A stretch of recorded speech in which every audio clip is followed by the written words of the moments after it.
Good evening, everyone. I'd like to call to order the City Council of Palo Alto special meeting for Monday, December 15th, as it is 4:30. That's what makes it special. So would the clerk please call the roll? Of course. Councilmember Rectal? Here. Councilmember Lithcott-Hames? Here. Councilmember Stone? Here. Vice Mayor Vinker? Here. Councilmember Liu? Mayor Lowing? Here. Councilmember Burt? Here. For the record, 6 present. Okay. Our first item on the agenda this evening is special order of the day, which is a proclamation expressing appreciation to our current city attorney, Molly Stump, upon completion of her public service as city attorney.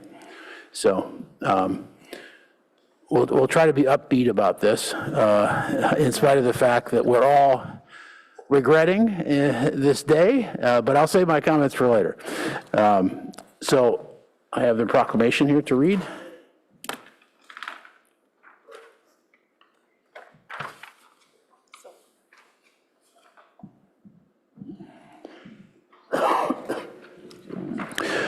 So tonight we're expressing appreciation to Molly S. Stump upon completion of her public service as city attorney. Whereas Molly Stump has dedicated her professional career to public service, leading a generation of public law attorneys and staff with her intelligence, integrity, and empathy. And whereas Molly first served as a law clerk to the Honorable Marilyn Hall Patel of the U.S. District Court in San Francisco, after graduating Order of the Coif from UC Berkeley Law. And whereas Molly exhibited her legal skill and leadership ability in the San Francisco City Attorney's Office, eventually ascending to General Counsel for the San Francisco International Airport. And whereas Molly has served the City of Palo Alto as its city attorney since her appointment in 2011 as one of our 4 council-appointed officers. And whereas after nearly 15 years of service to Palo Alto, Molly leaves behind a legacy of sound advice, calm judgment, a commitment to public service, and a department of 9 attorneys and 3 professional staff who now embody these same qualities. And now therefore be it resolved that I, Ed Lowing, Mayor of the City of Palo Alto, on behalf of the entire City Council, do hereby recognize Molly S. Stump upon completion of her public service as city attorney, approved and presented December 15, 2025. Thank you so much for all of your years of service. Now, would you like to make a comment or two?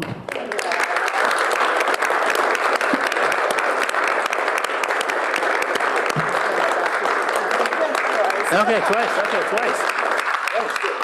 Thank you, council members.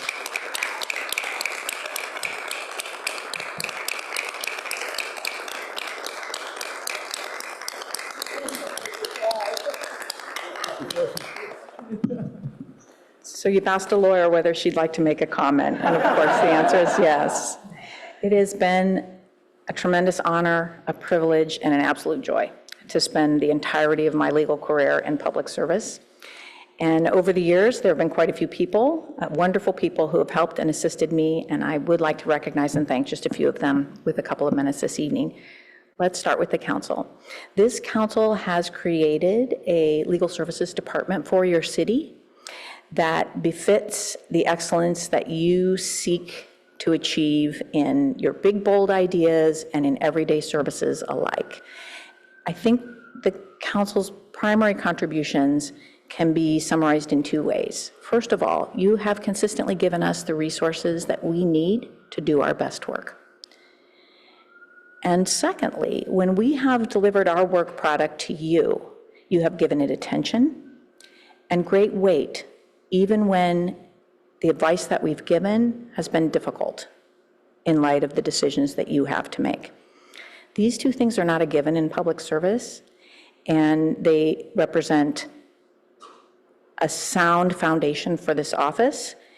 They say to everyone that you are committed to the rule of law, and that our office has earned your confidence in guiding you in that, and we thank you. I also want to recognize my ELT colleagues who have been a delight to work with on many complex and interesting projects. This is a group that's talented, energetic, with a dose of humor, and I have really enjoyed working with the group. I also need to call out our city manager, Ed Shikata, who in 3 decades of public service is one of the most committed and skillful public servants that I have had the privilege to work with. Ed is a leader who leads with insight and compassion and a deep sense of ethics directed towards public service. And I, as a professional, even late in my career, have learned quite a bit from watching and working with him, although of course we don't always agree. Don't worry about that. And then finally, I want to talk to you about my team. So when I stood at this podium 15 years ago, I told the council that I wanted to establish in Palo Alto a top-notch municipal legal services team. And I have met that goal. Most of my team is here or online. Some of them are even online, even though they're on vacation. Can you stand?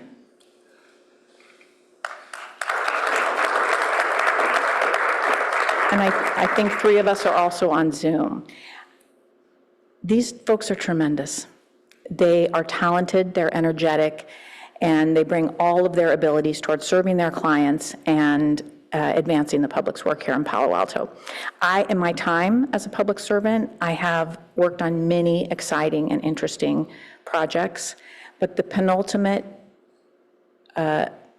work of my career has involved bringing these talented lawyers and legal professionals together as a team, supporting them, coaching them, and helping them to thrive as they do the work of the city and advance the goals that council has set. I will miss them tremendously, and I will miss you, and I thank you all. And I'm going to be short because we need to take a picture and get going. The public's business awaits. So thank you very much, council.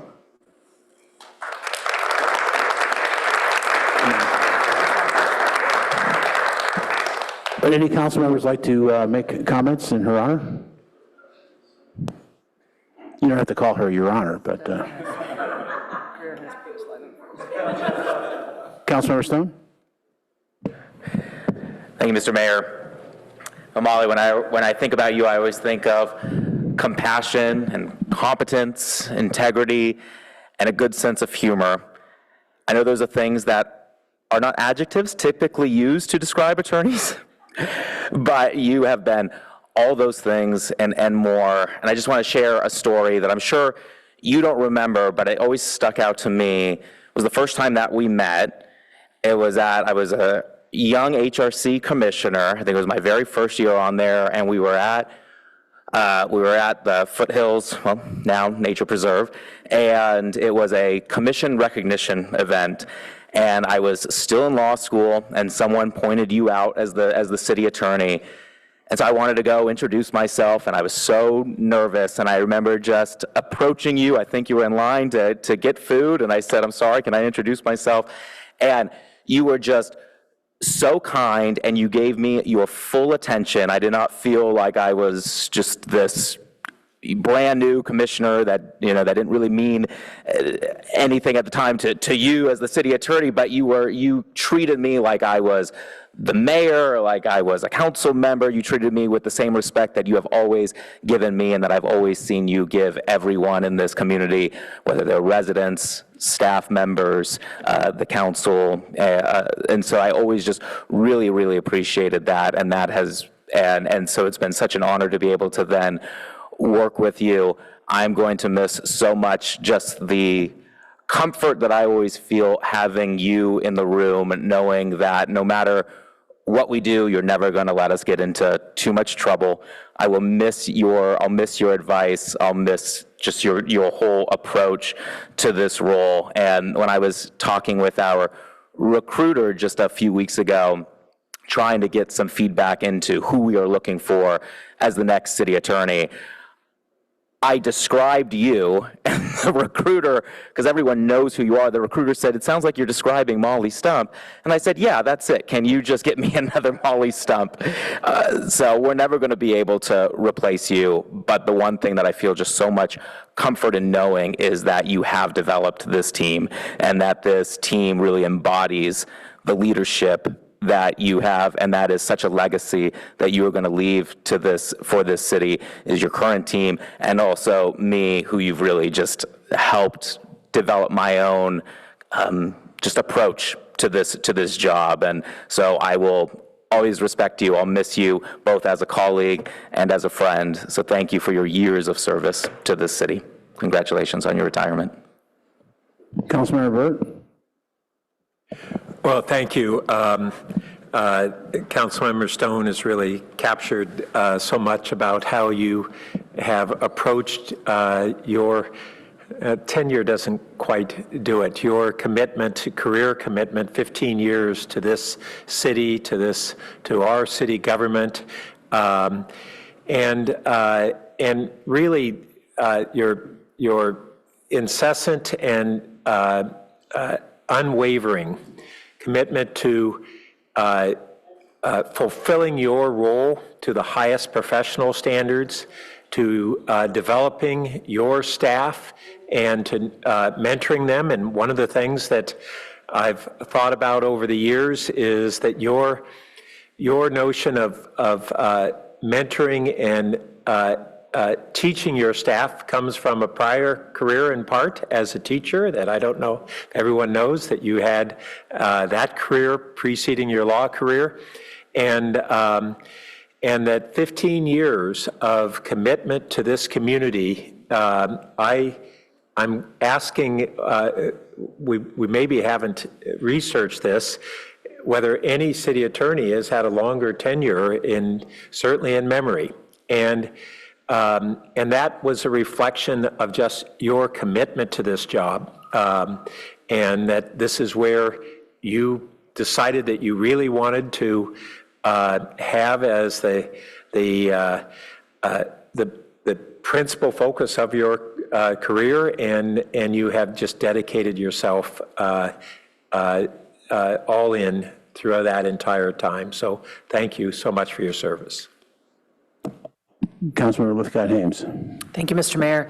My colleagues have already shared such great reflections. I'm just going to add, as a fellow member of the California Bar, I so enjoy seeing the tremendous measure of pride and satisfaction and dedication you feel in your work for this city with the team that you've built and with the colleagues that you join. Your pride and satisfaction and dedication and joy are palpable and inspiring.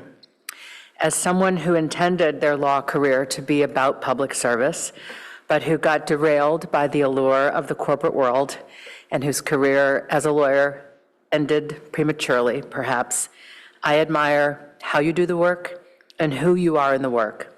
And I've been privileged that my career in public service has been guided by yours. Thank you so much, Molly. Councilor Rectal. Yeah, thank you. I've only been on council a short while, but I really will miss working with you. I really liked your guidance. You told us what to do, but you really didn't tell us what to do. You gave an explanation. It wasn't just a one-way explanation. It was a two-way conversation, saying the pros and cons, and you could do it this way, but this is the risk that you'd be taking. And that two-way discussion really helped me. I really valued that. I think it gave me more confidence that we were going down the right road, and I appreciate that, and I'll miss working with you. Thank you. Vice Mayor Baker. Well, the proclamation says intelligence, integrity, and empathy, and I couldn't agree more. You know, it's rare. Lawyers aren't really known for having all three of those, and you have that rare combination of skills where you have high IQ and high EQ, and it just is so valuable, especially in public service. And to that list, I would add grace, grit, and purpose. You are unflappable, delivering unwelcome advice in a calm and gracious manner so that we can take it in, and instead of stiffening our backs, and that's a real skill. And your tremendous legal acumen is beyond question, which allows you to stand so confidently in your advice that gives us the confidence when listening to that advice. But most important, your North Star is always the people we serve. And I have noticed that and tried to emulate that as I serve on this dais. And you've been really good at putting up with me. You know, our city attorney offers to meet with new council members weekly, try to get them played in and to answer our questions. And so I very eagerly took Molly up on that. And after a couple years, when some newer council members were elected, she gently suggested that we didn't necessarily need to keep meeting every week, especially because I usually took about twice the time that we were supposed to allot. So I said, well, how about we just play it by ear and, you know, we'll just call it off if we don't need it. And otherwise, perhaps we can keep it on the calendar. So she graciously said yes. And I think I've canceled about, I don't know, twice in 2 years. So I really appreciate you being very patient with that. But to get a sense of Molly's stature in the field and what high regard she is held by the top professionals who do what she does, I want to share that everywhere I go in this state, when I mention I'm from Palo Alto, they say, oh, Molly Stump is the city attorney there, isn't she? And I have had that happen in SoCal. I've had it happen in Sacramento, obviously around this Bay Area. And I'll say, yes. Oh, she's so great. And I'm like, I know. And it really is remarkable, the high degree of respect that with which you are viewed by your peers. And as to my views, as a lawyer, I've been lucky. I've, practiced in, I've been general counsel of an international soccer league. I've been a partner in an international law firm, and I've been privileged to practice with some of the best lawyers on the planet. And so I can say without reservation that Molly Stump is one of them. So we are so lucky that you have graced the city for 15 years with your talent and your time and your heart. So thank you so much. I am going to miss you terribly next year. Thank you. Molly, I only want to add a couple of things. First of all, like the vice mayor said, when I first came to council, he said, I'll meet with you every week. And I said, I think I respect your time too much, but let's play it by ear. But I'd already seen how responsive you were, and that hasn't gone away. And when I became mayor, you said, now do you want once a week? And I said, same deal. I know when I write you, I'm going to get a response back, and you're going to be on it, which proved to be totally correct. And it worked just fine. So that's really an important trait. Hope your staff is listening.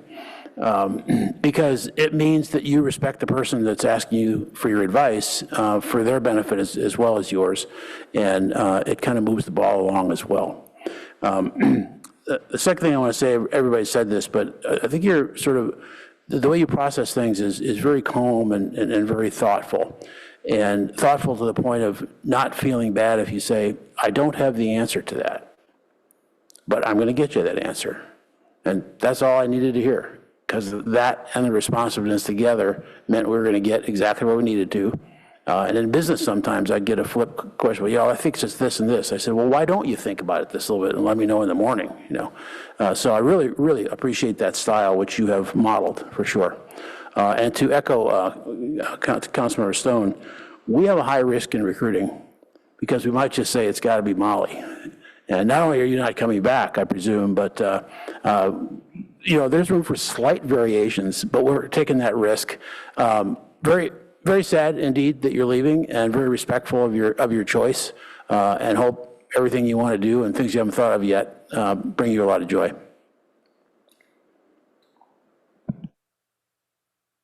Anyone else? Oh, yeah. You want to bring up staff too?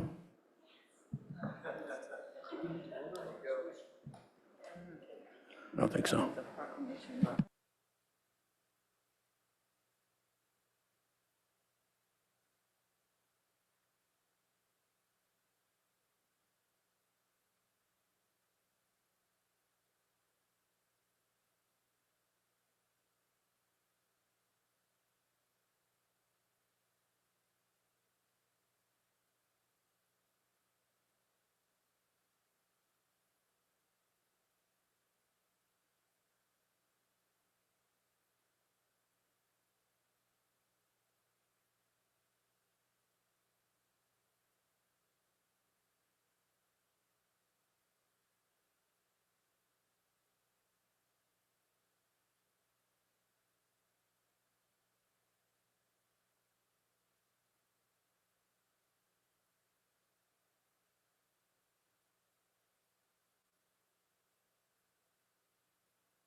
Sad they didn't, the one guy, David Campos, said either.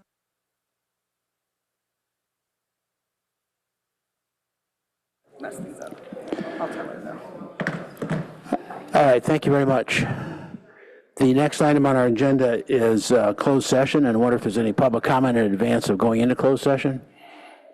No, Mayor, there's no request to speak and no hands are raised on Zoom. All right, then I'd like to see a motion to move into closed session. I move we go into closed session. And a second, please. Second. Please call the roll. Councilmember Lithcott-Hames, Yes. Vice Mayor Vinker, Yes. Councilmember Rectal, Yes. Councilmember Burt, Yes. Mayor Lowing, Yes. Councilmember Stone, Yes. Councilmember Liu, Yes. motion carries. This is anticipated to go approximately 1 hour, but it could be more or less, and we will return.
My apologies, Mayor. The one change I wanted to note for the public was the deletion of item 21 from the agenda tonight, and that's the only notable change. Okay, thank you. Then we will move to public comment. This is for items that are not on the agenda. How many speakers do we have, We Madam have Clerk? 11 requests to speak. Okay, any groups? No group speakers. All right, we're running about 45 minutes behind already, so I'd like to go to 2 minutes for each. All right. As the mayor stated, members of the public will have 2 minutes to speak on items not on the agenda, so please be mindful of the timer on the podium as well as on the screen. Our first speaker is Fen T. So I've got a couple of slides that I'd like placed before I begin. They're not actually on the, there we go. Okay. I'm sorry, the news about natural gas stoves and their health impacts just keeps getting worse. This is out of Stanford this week, published in the SF Gate.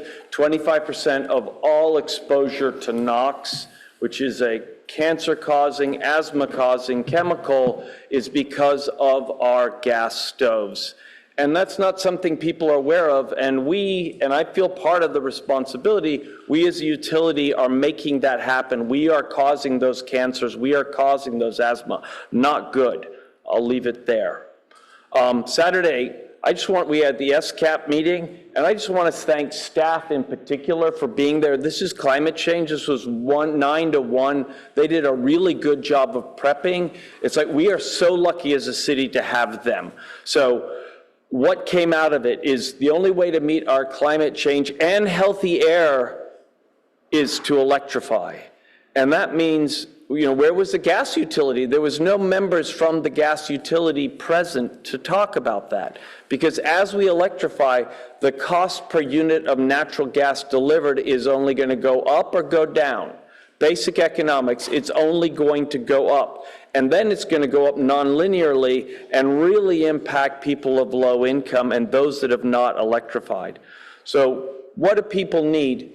People need certainty. That is, when are we going to turn the gas off? And we frame this as what it is. This is a cost-saving, health-saving measure. We as a city are are taking these things into account. Lastly, pop quiz, holiday bonus.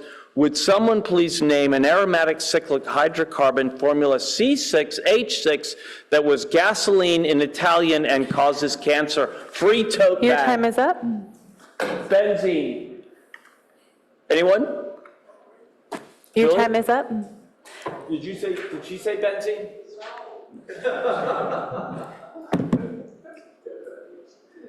Our next speaker is Prisha G. Good evening, council members. My name is Prisha Goyle, and I'm a junior at Palo Alto Middle College. I remember in 2023, I was training on days so polluted that practices had to be shortened or moved indoors. We were constantly checking air quality alerts and trying to stay safe under extreme heat, and it shows just how climate change affects our well-being. Gas stoves release harmful pollutants like nitrogen dioxide, benzene, and methane, thereby causing our indoor air quality to decline and lung cancer rates to increase at really high rates. For example, this impacts both the environment and our health. During COVID-19, so many people work from home and they're at a greater risk of lung cancer now and cardiovascular problems. For children, the effects are greater, as a Harvard Health study shows that children are 42% more likely to get asthma from gas stoves in their homes.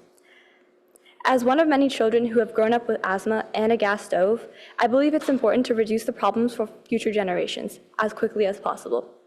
I urge the city to take meaningful steps to accelerate household electrification, especially by supporting accessible pathways for induction stove adoption.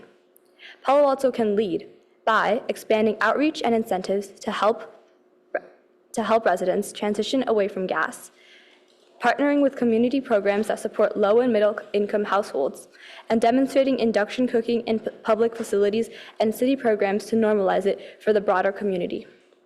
These actions will not only reduce emissions, but also protect public health in immediate, tangible ways. I ask the council to focus on the health, safety, and future of Palo Alto residents and to take the necessary steps to accelerate household electrification for the well-being of our entire community. Thank you. Our next speaker is Kanami T.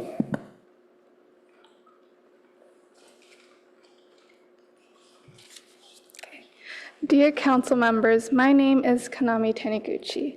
I am a junior at Palo Alto Middle College High School, and although I've never spoken a public comment before, but I just wanted to come here today to advocate for the electrification of household appliances. I appreciate the actions that the council has taken so far to support electrification. So thank you for your commitment to supporting the safety and health of Palo Alto residents. Thank you. Our next speaker is Naomi R.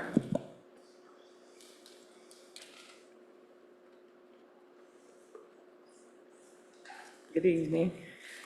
I know I only got 2 minutes. I sent all you guys a letter. You might have got it in the mail because I'm not sure what direction to take, but I talked to a young lady here. But 51 years ago, my brother drowned on a school picnic. He was in 6th grade at Ventura Elementary School, and they named a park in his honor. I guess the parents got together to put the park together, and in 74 he died. In 95, I think they told me the mayor at the time was Joe Simpson. He came and cut the ribbon with my parents. Right now my dad is 98, my mom is 88. They've been married 71 years. And I promised them that I would try to make sure the park is preserved and never disappear. And so that's why I'm here today. So I don't know what else to, I don't know how. Thank you, and what the city manager is going to get your contact information and work with you on that. Okay. Right over here. Thank you. Our next speaker is Felicia.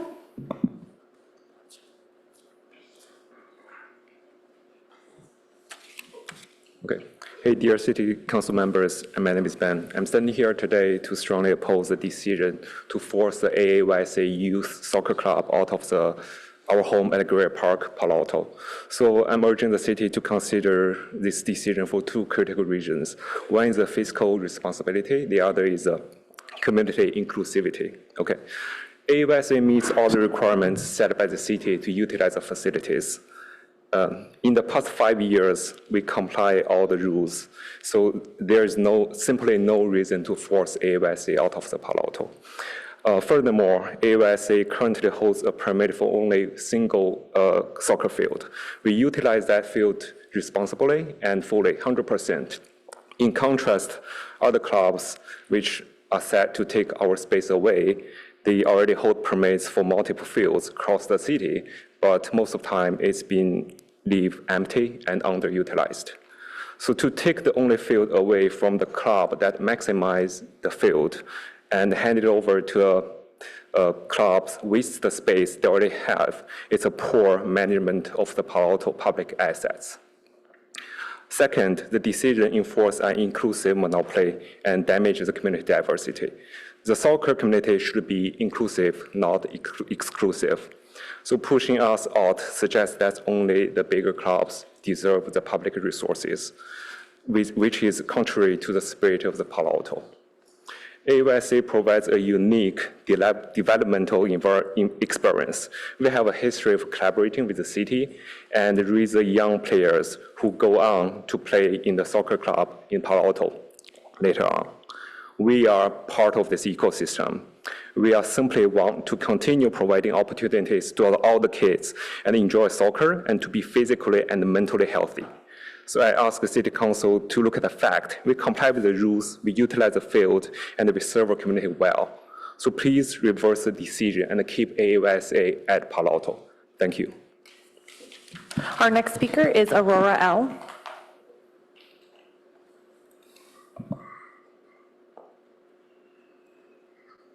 So my name is Aurora. I've been in the AYSA soccer club for 5 years playing soccer. And we have this field in Greer Park, and we might lose it because this other soccer club is trying to take it. And if you guys let them take the field, then I can't play soccer anymore because the other places are way too far. And I hope you guys will help me and my club to get the soccer field back. That's it.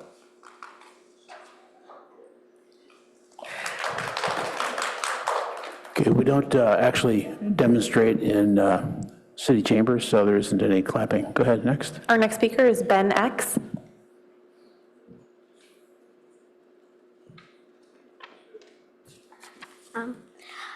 Good evening, City Council members. My name is Felicia, and I'm a player for AOYSA. I want to come here tonight to share some good news, but also some bad news. The good news is that just a few weeks ago, we won the NorCal State Cup. We worked so hard for this. But instead of celebrating, we all feel really sad. We just found out that next year we won't have a home. We heard the city is taking away our field at Greer Park. I've been playing with AOYSA for the past few years, and it's special to me. It took years for our girls' team to build this strong bond. We're a family, and I don't want to be separated from my teammates just because our field is being taken away. Coach Yang has taught us what soccer is. She teaches with so much passion. She cares about soccer, and she cares about us as people. Nothing else matters to her. That's why I'm so confused. When we're training, I often look around and I see other fields sitting completely empty. Nobody is using them. So I was really puzzled when my dad told me that the city says there is no space for them, for our team. At school, my teachers always teach us to be inclusive, to be supportive, and to collaborate with others. But it feels like the city is doing the opposite. No offense or anything. Please don't punish us for doing well. Please don't break up our team, and please don't let this field sit empty while we have nowhere to play. I just want to play soccer with my teammates. Thank you. Our next speaker is Min T.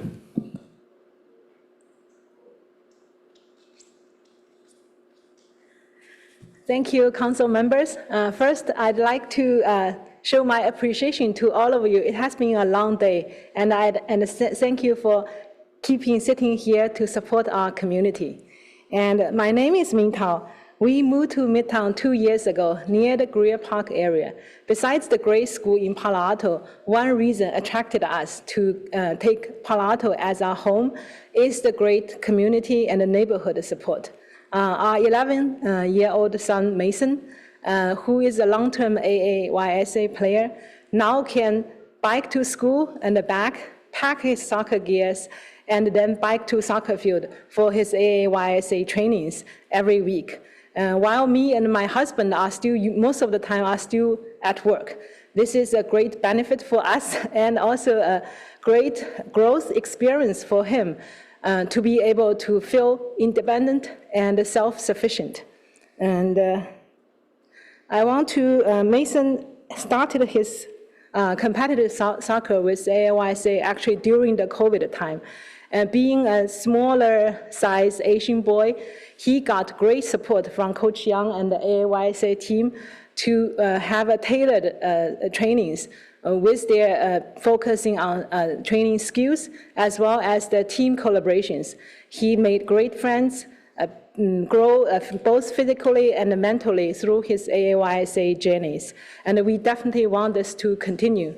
And I want to acknowledge with the 37 out of total 66 families from AAYSA in Palo Alto, AAYSA actually has been an essential part of the Asian families, Asian communities, providing alternative options for kids interested in soccer, but might lack the physical strength initially, and they can take the growth with the team. Your time is up. Okay, thank you. Our next speaker is Herb B.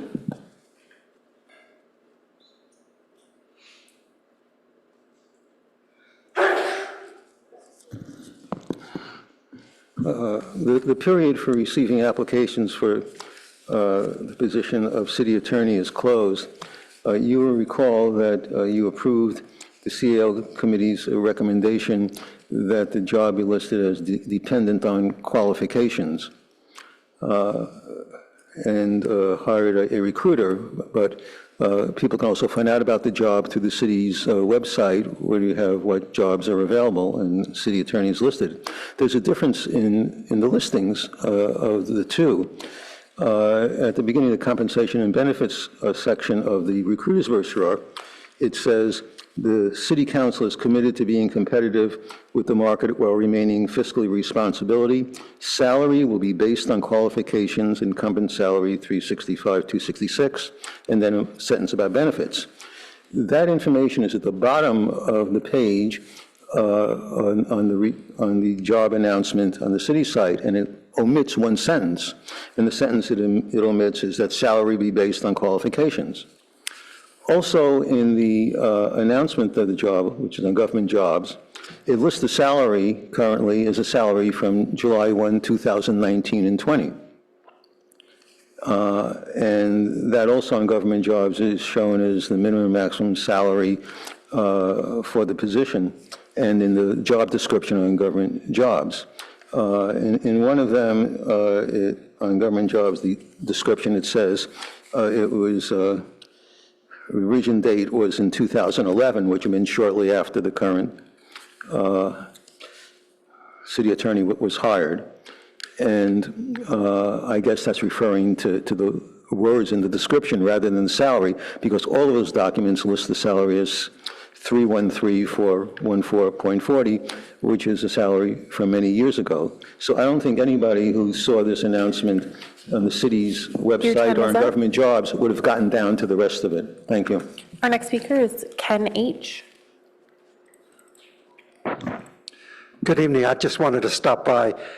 As someone who follows both the city and the county meetings, I wanted to let you know that our mayor received a commendation from our Board of Supervisors for his term as the mayor. And thinking about it, and I've really thought that you have done a terrific job as mayor, and you've been subjected to some personal attacks.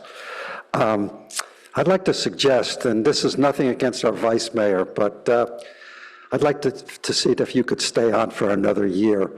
This is not a first time, because Gary Facino served both 1991 and 92, and also in 99 and 2000, twice consecutively. So I'd like you to think about it, because I think you've done an outstanding job. And then finally, I want to wish everybody a happy Hanukkah. It's been a tough yesterday for all of us that are Jewish, and again, happy holidays. Our next speaker is Roger S.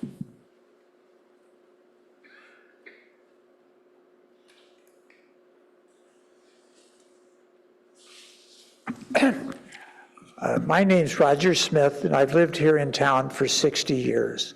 It's a great place to live, and many things make it happy. One of them is the great staff we have in running the city, and Ed and his people work their tails off. And then to you all that are on the council with your many, many hours away from your family. So I really appreciate that. This last week on Thursday, a wonderful thing happened to me and the city of Palo Alto. We received a $50,000 gift for the Friends of the Palo Alto Parks. This is the biggest gift we've ever had in the 13 years we've been in business.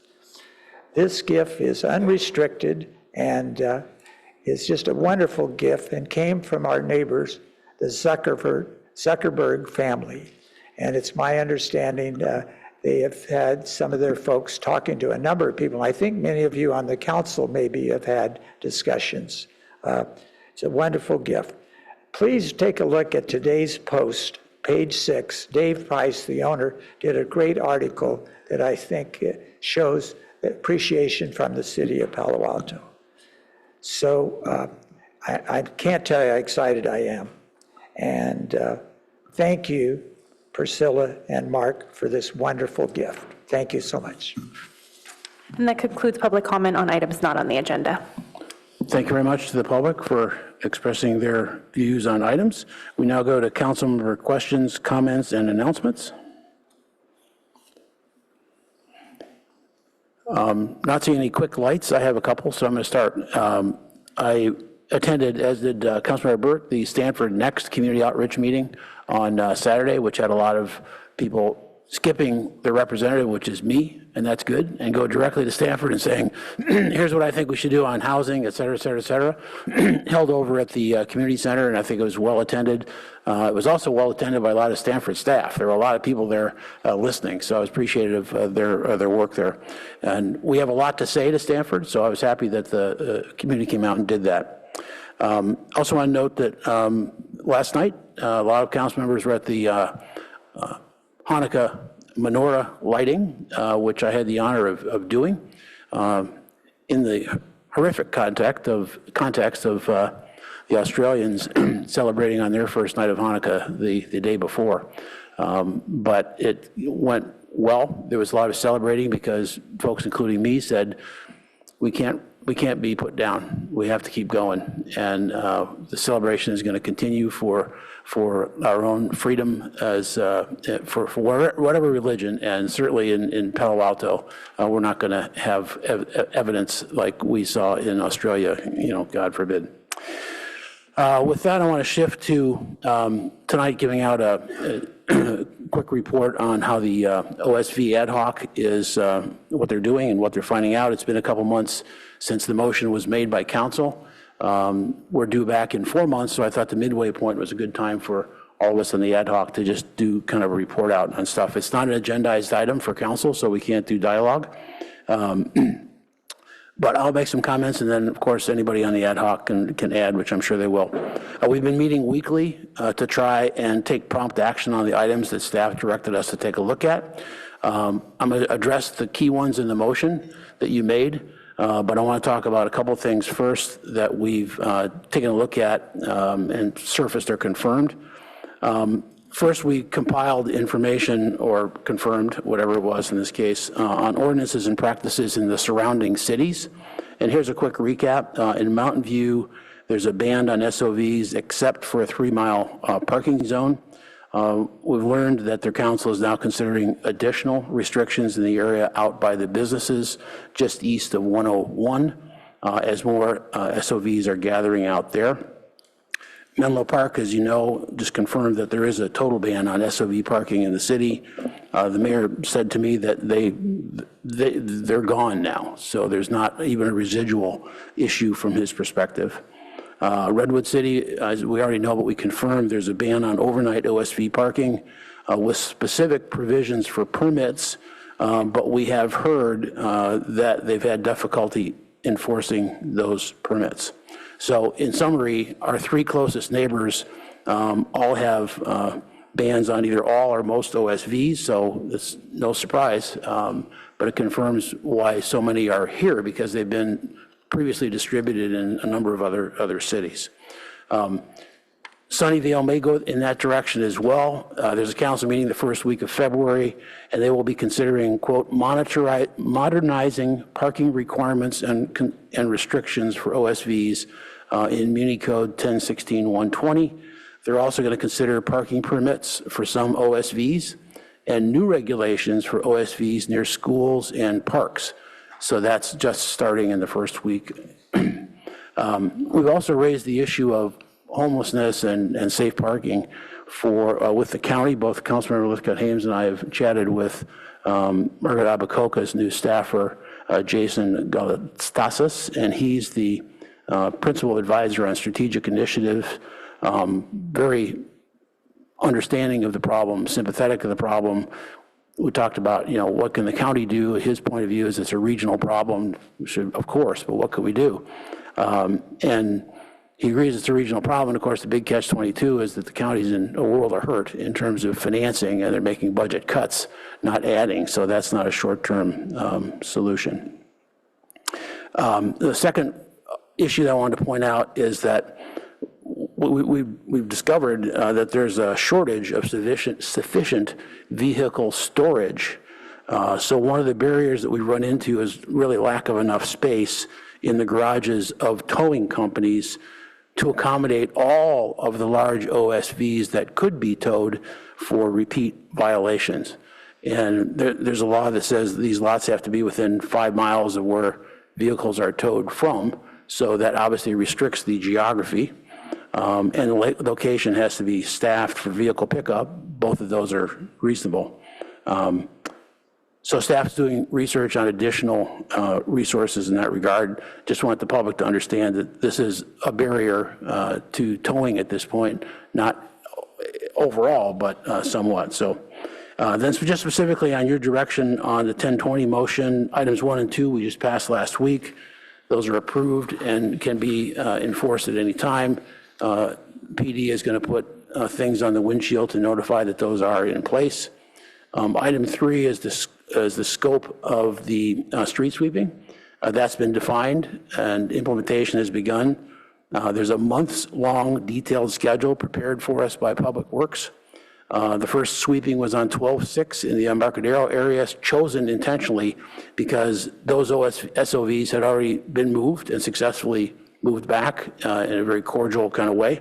So they did that in because of the moonlight run, excuse me. Police and Public Works report that the process went very well with cooperation from all OSV dwellers on that Saturday. No SVs were towed, and Public Works smartly took the opportunity to also prune trees on Embarcadero, which was impossible previously because of all the parked vehicles there. By Sunday morning, all the SOVs had returned to park on the clean streets. The second sweep was on 12/13. It also went well, with RVs returning the next day and no tows. I have item 5 in the motion references the implementation and enforcement. That is occurring. And results are really not visually significant against the total population of OSV. And council knows that because we get daily emails saying that the removal action is not moving quickly enough. I got the statistics just of this morning, just so you're up to speed. Since the 1020 motion, there's been 19 vehicles towed, and that's accurate, and that's the most important stat. There's also a stat that is not just OSVs, but there's a lot of what are called nuisance citations also being done. So there's no sense in quoting the numbers just to say, because it's not just OSVs. So, and then item 7, we try to recruit new RV parking sites on privately owned and congregation-based parking lots. There's been significant outreach to both, and I'm sure Councilmember Lithcott-Hamsel can give us more detail on that. To date, we don't have any positive bites yet, but there are conversations that are still going on in that regard. Item 9 was a council budget vote, so that's not in the ad hoc community, but I am concerned that the number being tossed around in public comment and letters and even sometimes the press is that we're investing $4 to $6 million in this. And I just want the number to be understood that this council has authorized so far a little bit over $700,000. The larger numbers got into the conversation because they were correctly supplied by staff to talk about what rollouts might cost at the point at which any initiatives were then voted on by the council. And then lastly, in January, we're also going to start in this ad hoc to start looking at phase 2 items that you also want us to take a look at. Other council members, Councilmember Lithcott-Hames. Mr. Mayor, appreciate the report out.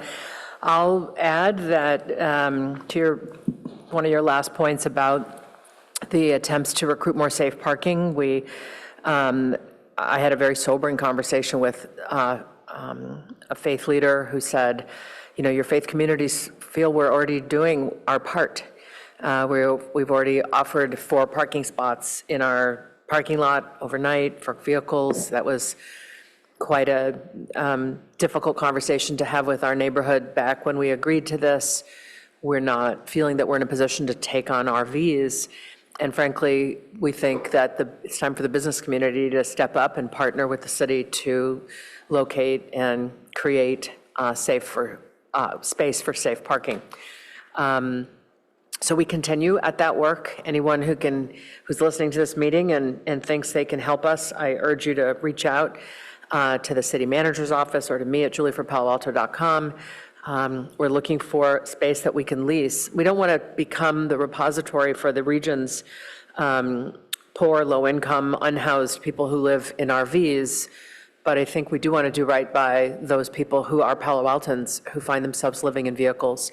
We know that as the population ages here, a number of people find themselves being unable to afford housing. And so while there's a narrative about bad actors and so forth, and we know that there are bad actors in every group, there's a sizable portion of people who are simply unable to afford housing, who are retired or who are working jobs and paying taxes. And so that's why prong number 7 in our October 20th motion speaks to the need to recruit spaces for them to park safely, to be out of everyone's way, and also to be safe and not harass themselves. So we're working hard, but this problem is a seemingly intractable one that other cities have chosen to throw up their hands about.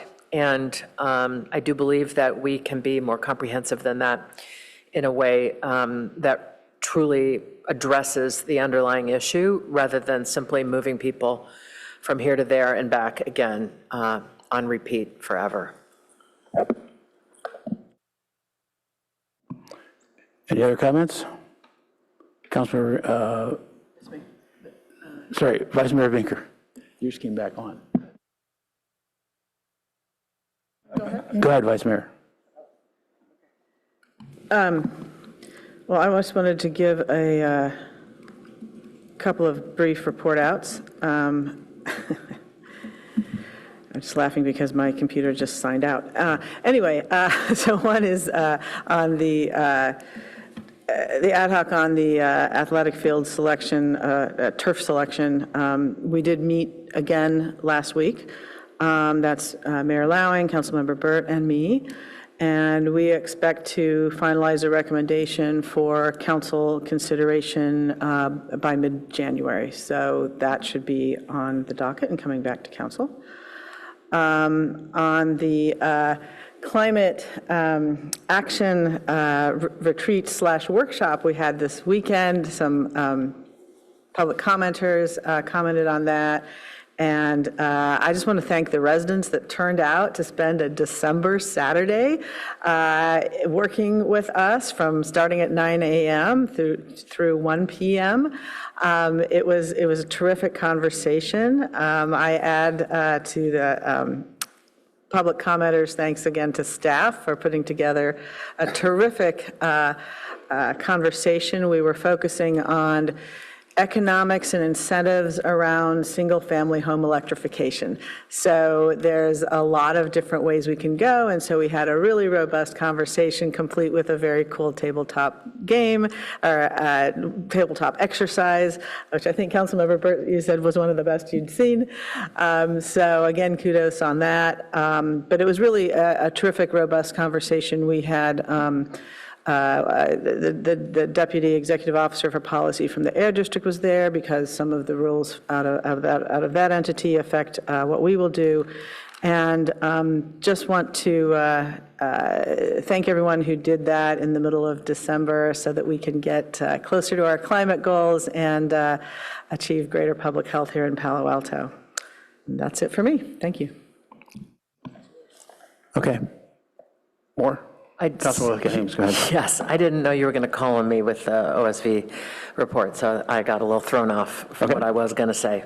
Thank you for the opportunity to speak then. And yes, I did have a few other comments. The JED Foundation visited our community last week. As many people know, at Council Member Stone's invitation, they have decided to come on a journey with our community to help us address our youth mental health crisis. And so they were very present last week, having conversations with many, many different individuals and groups to try to begin to understand the tone and tenor of things here. When I had a chance to meet with them and they were reflecting a bit, they said that the word that kept coming up in every conversation, no matter who they were having it with, was grief. And it is clear, and maybe it seems obvious, but I think it's hidden in many ways, that we are a community collectively experiencing grief that we have a hard time talking about. And I'm confident in Jed's ability as a national leader in this space to help us as a community process that grief, as well as come to some concrete next steps about how to support our youth. In addition to the JED visit, I attended CARA's Candlelight Vigil. CARA is our wonderful grief counseling organization in Palo Alto. It's been around for at least 50 years, I think, and they had their annual Candlelight Vigil at First Presbyterian, where you're invited to come and be part of a lovely program where there's music and expressions of sorrow and grief around loved ones who have passed away. And I think not every community has a CARA. I think, not every community has an airport or a junior museum and zoo either. CARA is another one of those things that is really wonderful and special about Palo Alto. And it's an organization you only stumble upon when you're in crisis, as I first was as a 27-year-old when my father had passed away. And I was new to this community. And here I am 30 years later, still missing my daddy, and still grateful to CARA for how they showed up for me in my grief then, and in the years since. So I want to express gratitude to CARA for who they are, and how they show up for us in our moments of grief as a community and as individuals.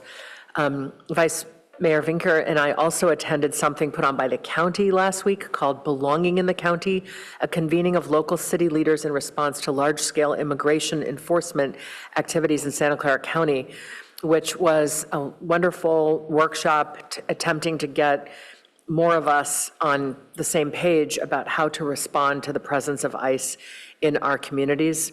And I know it was very practical, and our staff is already working with county staff and staff with the city of San Jose, which is quite far along in their efforts to try to ensure that we have protocols and procedures in place when we are visited by ICE.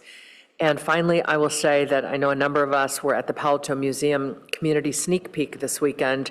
I had already had a visit as a council member, but I said, you know what, I need to go to this. I said to my partner and our kid, we'll just drop in. I just need to, let's just go for 10, 20 minutes.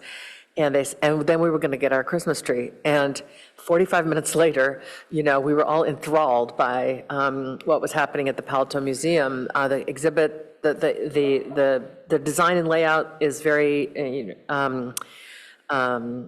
evocative, provocative. There's a lot going on. The questions they were asking were really fantastic.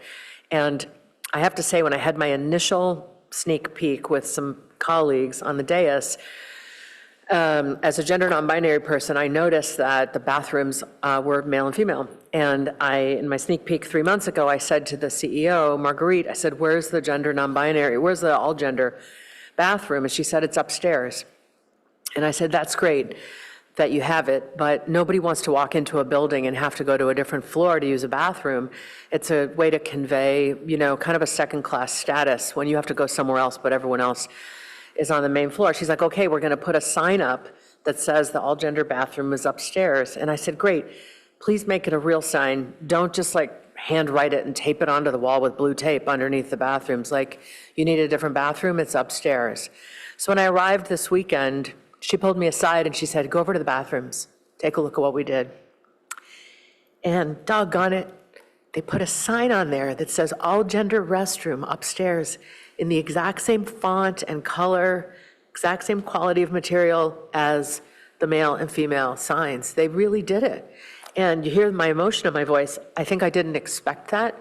And it was such a delight to see. And yeah, they're still on the second floor, but now the signage conveys the dignity and the respect that anybody would want when being directed as an element of your identity to a certain place. So I would just want to commend them for hearing one member of the community's concern and question and responding to it so elegantly. The museum opens in February, and it promises to be quite a smart, insightful telling of our history in all its complications. We have so much to be proud of. There's so many ways in which we have grown and become who we are based on the work of so many who are unknown, as well as those we celebrate. And I have greater and greater confidence every time I'm there that this is a museum that will beautifully tell the story of who Palo Alto is and has been. And that's it for me. Thank you. Councilmember Burt. Thank you.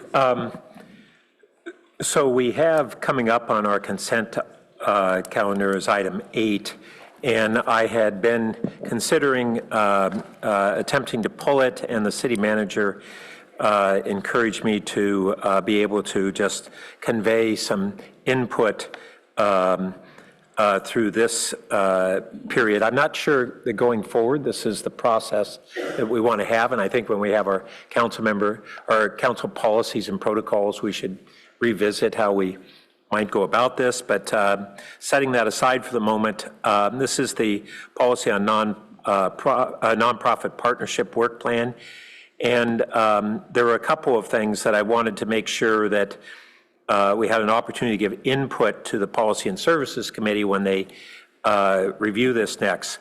One is that I didn't see in the staff report one of the key elements that was part of the referral from the auditor, and I think has been a concern by the council and was a problem in this last rollout, and that is not having these grants be overly burdensome in several different ways.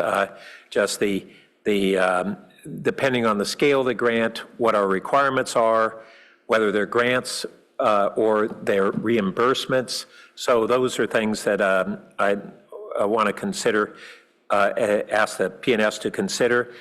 And then we had really had a couple of categories. We had the, and the staff report makes mention of distinguishing between, or figuring out what to do with nonprofits who might have been eligible for his rep or even got funding from his rep, and whether they're again eligible in this category. But what we had discussed at Finance Committee, and I thought we had discussed also at Council, is that we've historically had a number of nonprofits that have been really city partners and had different forms of funding or in-kind contributions on an annual basis, and they're embedded in the budget at different places. A number of the ones that actually the Finance Committee and the Council had supported the prior year actually fall into that category. They're ongoing they're ongoing relationships that are that the city and the council have valued over time and are treating as enduring. They're not necessarily clearly permanent, but they're enduring. And so the real question is, should we consolidate those into a category of these ongoing fundings?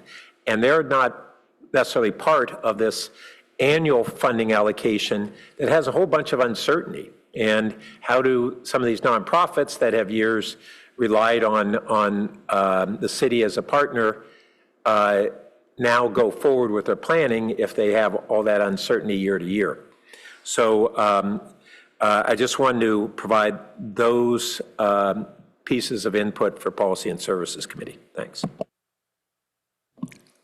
Councilmember Liu. I'll just briefly note that tomorrow, the Santa Clara County Board of Supervisors Health and Hospital Committee will meet, and ALCOVE and discussions about ALCOVE are agendized item. The staff report is tough. It highlights challenges with growing the program, and it highlights a variety of fiscal difficulties with both cost recovery and just overall county funding.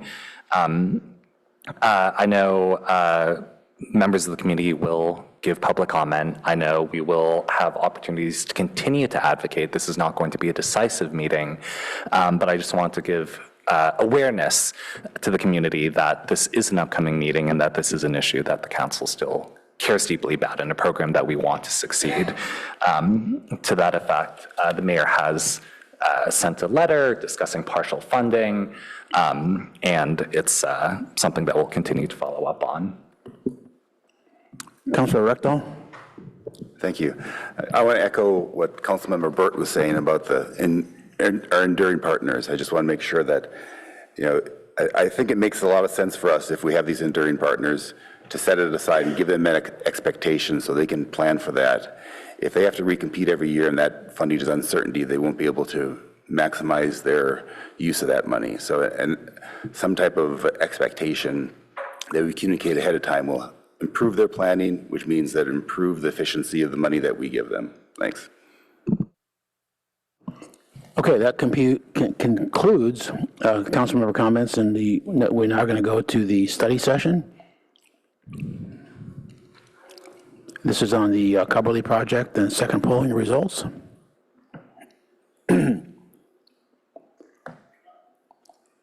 Just noting right now for everyone, we're about an hour behind.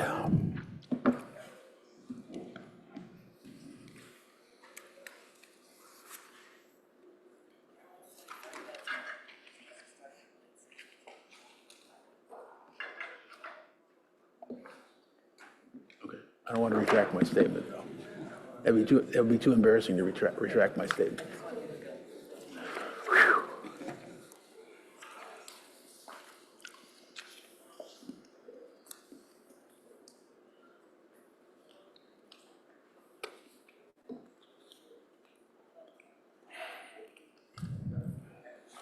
Ready to launch?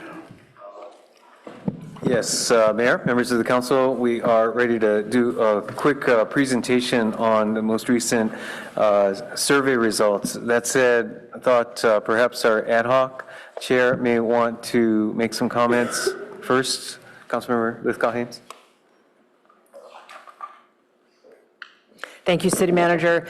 As chair of the council's ad hoc on Cubberley, on which I serve with council members Burt and Reckdahl, I will just open with gratitude to the entire community for getting us to where we are tonight.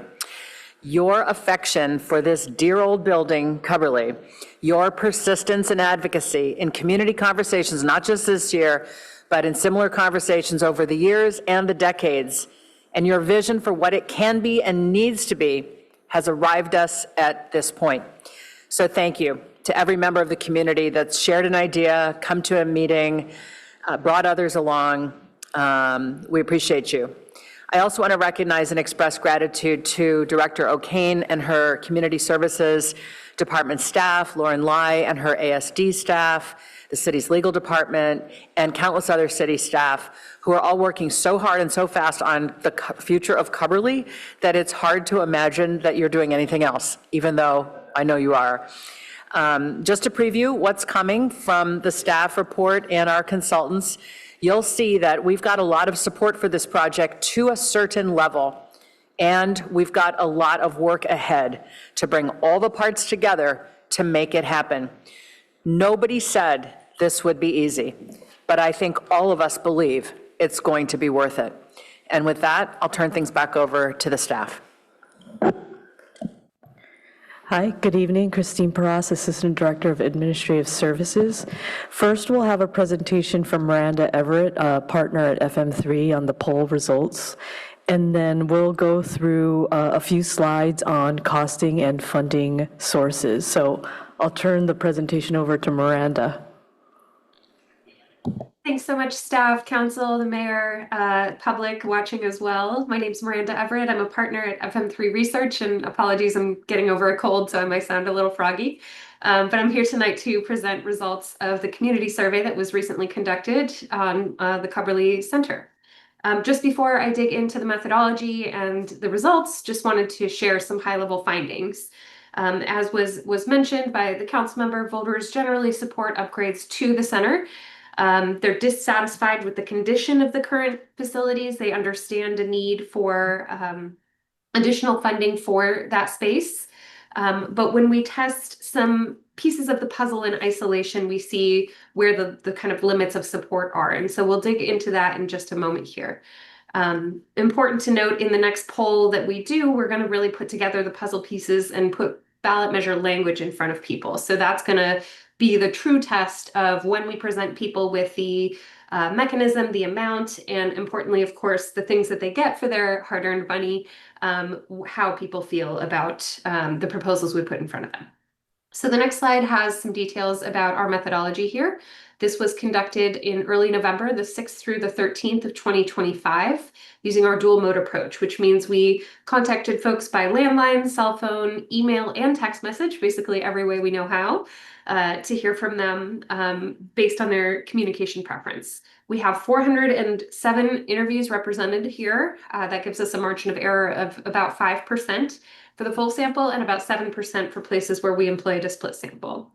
And we have tracking data for many years in the past since we've been partnering with the city for over 10 years at this point.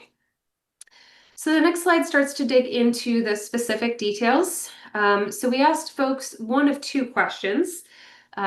Their satisfaction with either the condition of the Coverly Community Center on the left-hand side or with the services and programs at the Coverly Community Center on the right-hand side. And you can see there's a real big difference between the two. Fully 46% are dissatisfied with the current condition of Coverly, whereas just 32% are satisfied with its current condition. But when it comes to what goes on inside those buildings, 61% are satisfied, 17% dissatisfied. So for the most part, this is a community that is really enjoying what's going on inside the building, but sees the need for repairs to the condition of the Coverly Community Center. On the next slide, we also asked folks about their perceived need for additional funding in the city for updated facilities to provide services including classes, camps, fitness programs, and drop-in casual spaces. So kind of everything that goes on in Coverly in as few words as possible. And we see here a majority, 55%, see at least some need for additional funding. 23% see a great need for additional funding. In our March and April survey, just a few months back, 58% saw great or some need, but just 18% saw great need. So the share who see a great need for additional funding has actually risen by 5 percentage points, just outside our margin of error, whereas the overall share, the great or some need, has shifted within the margin of error. So it's trending kind of in the direction of folks understanding the need for additional funding. At the same time, as you can see on the next slide, fewer than 1 in 7 believe that Coverly Community Center needs more space. Part of what drives that is that there is a good chunk of folks, 36%, who say they don't know. So maybe they haven't visited recently, or they just, don't have a sense of the need for additional space specifically. But notable here to see that while they do see issues with the condition of the facility, space is less of a problem. The next slide is where we dug into a little bit more of the proposal specifically. So here we gave people 2 short paragraphs describing the proposal, putting them all on the same page in terms of the size and location of the Coverly campus, a little bit of its history and what goes on there now, as well as the proposal, which is a ballot measure to purchase 7 acres of the site from the school district, allowing the school district, of course, to use those proceeds for improvements of their schools, and then using additional proceeds from the ballot measure to repair, upgrade, and redevelop the community campus. And then we put in a little bit of the mission statement here, creating a destination with activities, amenities, and offerings that promote learning, joy, and well-being, where all cultures and generations belong. So putting everyone on the same page there about what the proposal is overall, and a little bit about the history of Coverly. You can see on the next slide how people reacted to that. And here you can see about 2/3 support the concept in principle, 66% support overall, 34% strong support, just 10% strongly opposed, so more than a 3-to-1 margin of strong support to opposition. And about 11% here say they don't know either way. They may need more information, which we do provide a little bit later on in the survey. So as mentioned before, you see in principle, folks see the need for additional funding. They see the condition of buildings as needing attention, and 2/3 do support this initial concept that we put in front of them. Now on the next slide, we start to dig into some of the nitty-gritty details of a ballot measure. And this was a little bit of a unique approach, one that we don't always take because we don't like to put necessarily we like to put the whole meal in front of folks in terms of the ballot measure. As you can see on the next slide, we gave people just the vegetables, so to speak. We said, this is the mechanism that would be used to fund the Cubberley Center. You can see that we have half opposing a parcel tax, 39% supporting it, and then majority is also opposed to a sales tax, a bond measure, or a utility users tax. But again, this is just the vegetables. We didn't tell people about the improvements they'll see at Cubberley, or importantly, the amount of money they would pay for those taxes. So given the sort of high level of concern about cost of living and rates of taxes in the community, I'm not too surprised to see that when we asked this question on its own, responses were relatively muted. On the next slide, you can see another piece of the puzzle that we tested, and that is willingness to pay. So these are keyed to the bond amounts. $250 would purchase land and do minor renovations and upgrades, and these are annual estimated amounts per household. 53% say they're willing to pay that much for Cubberley and do that scope of a project. And then you can see support goes down as we walk up the scale of both cost and scope of project, from $500 to purchase land, build a new recreation center, and do some of those upgrades, to $1,000 to purchase land, build a new recreation and wellness center, performing arts center, visual arts and technology center, and community service flex space, with 71% saying they're unwilling to pay an amount that high. On the next slide, you can see the parcel tax amounts. So these are slightly different. 250 was still at the bottom of the sort of number range that we tested. 53% willing to support a measure that would cost that much and do land purchases with minor renovations and upgrades. Then we walk up the scale to 650, 900, and 1,100 with similar different scopes, and you can see those are majority unwilling to pay. So again, these are divorced from a specific mechanism, and in poll 3, we're going to make sure we put all those puzzle pieces together. What you get for your money, how much you're going to pay, and what the mechanism is that you pay for. On the next slide, we also looked at a few different potential additional packages to see if those might be helpful additions to the overall meal that we're putting in front of folks. Potential additional projects don't dramatically increase support for the overall package, although there are some you can see here, such as improving a downtown community center with a dedicated space for teens, or making improvements to the Rinconada pool, that more folks are more likely to support than not, 42% and 40% respectively. They're more mixed about the Ventura Community Center and about a new Asian American History Park. Now, in the next section of the survey, we wanted to get some more details about what people's priorities are. What do they value and see as important as uses for funds for the future plans for Cubberley. At the very top of the slide, you can see meeting current safety, earthquake, and accessibility standards. That's extremely or very important to 77% of voters, and fully 40% of voters called that extremely important at the very top of the scale we provided. You can see sort of a theme on this first slide. There's sort of 2 things or 3 things that really emerged as top priorities, and that includes meeting those basic standards, as well as repairing outdated or deteriorating electrical wiring and plumbing. So again, those kind of basic renovations, as well as outdoor space, trees, and green space. Palo Altans like their nature, and they want to see that as part of this project as well. Moving down the list a bit more on the next slide, you can see some things that fewer than half prioritize, and they do so with a lot less intensity. This sort of dark blue bar is smaller. But when you add up all the shades of blue, these are things that are in the 70% range and higher. So they're broadly seen as priorities, but maybe just with a lot less intensity than those basic repairs and green space we saw on the prior slide. And that includes providing safe, upgraded space for after-school arts education and community involvement, after school and summer programs, safe spaces for children and teens after school and in the summer, an emergency evacuation center, and a vibrant destination for youth, families, and seniors. So again, broad shares saying that's important to them, but with a lot less intensity than we saw for those basic repairs on the first slide. The story continues on the next slide, where we see things that were important, extremely or very important rather, to 42% to 35% of respondents. So you're starting to see these move down the list a bit more. This includes anything that uses the phrase central hub, as well as additional space.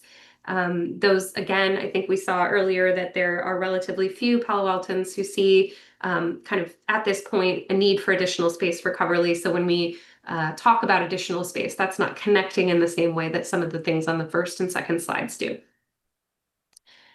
And then the final slide in this series shows their relatively low priorities, and that includes an outdoor amphitheater, the Coverly Theater, an outdoor swimming pool, or space for cultural celebrations. Those are things that 20% or fewer are saying are extremely or very important to them. So just much less intensity behind those, especially when it's stacked up to plumbing, wiring, disability, earthquake standards, those kinds of things we saw on the first slide. Excuse me. So on the next slide, you can see the next task we had was to provide some more information, both positive and negative, to see how sort of durable support is as people hear pro and cons that they might hear in the community. The first row on this slide is the same one I showed you earlier, 66% support for the concept initially, 24% opposed. After positive messaging, that lifts to 71% in favor and drops, and the opposition remains relatively low at just 26%. And then after both positives and negatives, we still have support from around 2/3, 64% in favor, 31% opposed. The next slide shows some of the most compelling positive messages. I won't keep you here all night with all the positives and negatives we tested, but just kind of show some of the ones that really resonated in your community. Those top two are really the ones that come closest to our standard of a highly persuasive message. That includes talking about just the age of the buildings. They're more than 70 years old. They were built well before modern internet, don't meet current disabled access and earthquake safety standards. So kind of highlighting that need, not about size, not about necessarily what goes on within it, but just the basic condition of the buildings resonated quite broadly. And then the repairs message, same thing or a similar thing here, kind of talking about most of the buildings at the facility are beyond their useful life and would be very costly to repair. That's why we should invest in a new, safe, accessible, and modern facility for a community to share in the future. Affordability also highly important to folks. The Coverly Center being a place where people could take advantage of free or low-cost programs, exercise, play, gather, enjoy the arts, all of those nice things. And then also providing a place for people to gather and shelter in times of emergency. And again, highlighting the earthquake safety and accessibility standards. So those were sort of the most compelling messages that resonated in the community. This takes us to my conclusions on the next slide. So while voters generally support upgrades to the Coverly Center, about 2/3 initial support and near 2/3 support at the end, their willingness to invest is limited to a smaller package, one that's focused on basic repairs and upgrades to earthquake safety and accessibility standards. They're dissatisfied with the current condition of existing facilities, and they don't necessarily see Coverly as in need of additional space, at least given the kind of information and context they have right now. No mechanism tested in isolation without amounts has majority support, although that's not unheard of when we sort of test things on their own in that way. And we saw slim majority support willingness to pay $250 per year for basic renovations. So there's some internal consistency here about that renovations piece. Some good news is that most are satisfied with the current programs and services that are being offered at Coverly. And the next poll, as mentioned, is really going to vet ballot measure language, marry specific mechanism, amount, and uses of funds for voter consideration, looking as close as possible to something that they might consider on their ballot in the future for sort of a truer test of viability and level of interest in the investment. So I know that's a lot of information in a short time, but I'm happy to pass it back to staff. Thank you very much, Ms. Everett. We'll directly cut over to the next set of slides, and I think what's key in her presentation was opinion after positive messaging, which, total support for that increased to 71%. So that's something that we kind of want to discuss and talk and think about in our financing strategy, and how while the tax measure support may be low in these results, opportunity for other financing sources is helps make this project viable. So in the next slide, in our last study session with council, we placed significant attention on phasing this project to include renovation of existing buildings and some new construction. And the first phase prioritizes the land purchase, repairs, a recreation and wellness center, and performing arts complex, and that all totals $392 million. Future phases of the master plan total an additional $220 million. And of course, these costs assume construction escalators with an assumed start date of April 2030. So our financing strategy includes 3 funding sources over time, the first being a potential tax measure with either a sales tax or parcel tax, use of development impact fees, and or grants, and partner contributions and philanthropy. So next slide, please. So based on the results of the second poll, sales tax and parcel tax options will be explored further in the third poll. And in either scenario, these tax proceeds will finance the funding needed to purchase the land of $65.5 million and minor repairs and renovations. Partner contributions in addition to this would chart a path forward of having the recreation and wellness center and performing arts complex financed and constructed sooner and included in phase 1 of the project. For the first potential tax measure, sales tax would generate approximately $218 million, and that would be for a 0.5 cent or 0.5% sales tax. There is a 2% cap on how much we can impose a sales tax locally. And existing county-wide sales tax add-ons total 1 3/4 of this cap. So out of that cap, we have a remaining 25% or 1/4 cent. For the land purchase and repairs and renovations to be viable, we have to at least have a 0.5 cent sales tax. Right now, currently, the city doesn't impose any additional sales tax, and statutory authorization is needed from the state for that 0.5 cent addition.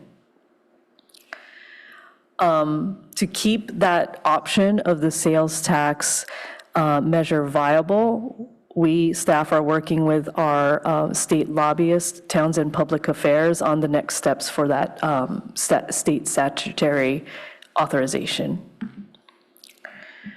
In addition to that, we're also looking at and exploring what the split is between resident and non-residents and how much they pay in sales tax. So we're looking at that aspect of it to really assess what that impact is to residents. And then finally, business community outreach engagement is critical in this to address how that potential sales tax measure may impact the local economy. The second tax measure that will be examined in poll 3 is a parcel tax based on square footage that will generate approximately $102 million, with about an average of $250 being the annual cost per household. And this estimate includes all single-family, multifamily, residential, and all non-residential square footage. Next slide. The second component of this funding strategy is development impact fees and use of those fees. Currently, the city has balances in its community center and parks and development impact fees, which could fund eligible costs that are for development, improvement, and expansion to community centers, and acquisition of land and improvements for parks. Impact fees from upcoming development projects can also be used as funding sources for this project. And then use of these funds to pledge against debt financing needs to be explored by staff and its financial advisor, PFM. Finally, the third is partner contributions and donations. Those two revenue sources are needed to fund the Recreation and Wellness Center and Performing Arts Complex, and discussions continue to secure financial support from those interested parties. So that concludes my presentation. I'll turn it over to Ed. Thank you, Ms. Perez. I think she really covered all we have at this point. Happy to elaborate if council would like to discuss any further. But again, the results of the survey really do reinforce the need for a multi-part strategy for funding improvements at Cubberley, and we look forward to taking next steps. With that, Mayor, back to you, or the ad hoc as appropriate. Go ahead, Councilor Ames. Thank you to everybody for the presentation. And I want to invite my ad hoc colleagues to jump in, and then the rest of council as well. But I thought there are a couple things that perhaps you could clarify right off the bat. One is, I'm not sure the slide showed the voter threshold necessary to achieve the parcel tax versus the sales tax, and I think it's important to articulate that. It might have been in the FM3, but I think, Christine, when you were doing your wrap-up and you were presenting the differences, it would just be, we had the money on there, 102 million versus 218 million. Oh, voter thresholds for sales tax versus parcel. The voter threshold for sales tax is simple majority, 50+1, and then for parcel tax, 2/3 supermajority. So with the sales tax, in theory, we get for roughly 250 per person, right? Average household, Average yes. household, we get 218 for a sales tax, 218 million, and only 50% of the voters got to pass it. The parcel tax, we get about 102 million, and it requires 2/3 to pass it. That's Okay, so correct. that's really important for people to Yes. hear. Thank you for noting that. We would like to clarify that on the sales tax, that 50% threshold is assuming a general tax as opposed to one that is specific. So this would require, again, the city council adopting a resolution expressing intent, but again, recognizing that this would be a general tax. Thank you for that. And sticking with this question of the sales tax, you indicated, Ms. Paras, that we are going to have to work with our lobbyists, consultants, people who help us work with the legislature to raise the cap on what we're allowed to even put on the ballot in terms of increasing the sales tax. I was under the impression, based on conversations with our consultant, that a number of municipalities are doing this right now, and that there's optimism that this cap can be increased. You guys are looking back at me like I'm not sure I heard that. Is that cool? Is that true? Yes, that is. This has occurred with some regularity amongst cities throughout the state, and we expect that a vehicle will be coming together that we'll be able to join in on. Right. So I just wanted folks to hear that. It doesn't feel like a super challenging bar for us to soar over. The far more challenging thing is getting to the right degree of voter support for whatever the project ultimately is, with whatever mechanism we try to use. But this more technical question of can we raise our sales tax cap is seemingly relatively, comparatively easy. That's it for me on technical questions. Thank you. Okay, any immediate questions from council to the consultants before we go to public comment? Councilmember Liu?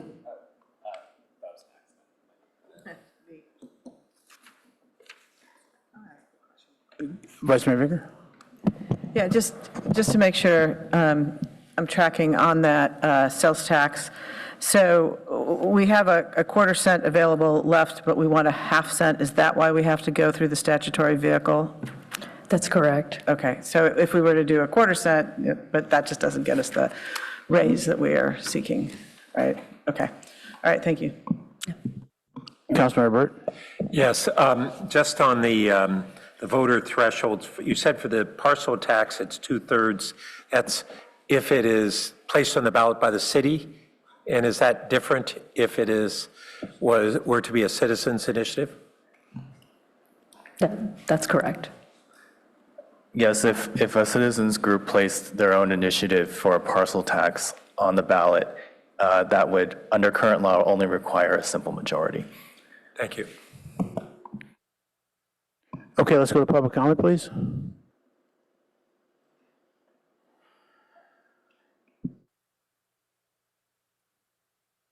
Our first speaker is Ken H.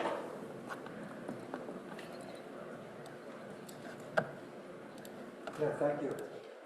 Good evening again. I think the most important thing is that we need to do something. We got to do something. And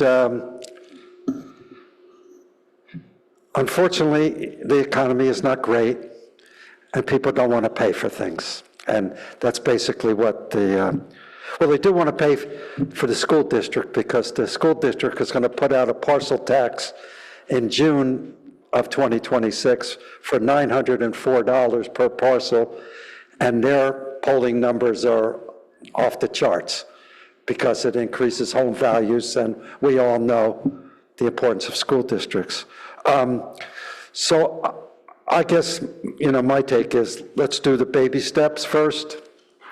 Let's get the land. If you think the 7 acres is that important, let's get the land, and let's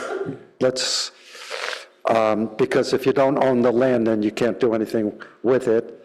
And then I would go ahead and do the repairs. And whether you decide on a sales tax or a parcel tax, it's going to be tough, because we just passed Measure A, so the sales tax went up 5/8%. The school district's going to have a parcel tax, so people are not going to be happy. So you've got to figure out the best strategies, but let's do something. Thank you. Our next speaker is Ann C.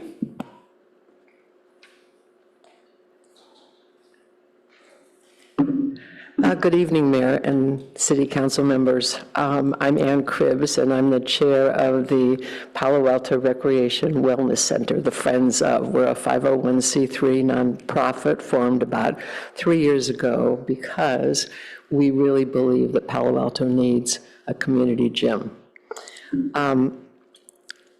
Wellness isn't a luxury, it's a public good, a place where people can stay active, play, recover, connect, and thrive is essential in a strong and healthy community.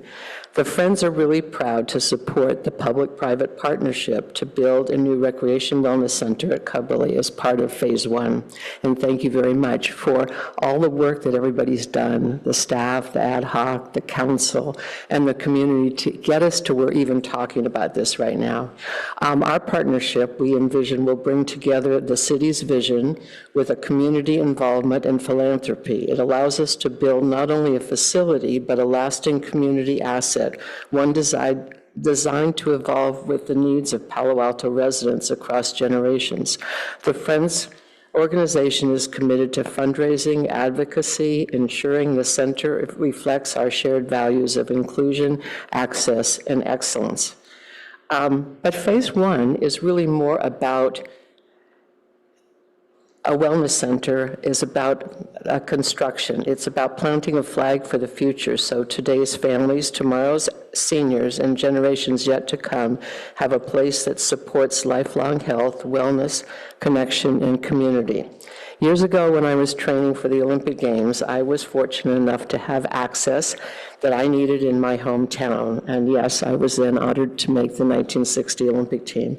As a former Palo Alto Park and Recreation Commissioner, I've seen, and also a mom of sporty kids, have also seen firsthand how essential facilities are to a community, and especially in this case, indoor gym space that serve people of all ages and abilities.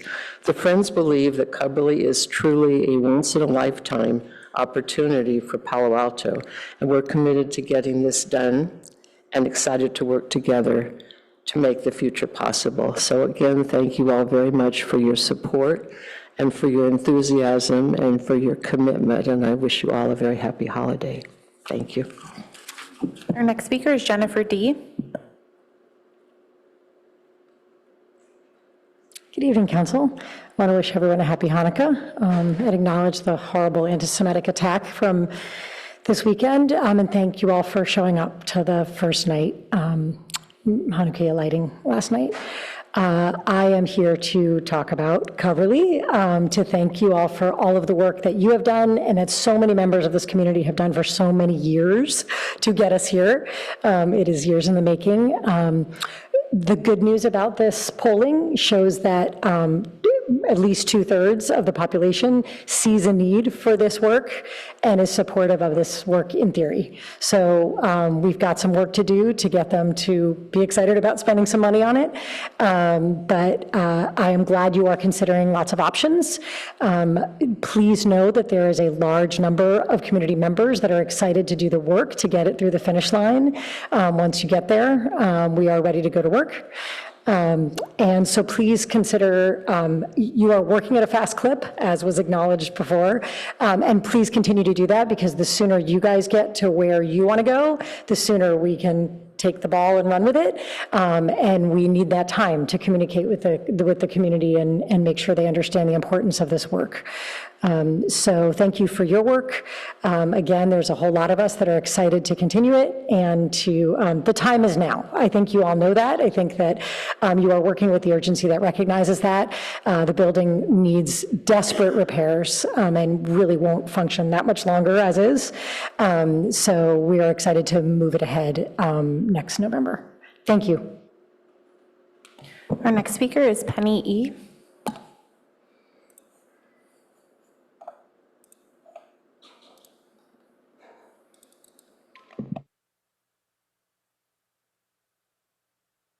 Penny E., you should be able to unmute yourself and speak. Okay, thank you. The button just showed up. Good evening. I'm Penny Elson, speaking as an individual. The survey tells us that most of us, can you hear me okay? The survey tells us that most of us agree Coverly urgently needs to be made safe, up to code, functional, and friendly for community service use. The city needs to own it in order to justify amortizing the cost of improvement of the property. This is an essential first hurdle toward phased, longer-term realization of a more ambitious campus vision that likely will be needed as the community grows and that may also draw philanthropic support. The survey sample is small. Only 407 of 37,350 registered Palo Alto voters. However, it tells us that those surveyed are only willing to support a $250 parcel tax. I would, as a voter, support this, but I would also pay more. I wasn't asked. I generally do not support additional sales taxes, as sales taxes tend to be regressive, impacting lower income people more because they spend a higher percentage of their incomes. So I kind of hope we'll stick with a parcel tax. I understand we need a measure that the whole community will support to ensure success for this very important community project. And I plan to support the bond measure with my volunteer time as it moves forward. And finally, I have a question. Do we know for certain that PAUSD will have a measure on the same ballot? This seems like something that might be discussed at the City School Liaison Committee. We have had 3 planning processes. Our community is growing. Let's please get this important project off the ground at long last. Thank you for considering my comments. Our next speaker is Society of Hearts. Good evening. This is Yudin, speaking both as a Parks and Recreation Commissioner and a board member of the Friends of the Palo Alto Recreation and Wellness Center. I want to voice my strong support for moving forward with a bond measure and completing the Coverly land purchase. Coverly is already a vital community asset. It serves seniors, families, nonprofits, youth, artists, and wellness programs across generations. What we're hearing clearly from the data and from lived experience is not a demand for unchecked expansion, but a need for safe, accessible, and well-maintained facilities that can support today's programs and tomorrow's needs. Passing the bond measure and securing the land gives the city certainty. It allows us to plan responsibly, invest strategically, and unlock better long-term development, rather than continuing to defer critical repairs or miss opportunities because of fragmented ownership and short-term fixes. As stewards of public spaces, we have a responsibility to think beyond the immediate moment and toward the next 30 to 50 years. With clear scope, faces, transparency, I believe voters will support a thoughtful investment that protects Copley and strengthens Palo Alto's parks and wellness ecosystem. I urge you to take the steps needed to move this forward and give our community the chance to vote on a clear, responsible path ahead. Thank you for the opportunity to speak, and happy holidays to you all. That concludes public comment on study session item 3. Thank you. Back to the dais for general comments on where we are.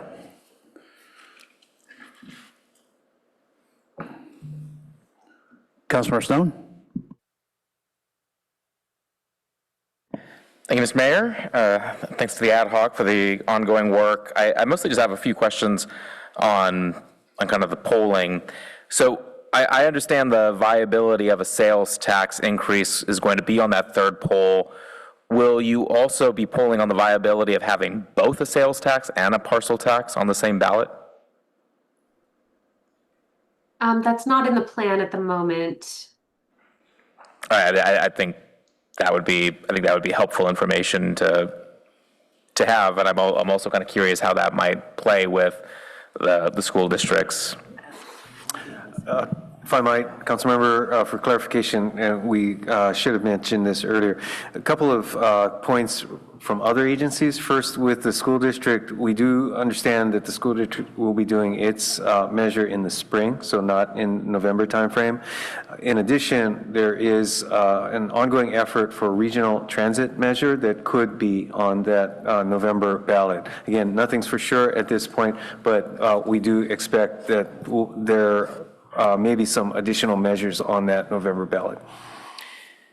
We would be considering, I guess TBD, but a combination if we wanted to do our own sales tax or parcel tax, one or both.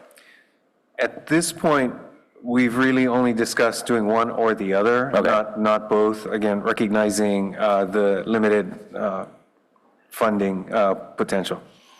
Makes sense. So kind of a question for our pollster, just kind of on survey bias. Does there tend to be a bias towards selecting the least expensive option for people taking a poll? So, I mean, if a poll here proposes a range of $250 to $1,100 in a potential parcel tax, I'm not surprised people selected the least expensive option. So I'm just curious if we were to do another poll where the least expensive option was $500, what impact that might have. Sure. So we actually asked people individually about different amounts. So they were able to tell us willingness at $250, at $500, at $750, at $1,000. So we didn't force them to choose one amount or another. And that is the best practice there. Okay. And I'm just a little confused by the summary of the poll results that was on page 597, and apologies if I missed this in your oral report. It states that 2/3 of likely voters support Cumberland Community Center updated as a visionary goal. I didn't quite understand what that meant as a visionary goal.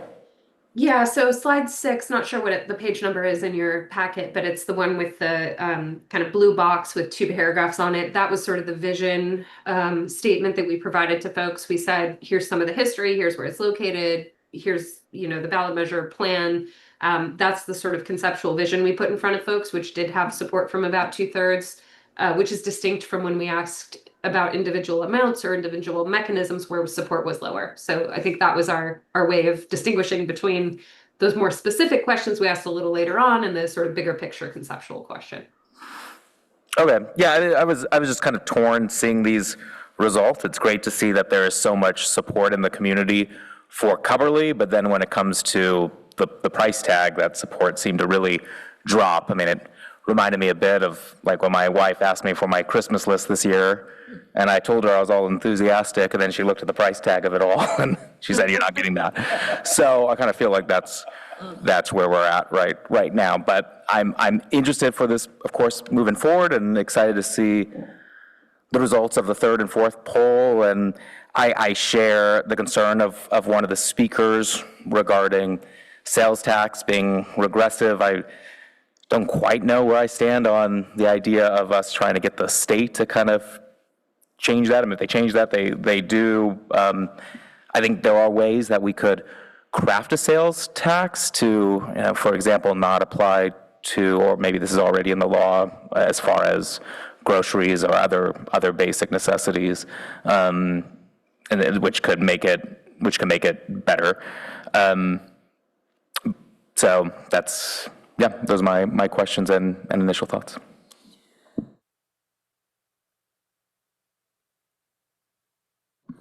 Others? Councilmember Burt? Thank you. So just a few additional comments. One of the really interesting aspects of the poll was where the community, it's on slide number 5, showed that fewer than 1 in 7 believe that Coverly Community Center needs more space. And I just want to dive into that a little bit deeper. First, that doesn't mean that the present configuration is ideal, that we wouldn't really, if we were to design this as a community center rather than a school, we would almost certainly design it differently.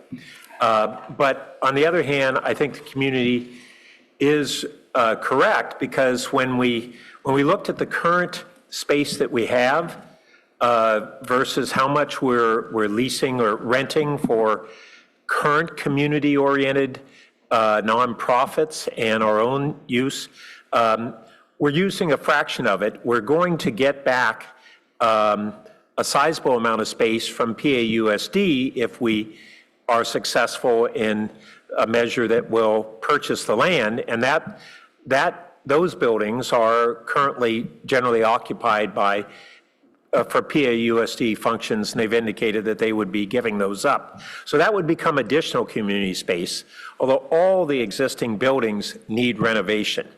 And that's one of the real dilemmas from this, even with the parcel tax after the land purchase, it wouldn't give us enough funding to do the full-blown renovation that we think is needed, but it would allow us to do a lot.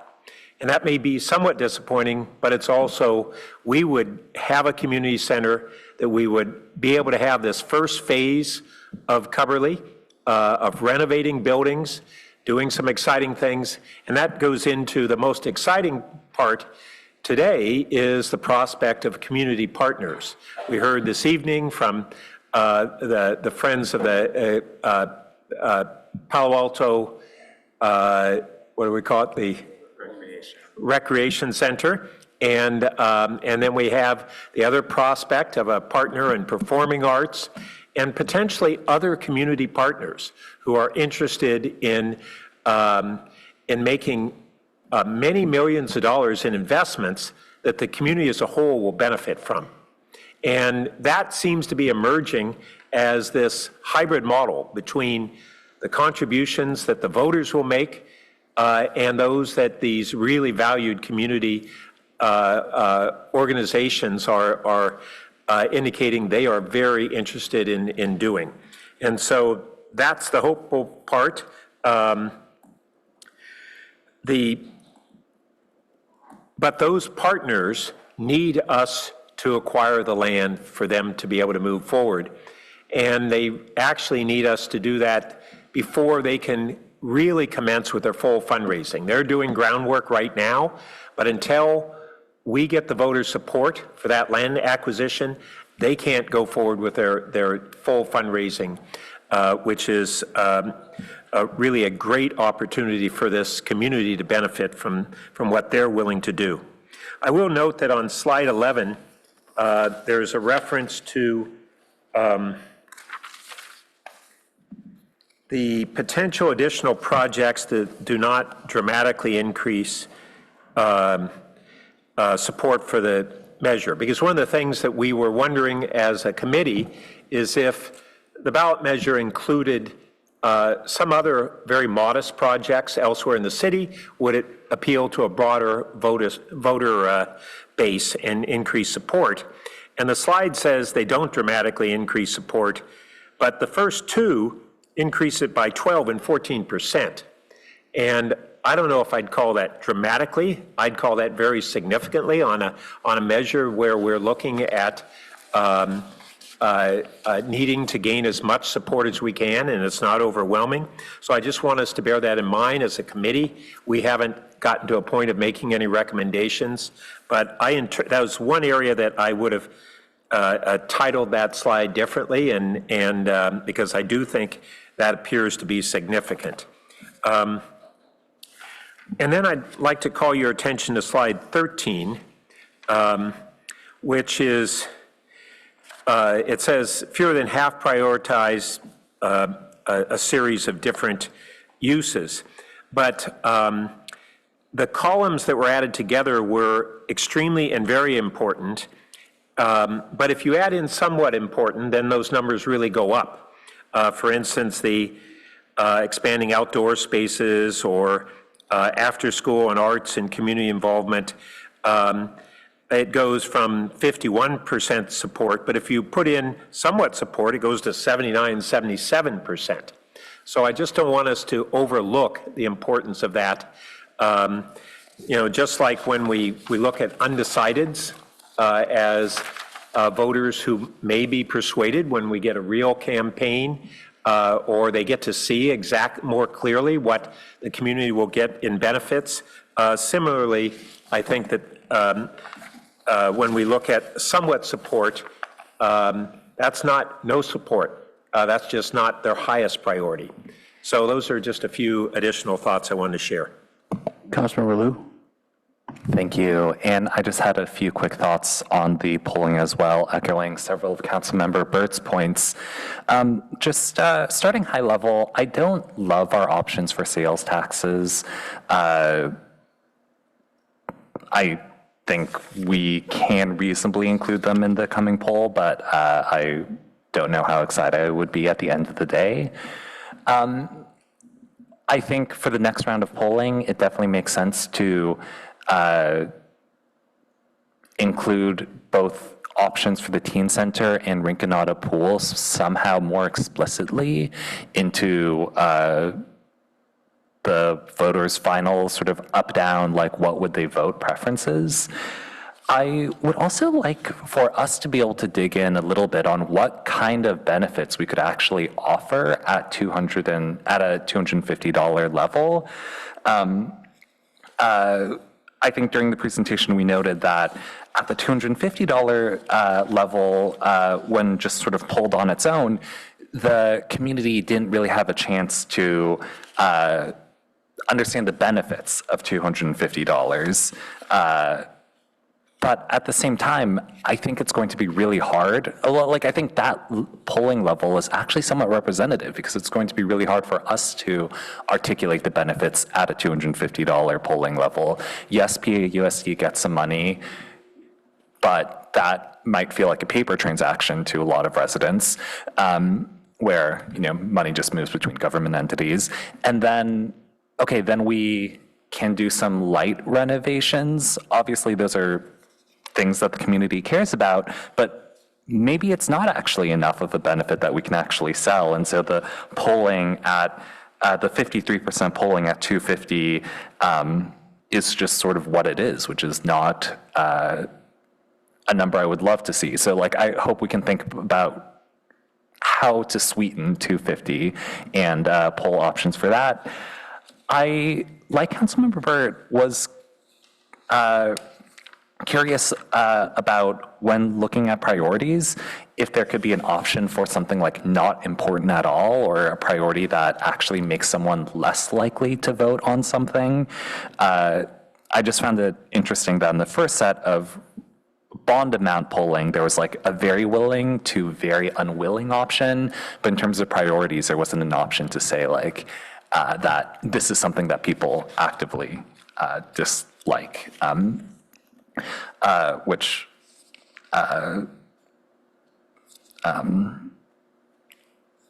maybe unlikely to uncover anything, but might also be useful if the polling gets really close and we need to think about what not to sell in the final vision. And finally, I echo Councilmember Burt's points about just really trying to get as solid partnerships as we possibly can with groups that can bring their own funding. We would love a visionary project, but I think the reality is that the only way visionary project gets delivered is through partnerships with private fundraising. So in light of Frank Gehry's passing, I've been thinking a little bit about how monumental visionary projects like the Walt Disney Concert Hall or the Guggenheim at Bilbao actually get together and actually sort of transform an entire city and civic space. And that is, too visionary and too optimistic for me to sort of fully sink my teeth into right now. But the point is that those were really driven by the sort of boosters in the community that could seize an opportunity. So we just need to make sure we can keep giving and advertising that opportunity.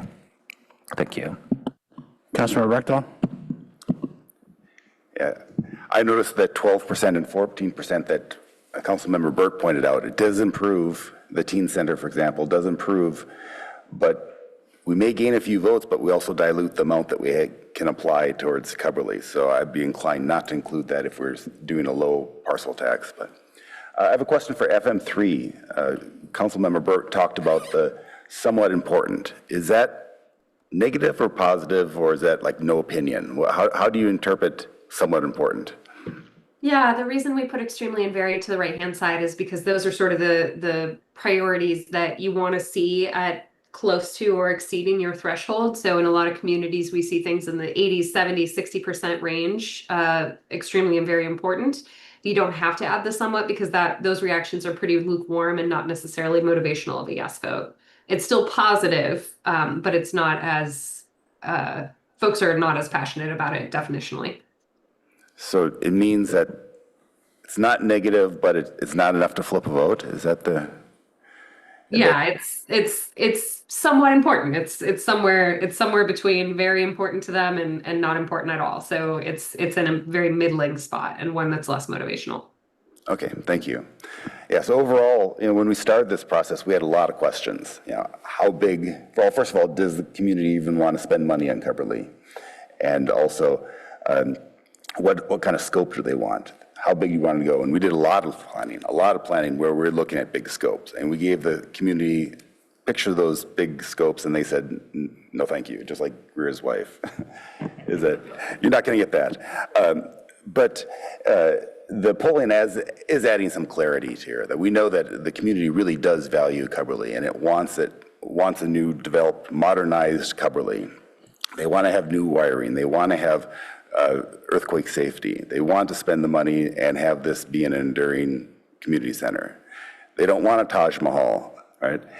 They don't want to pay for a Taj Mahal, but consistently they're consistent here, and they don't want, they don't feel they need a Taj Mahal. So the community is being consistent. They're telling us what they want, and they want a modest Cubberley that is the same size as it is today, cleaned up, and a few features added here and there. And I think that's a good message, because that's something we can deliver between our additional tax revenue and for example, the wellness center nonprofits like that, and the tax money can make this work. So I think we are on a good track. We're not getting the Taj Mahal, but we're going to get something that is even more used and more loved than the Cubberley today. So that's a good thing. Just a couple ads without stepping on everybody's toes that already spoke, but I think that, I totally agree with Councilmember Stone that, basically what they're saying here about a concept in principle is not a vacation in Tahiti. because that takes money. So you can think about how wonderful it is to lie on that beach. But I think we have to, I totally agree with Councilor Rectal, is that we're listening now. And I think we need to shoot lower than we originally thought. But I also think that it's very fair to not just assume, but we have some data points that, these partnerships are going to work. So if we go out and say, we have to raise X, and, we need 60% of it from the voters and 40% of it from partners, I think that's the kind of thing that could really move this. Not 99% from the voters and we'll find a few bucks. So that's one specific input that I don't think anybody's said, but I think that the percentage of the money raised should get fairly high on the partnership side to show that there's a lot of support in the community from important donors as well, where they're going to put their money. I'm not optimistic that the sales tax is going to poll very well for all the reasons we already discussed. There's already that fatigue. There's more coming. I'm not even sure you should poll with it, but you might as well get it to make sure. And fundamentally, as a public commenter started off to say, we need to buy this. We need to own it, because whatever we do now can be the phase one, as the committee has been studying, and we can make other changes and improvements later. But the focus is get the money we need right now to make sure that this is going to happen when we have the MOU and both sides really want this transaction to happen. Vice Mayor Baker. Thank you. And I agree with the mayor. And I also agree with the theme that's surfacing here from most all my colleagues, that our community values the experiences they have at Coverly. They like the programming. They want more of it, but they want to do it in a place that feels safe and clean and modern and, doesn't have all the issues that we know are with Coverly.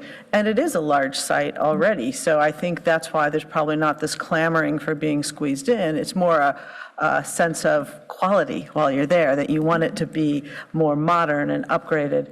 So I think we do start there, especially. We can't ignore the context of the times where people are feeling that cost of living is getting more expensive. We just passed a ballot measure to increase county taxes. Now it'll be a school district, then we come along. So I think I'm really looking forward to the results of the polling. And I think that'll have to tell us, a lot about how folks are feeling, because I too, on the sales tax, I don't love the regressive nature of it either. But as was pointed out by Councilmember Lithcott-Hames, the parcel tax takes 2/3 of the voters, and looks like it would, it's posited to reap less dollars. So it's a tough call. So I think it's still worth doing both of those polls as best we can. And I was interested also in the polling on I think you called it the vegetables without the rest of the meal, the unattached, what type of funding mechanism without all the, in the absence of ballot question format. And the parcel tax was at the top with 39%. But I also wonder if that's influenced by the fact that we have 40+% renters, and they don't feel that they're going to see that tax on their property bill because they don't get one. Now, probably get passed along or baked into the rent somehow, but it doesn't feel as immediate or personal. So, but those are the folks who vote. So, I can sit here and wonder why, but we have the numbers to help us make decisions. One thing I wanted to ask about in the polling is that what's posited is a parcel tax, a square footage parcel tax, as opposed to a flat fee.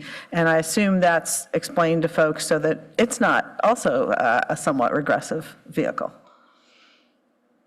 So in the polling, I guess I'm asking our polling folks. Yeah, the way we described it is a parcel tax that would be added to your property tax bill based on the size of your property. Okay, so that should be made clear to them. That's great.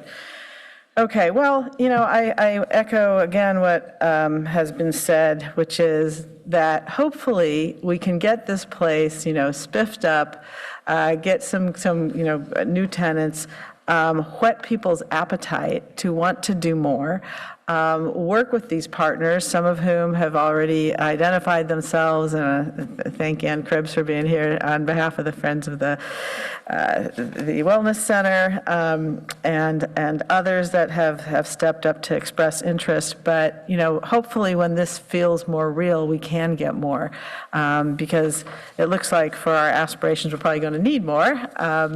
But I appreciate the work that's gone into this far and look forward to hearing more. Councilmember Lickett-Hames? Yeah, I just thought I'd share my concluding thoughts. What a great conversation. What a breathtaking process this has been and will continue to be, really for another year, just less than a year, we'll know. I want to underscore how excited I am that we are attracting wonderful potential partners like the Friends of the Wellness Center and others who plan to do their part to contribute to the vision for what this destination in South Palo Alto can be and what it can offer and what it can feel like to be there. And these partners are also going to do their own fundraising. It's going to be a key component. But as we've heard, they want to see that the community wants this before they decide to kind of ante up. As the city manager mentioned, we can also draw from some development impact fees that are going to come from significant housing projects that are in the pipeline and on the horizon. And then there's the community. The community is going to be asked to do its fair share and only its fair share. Our job is to keep listening and refining and then to make the case for what it will be and earn the community's support. I am incredibly excited and optimistic that we are well on our way to getting there. And I want to underscore again my gratitude to the staff for the tremendous work that has gone into this. And I know that in some ways we're only just getting started. Thank you. Yeah, thanks also to staff. Just want to join in that, Councilmember, for getting us this far. And we keep on running. Thanks very much. That concludes this item. The next item is consent calendar. Is there any public comment on consent? Yes, Mayor, we have one request to speak.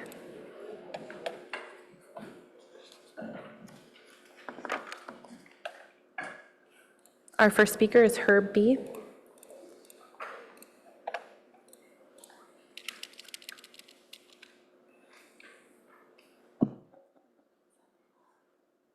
Mayor Lowing and council members, I request that you remove item 5 from the consent calendar and refer the issue of the appointment of an interim city attorney to the council CAO committee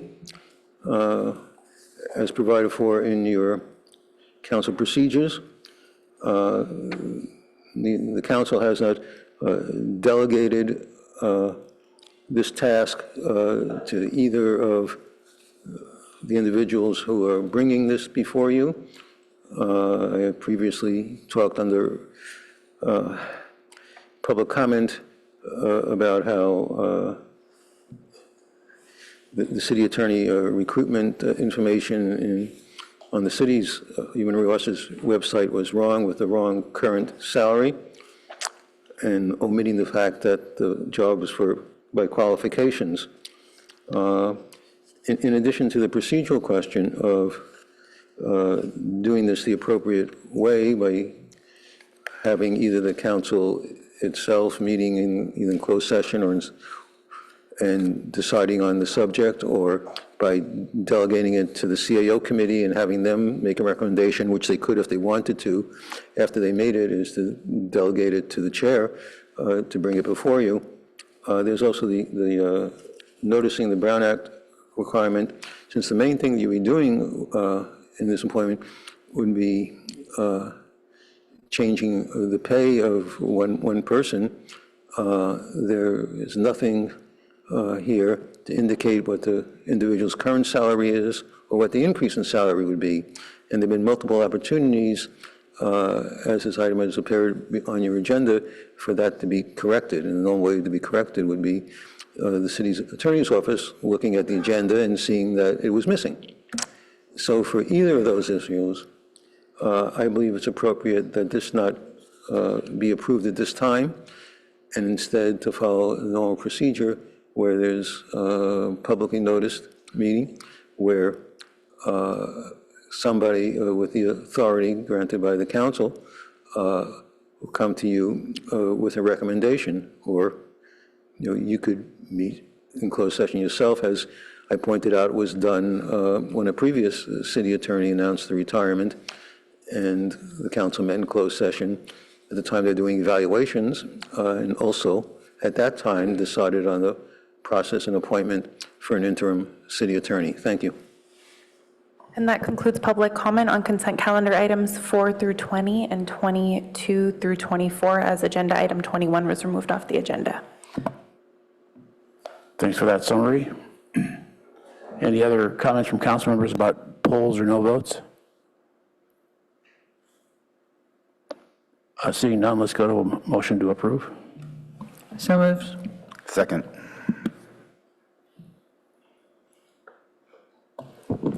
Councilmember Stone? Yes. Councilmember Burt? Yes. Vice Mayor Vinker? Yes. Councilmember Lithcott-Hames? Yes. Councilmember Liu? Yes. Councilmember Rectal? Yes. Mayor Lowing? Yes. Motion carries. Okay, thank you. That took 2.5 pages of our outline, but only a few minutes. We're scheduled for a break right now? City manager comments. Yeah, I mean, after that. Yes. So I think we'll take a short one at least. City manager? Well, this will be a very short city manager comments. Next slide, please. Just going straight to looking at your calendar for the upcoming month in January and beyond. Just noting again, January 5th, your reorganization date, January 12th being your first business meeting of the new year. And items noted there, along with the following Tuesday, January 20th, in light of the Monday holiday. And then finally your, oops, that's right. My screen wasn't showing or isn't showing the Saturday council retreat, and then followed with a number of items listed in the February timeframe, still working on finalizing dates, board and commission work plans, weed abatement recurring item, the SCAP reliability strategy and 2-year work plan, along with follow-up reports and discussions on Palo Alto Link, oversized vehicle report from the ad hoc committee, and mid-year budget actions. Again, anticipated in the February timeframe with dates yet to be set. With that, Mayor, that completes my report. Okay, thank you. We're going to take about a 10-minute break, so that's going to get us in here about 17, 18 after, to take up the next item, which is the quasi-judicial hearing on 1680 Bryant Street.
And we're moving on the agenda item 1680 Bryant Street, and staff has a presentation.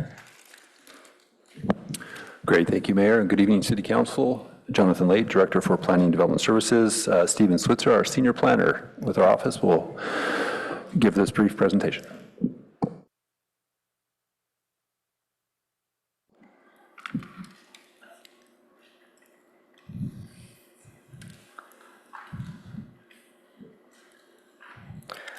All right, well, good evening, and let's take a trip to 1680 Bryant Street. Next slide. All right, just to briefly orient ourselves here, this is a property located at the intersection of Lowell Avenue and Bryant Street in the old Palo Alto neighborhood, single-family R1 zoning district. If we go on to the next slide right here, the project overview. Back earlier this year in July, the city's historic preservation consultant, Page and Turnbull, had prepared a historic resource evaluation. Following that, the applicant submitted a request to reclassify the historic resource from a Category 2, its current designation, to a Category 3 on the historic inventory based on the findings contained in that July 25th report. It went to the Historic Resources Board at their October 9th meeting, and following that, we are here today at the December 5th City Council meeting. So a little bit about the construction chronology. This structure was built in 1914. The architect was John Hudson Thomas, a notable member of the Bay Area tradition movement. Some of you may know some other notable members, Julia Morgan being one of them. So I pulled an image from the Sanborn map in 1924, following 10 years after its construction, and we can see the orientation of the structure there on the left-hand side of the screen. Following and around the 1940s, we'll see on the right hand of the screen that one-story addition or connection between the building was demolished, as well as a porte cochere on that northern portion of the structure. And as we progress throughout time, on the next slide, carrying over the 1945 Sanborn map image, as well as a recent image grab of the city's parcel report indicating a new structure that was built at that 275 Lowell Avenue address that was demolished, the southern half of the structure, in 1997, following the construction of a new two-story residence at that location. And just want to note that at that time, it was coinciding with the city's efforts to update the historic inventory with that 1997 to 2001 Dames and Moore survey update, but those efforts were reserved for adding new structures to the inventory rather than looking at or evaluating existing structures on the inventory. And going right along, a little bit about the historic significance. It was added in 1978 at the inception of the city's historic inventory as a Category 2 resource, noted as a superb example of the prairie architectural style, which is an uncommon example of residential architecture in California. That historic resource evaluation prepared by Page and Turnbull, which is attachment D in the staff report, notes the existing eligibility under Criterion 2, which is notable architecture, Criterion 5 being a notable architect, as well as Criterion 6 if there's existing design elements of a certain architectural style. Next slide. At that October 9th Historic Resources Board meeting, the board voted 3-1-1 with one member absent and one member dissenting to keep the existing designation. Their rationale at that meeting and discussion was that the property would lose what little historic preservation protections currently exist in our municipal ordinance, namely the demolition delay if it were to be downgraded to a Category 3 resource, as well as noting that the current historic incentives are insufficient for property owners to either preserve or maintain existing historic structures. Some key considerations for tonight's discussion would be the facts and the record from that historic resource evaluation prepared on July 5th of this year. as well as the construction chronology, as taking into account some of those significant alterations with over 2/3 of the structure being removed, as well as the definitions for the Category 2 and Category 3 resources in the municipal code. As for CEQA, this is not a project maintaining a historic inventory list or reclassification of structures on said list. Does not constitute a foreseeable change in the built environment. And on to staff's recommendation as detailed in the staff report. Staff is recommending that council approve the record of land use action, attachment B, to reclassify the building as a Category 2 resource to a Category 3 resource on the historic inventory. Just noting again that this does differ from the Historic Resources Board's recommendation to retain the existing listing as a Category 2. Staff is aligning with the facts in the record from that historic resource evaluation determination and attachment D. And with that, I can entertain any questions, and the applicant does have a brief presentation to provide as well.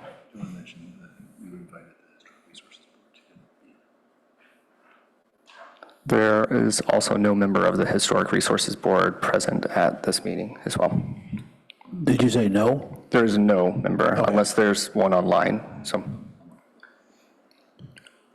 Okay, let's go ahead and get the applicant presentation so we can get the whole picture.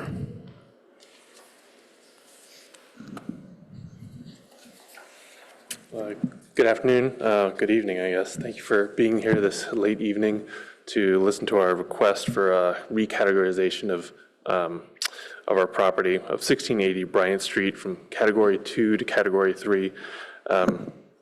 I'm Steve Allen. I'm with Stanton Architecture. I'd just like to describe a little bit more about the original building and then what is the building in its current state and how much has been demolished. Here you go. Here we have a photograph of the Lowell Street facade of the front of the building. Here we see a lot of the original prairie-style elements and the intent from the original architect. We have two large masses that are symmetrical around the center. The center shows a clear entry with the entry awning in the middle with a connecting portion of the building. And on the right-hand side as well, we can see a porte cochere, a good-sized porte cochere in the building. We have strong symmetry, we have these twin masses, a clear central entry, and keeping in mind also this facade as the main facade is the main entry proceeding from Lowell Avenue. And as we move on to the next slide, you'll see it has a H-shaped plan, and you can see just how much of the original building has been demolished. We have a new property line running up and down on this page, and the gray buildings are the remaining structures, and what we see in red are the demolished structures.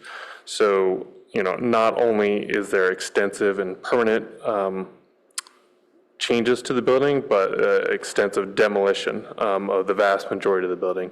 We see the south wing on the left-hand side has been demolished, the main entry and progression from the street has been demolished, and the wings, the connecting piece between the two masses are also demolished, as well as the large porte cochere on the right-hand side. Next slide. You've seen a portion of this slide already on the left-hand side is the 1924 Sanborn fire map. On the right-hand side is how it stands today. You can see with the new property lines, there's also an easement at the lower portion of the image, which, as we look at it now, is pretty much unrecognizable from what it was before. The remaining lot is about a quarter the size of the original lot. The intent of the original H-shaped building being on a larger lot, I think is part of the intent of the building with a large rear yard and a side yard. As well as what the remaining building is just really a rectangular plan, so very different from the original architect's intent. Next. Here we see a side-by-side of what the original building was and where it currently stands. In the upper image, we show the two twin symmetrical portions of the building and the entry facing Lowell Street. Lowell Street is also what is still considered by the planning department to be the front-facing portion of the building. And then on the right-hand side, you can see the large roof that was the porte cochere. In the lower image, you see it how it is today, much smaller, just a rectangular shape, no porte cochere. And you can see on the right-hand side of the image, there is an existing garage, which is also considered Category 2. Next. Here we see where the porte cochere would have been a much larger mass on the property. And wanted to describe also the location of the garage is currently 16 to 18 feet over the setback lines, which we'll see next, which also makes it very difficult because it's Category 2. It also cannot be changed, so it already violates setback lines and makes it very difficult to do anything with that. Next. This is a view of the Lowell Street facing facade. Again, this is still considered the front facade of the building by the planning department. And as you see, we have no entry on this facade, and also sets the depth of the setbacks. Again, south portion of the building has been demolished, the connecting piece has demolished, and there's no entry on this facade, as well as the demolition of the porte cochere. This diagram shows the current condition with the much smaller lot, the existing building being shown in gray. On the right-hand side, actually, the setback line is the black dashed line. On the right-hand side, you see Lowell Avenue, which is still considered the front. There's a 20-foot front setback, a 20-foot rear setback, and then on the Bryan Street side, there's a 16-foot setback, and the side yard's an 8-foot setback. Which really limits sort of anything we can do with the existing building. We can see on the right-hand side that blue hatched box is an area that cannot be built.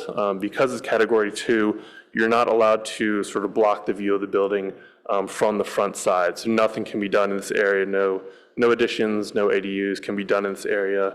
The only remaining area that could be built upon is this green hatched area to the left, but that pretty much covers the entire location of any usable backyard, as every other portion is much smaller. Highlighted in red, we have the existing garage, which here you can easily see how much it violates the setback lines. It's pretty much right on the property line, so we can't really modify or do anything with this building. It's also Category 2, so we cannot touch it. On the south side of the building, we see a smaller red block there. It's the location of where there has been an inappropriate addition on the building. This is where the building used to have a connection to the other mass, and now it's been infilled with glass block, and then did have a porch on top of it, which has since been infilled with another bathroom renovation. So again, some inappropriate additions onto this existing building. Next. Here's just a few views of the interior of the building. It's in bad need of some updating, but just to show, it has been cut up a lot, and the loss of the other portion of the building really limits the size of the spaces. Next.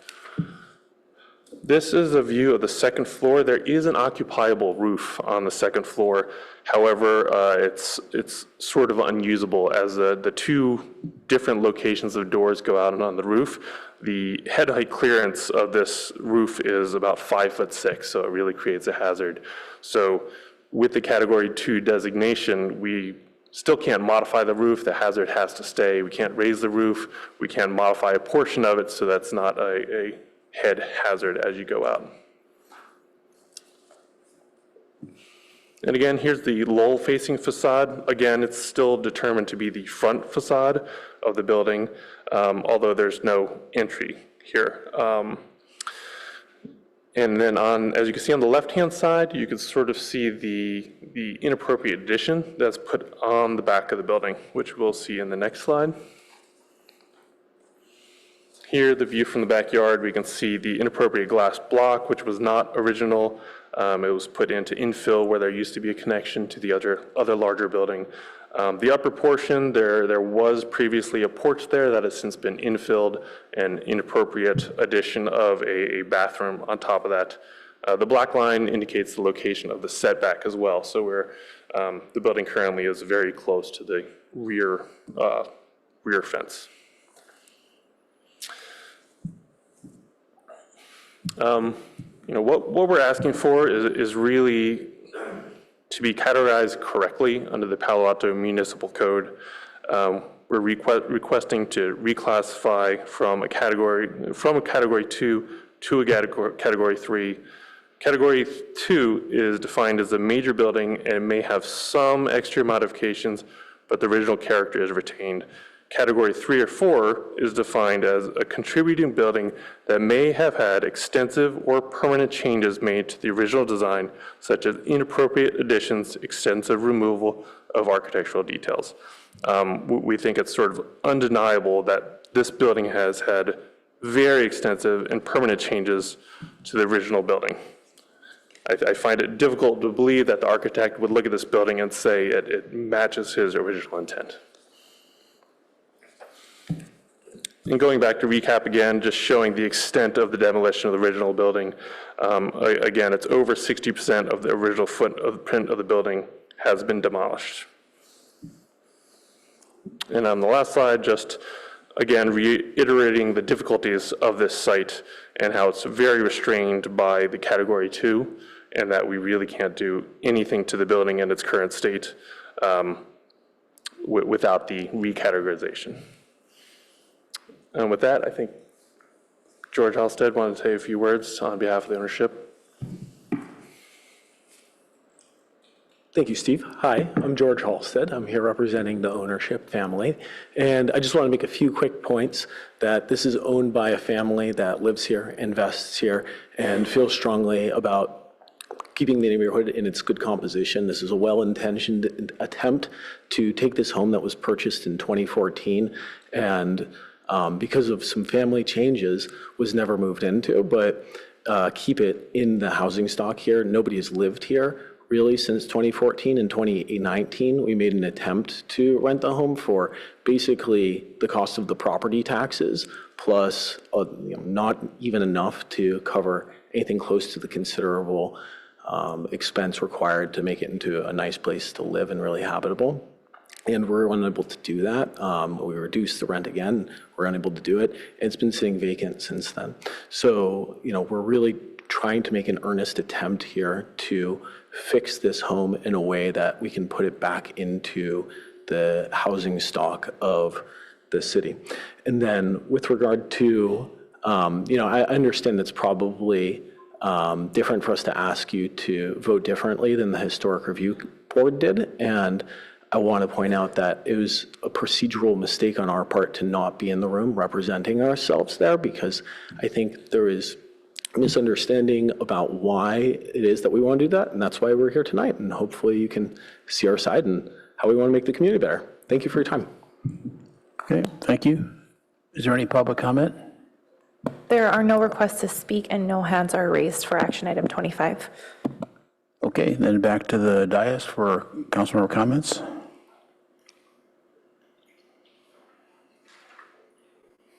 I think Councilmember Liu was first.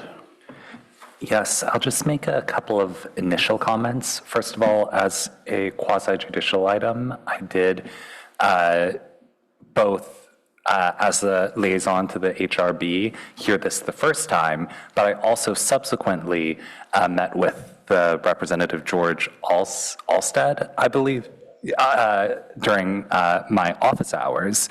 I don't think there was anything substantive on the record that I otherwise heard.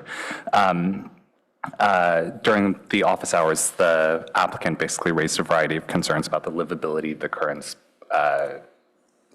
current building and how sort of an unclear set of potential renovations would be prohibitively difficult. I'll just add a little bit of color as well to the record so far about the HRB.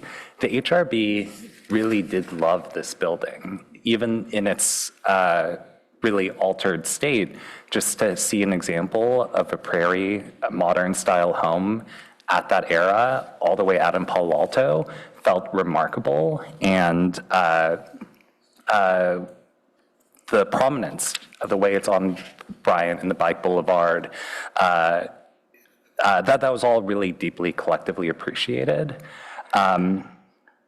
There was not a record about what the applicant actually wanted beyond the staff recommendation at that time. So it is true that there was not that much else or another side of a story to go off of at that meeting. I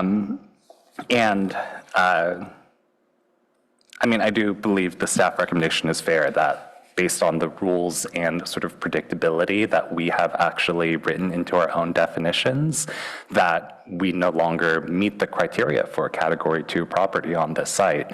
And personally, I find that to be fundamentally persuasive, that we write down clear rules, and so we should respect clear rules.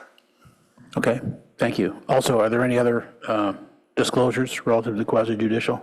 Start at that end? No, no, no, no for me. Vice Mayor? No.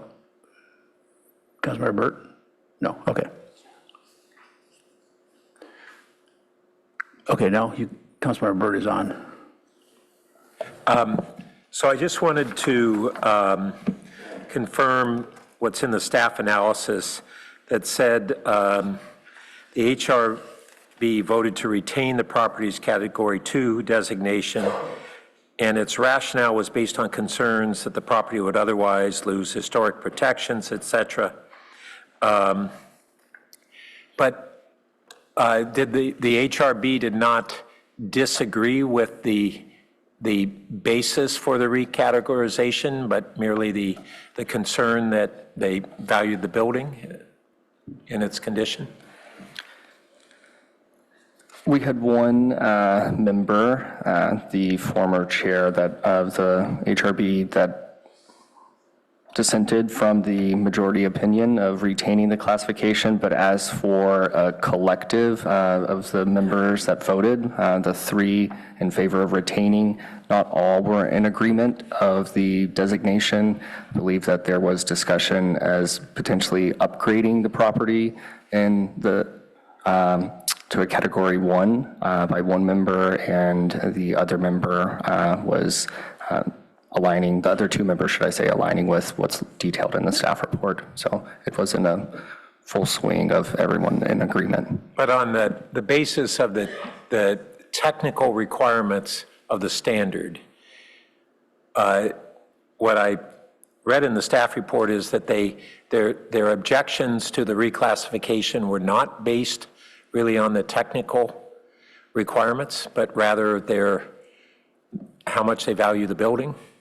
That would be a fair statement. Okay. Well, I value this structure as well. I ride my bike past it almost every day and have always enjoyed it. Had never realized that it's the right side of what was formerly a single structure that was on the adjacent street. But as much as I personally like the building, and I appreciate a lot of the work that HRB does, I'm really concerned that we've received a recommendation not based on their objective determination of whether something complies with the standards or not, but on their own value structure and whether we ought to change the standards. And if they want to make a recommendation to the council that we change standards and make that case, then that's within their proper role. But I regretfully feel like a need to admonish the HRB that we expect them to do as their own objective interpretation of compliance with existing standards, and not to impose values that are outside of that. And our normal established practice when we have such issues with boards and commissions is for the mayor to take a lead role with the chair of the board or commission, and I'd like to encourage that to happen and convey those concerns. Sometimes that's inclusive also of the liaison to the particular board. I'd be fine, I think we need to give this feedback. Okay, thank you. Councilmember Stone? Thank you, Mr. Mayor. I just want to kind of trying to understand kind of how we got to this point, because the full structure was classified as a Category 2 in 1979, correct? Correct. So when the 275 Lowell Avenue portion of the property was demolished in 1997, was there a decision then to remove that portion of the property out of the historic registry? No. Okay, so would that have made the demolition then an illegal demolition because it was a Category 2? The home constructed at 275 Lowell Avenue was permitted by the city, so, and the subsequent, say, demolishing of the structure or the 2/3 portion. So I don't believe that probably would be a fair statement that it would be an illegal demolition, but because it received the proper permits. So we try to answer this question as well to understand the sort of the history, and the record doesn't provide any information that's useful in this regard. All we can state is it was there, it was designated, it was demolished, it was subdivided. That's the sequence of history that we have. Okay, but the city allowed for the demolition of that Category 2 property? Permits were issued for the demolition. Okay. Well, that's 1997's problem. So, yeah, I think, okay. I mean, I agree with kind of Councilmember Byrd of where we're at. I like the property. I think it's historically significant, but within our standards. And I think I was a little more concerned about some precedent setting had it not been approved by the city back in 1997 to be able to do so. Maybe we can admonish that planning director. But yeah, then I support the applicant's request. Okay, I'm going to jump in a couple quick questions.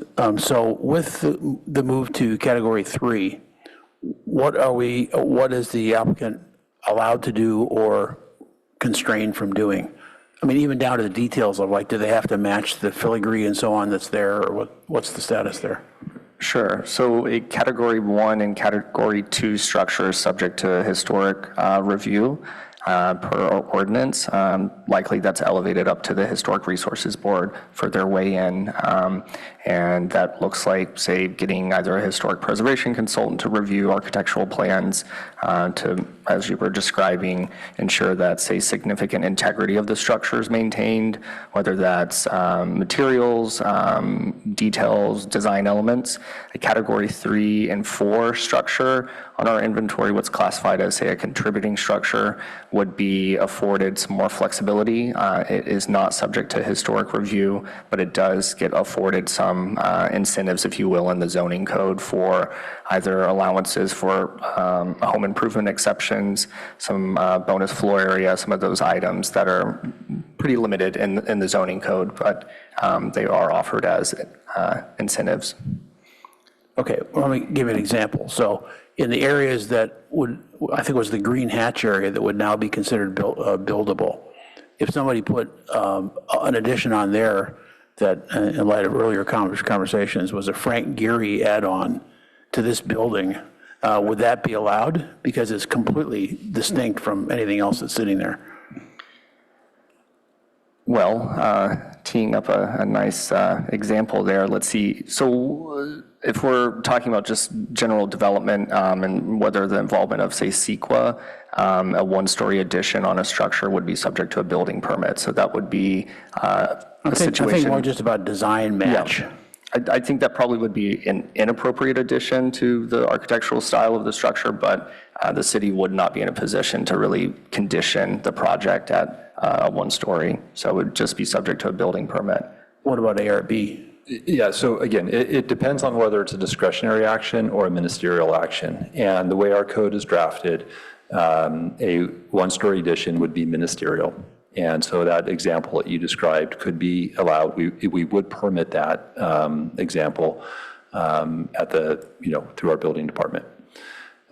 There are notably less protections afforded to Category 3 and 4 structures in our code. And correct me if I'm wrong about this, but demolition is a possible future for this structure as well with this designation. Oh, for the whole site?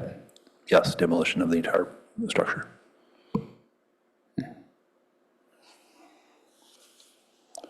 Okay, just as a footnote, I thought the reports that came in were fascinating. I read all the reports from, was it Turnbull and everyone else, and right on point. But yeah, given that 2/3 of the structure is gone, I kind of find it hard not to. I don't find it hard to support the motion or to support the staff report. Let's see others. Councilor Lithcott-Hames. Mr. Mayor, I just want to add my voice to the chorus of support for the motion. This seems by definition to be a Category 3 home, given what has happened to it over the years, and there doesn't seem to be any justification for cramming it into the Category 2. I also, as a matter of public policy and kind of serving the community, I just find it very compelling that the applicant, the owner, wants to do something with this house and have people live in it. And Lord knows we need housing, not structures pretending to be housing. So I intend to support the motion. Happy to make it myself unless other people are still. Councilor, Vice Mayor Meeker wanted to make a comment.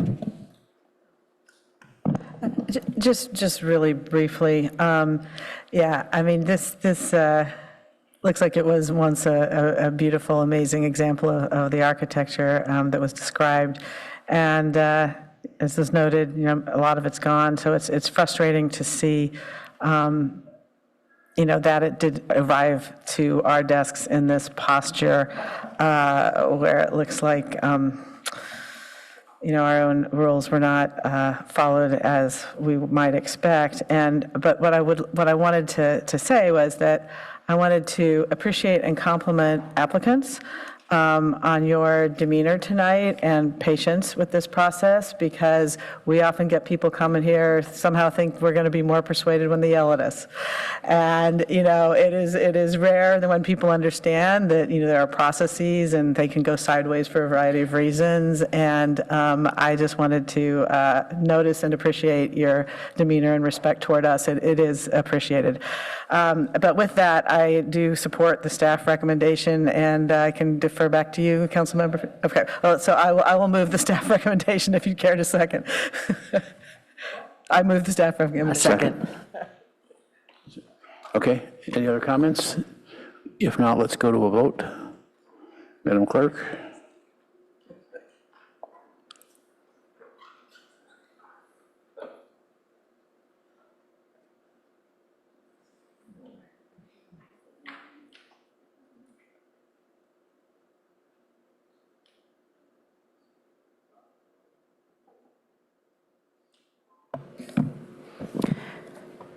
Councilmember Burt? Yes. Councilmember Stone? Yes. Councilmember Liu? Yes. Councilmember Lithcott-Hames? Yes. Councilmember Rechtel? Yes. Mayor Lowing? Yes. Vice Mayor Vinker? Yes. Motion carries unanimously. Thank you very much. Thanks to both staff and the applicant for getting this in order. And we now proceed to item number 26, only item 26, but the last time on the agenda for the preferred alternative. That is a continued item from last week. And we'll have a consultant representation. And as we discussed last week, there's no additional public comment tonight.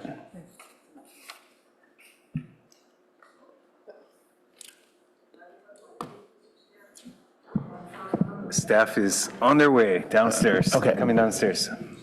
I thought maybe they were all on Zoom tonight. I'm not going to go back and remember.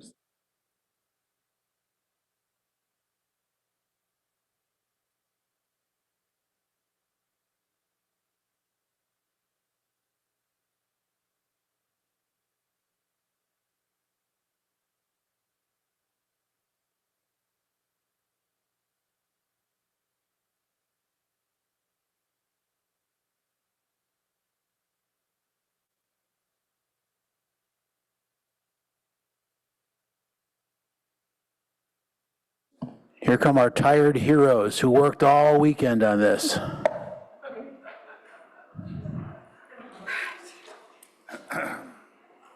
right, Mr. Mayor. Last big item. You get the gavel again though in January. Start.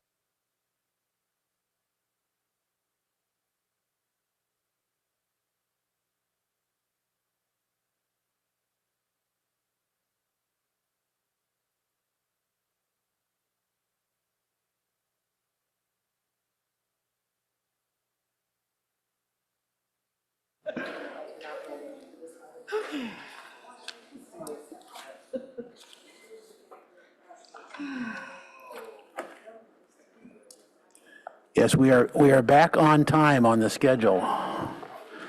So you can go on for hours if you need to, I guess.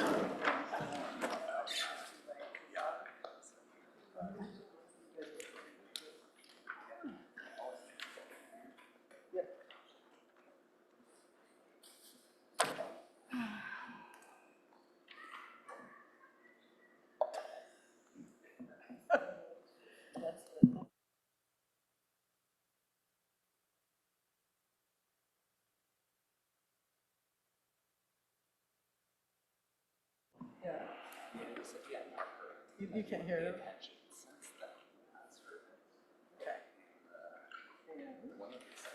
Who's starting? Is it Ripon? Good evening, honorable members of the council. Ripon Bhatia, senior engineer with the Office of Transportation. So Okay, tonight, just before you start, we have to have a recusal again. Yes. Okay. Yes, my house is still 500 feet away from the intersection. Yes, it has not, I measured it this morning, it hasn't moved. It's just, but anyway, so I will recuse myself from this item. Thank you. Okay, thanks.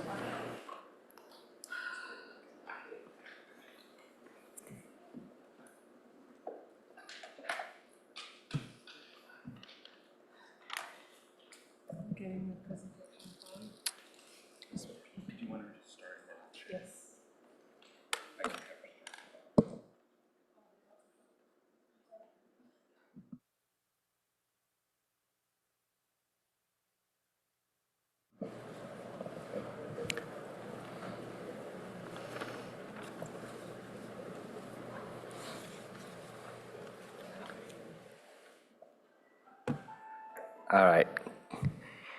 Sorry for the delay. Good evening, honorable mayor, members of the council. Ripon Bhatia, senior engineer with the Office of Transportation.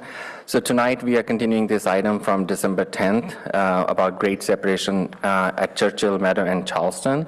And tonight with me supporting us in this presentation is Ria, our chief transportation official, and team Caltrim team, Cheryl Gibson to my right, and Edgar Torres, and also online Whitney, DG and Tomaso, and Navi Dalival in the audience as well. Next slide, please. So we like to seek council direction on the alternatives to advance to the 15%. And this is a continuation meeting from the December 10th, and therefore we are going to be responding to some of the questions that came up during the council meeting and regarding the traffic studies, traffic analysis. Next slide. So this time, Ria will be, I'm handing it over to Ria. Thanks. So on the 10th of December, council members requested some more data on the traffic analysis, as well as expressing a desire for the data to be completely accurate. So I'd like to tackle the second part of that, which is kind of appropriate expectations for what traffic models can do. So this is, I guess, is the PDF version. So standardized traffic analysis is done via a 4-step model. Can you go back? Is done via a 4-step model, which simulates various types of trips, like home-based work trips. And in the model, it has 4 steps. The first step is trip generation, which estimates the number of trips based on forecasts of trip producers, like homes, and trip attractors like jobs, based on the average rate of trips generated for each transportation analysis zone. The second step calculates the trip distribution to and from each zone based on those quantities, and then the distance, time, or impedance between each of those zones. The third step is mode choice, where trips are allocated to motorised modes based on the average mode split, relative travel time by mode, and features like express lanes and paid parking. And then the fourth step assigns all of these trips to the street network using some software like Synchro and SimTraffic. And so the results are then represented on a scale from A to F for automobile level of service. One public commenter last week compared these grades to school grades, which we would not recommend that you kind of absorb the data in that way. The community may have other goals for their city. So a street that performs well and gets a level of service A for automobiles may not perform well for user safety, which is one of the key goals of this project, or economic vitality. So traffic is just one element that needs to be considered. Also, the cost of providing enough capacity to achieve a level of service A or B is often not a good use of public resources or an efficient use of public resources. So it's not like you're always, like A is better than C. Often C is better in other ways. So the four-step model is a standard process in the US, and it's helpful for simulating traffic delay. If we can go to the next slide, there we go. But at best, it's a forecast. And like a weather forecast, it's not a deterministic exercise. It's a forecast based on inputs, and the inputs are all best guessed approximations. So we can only be so accurate with this. Also, the assumptions typically reflect some version of business as usual or an expansion of business as usual. So if there are policy choices being considered, then that is not well reflected in our typical traffic models. A more critical perspective is that the standard models have known flaws. When the US was building out its highways, and our discipline of transportation engineering and transportation planning emerged, we borrowed wastewater engineers to help us with thinking this through. Wastewater engineers had been very successful in solving a prior public health crisis by building out a network of sewers to transport waste away from houses. And so this mental model of traffic units as water molecules is embedded in our system, in our models. And you can see that in the language of flow, capacity, volumes, and also in the mechanics of the models, the gravity flow, the network analysis. The model is really helpful, but it's incomplete. Vehicles are not inanimate units that naturally flow through a network. They're tools that are controlled by people. And people driving the vehicles make choices, they respond to their environment, and their environment is shaped by decision makers, by agencies, by cities. So some researchers have suggested that maybe perhaps a more appropriate mental model could be traffic as a gas that expands to fill the space that it's given rather than a liquid that flows through a network. And this has been borne out over 3 decades of research on induced travel demand. I was actually involved in some of the research that happened in Berkeley with Robert Severo. So induced travel demand is the causal relationship between transportation capacity expansion and an increase in traffic volume after controlling for population growth and other factors. So the economic explanation for this phenomenon, if we can go to the next slide, can be kind of thought of in terms of supply and demand curves, and you can kind of flick through this a little bit. So goods in the market have an equilibrium point where supply meets demand. And so, for example, here, if it takes a lot longer to travel somewhere, or if the travel time is shorter, then you tend to have more flow. It's kind of like a cost of a good. And then also, As you get more flow, however, like on a freeway, for example, the travel time goes up. So that's our supply and demand curves. And if you can keep on moving through there. So, and there's a point at which the market has like an equilibrium point. So in terms of, so this kind of is a way of thinking through this. When we expand the capacity of a facility, that we get some travel time benefits. That's effectively lowering the cost for users, which increases the consumer demand. And then the market kind of finds a new equilibrium based on that kind of demand curve. And that's with some short-term changes like changing your travel time and changing mode.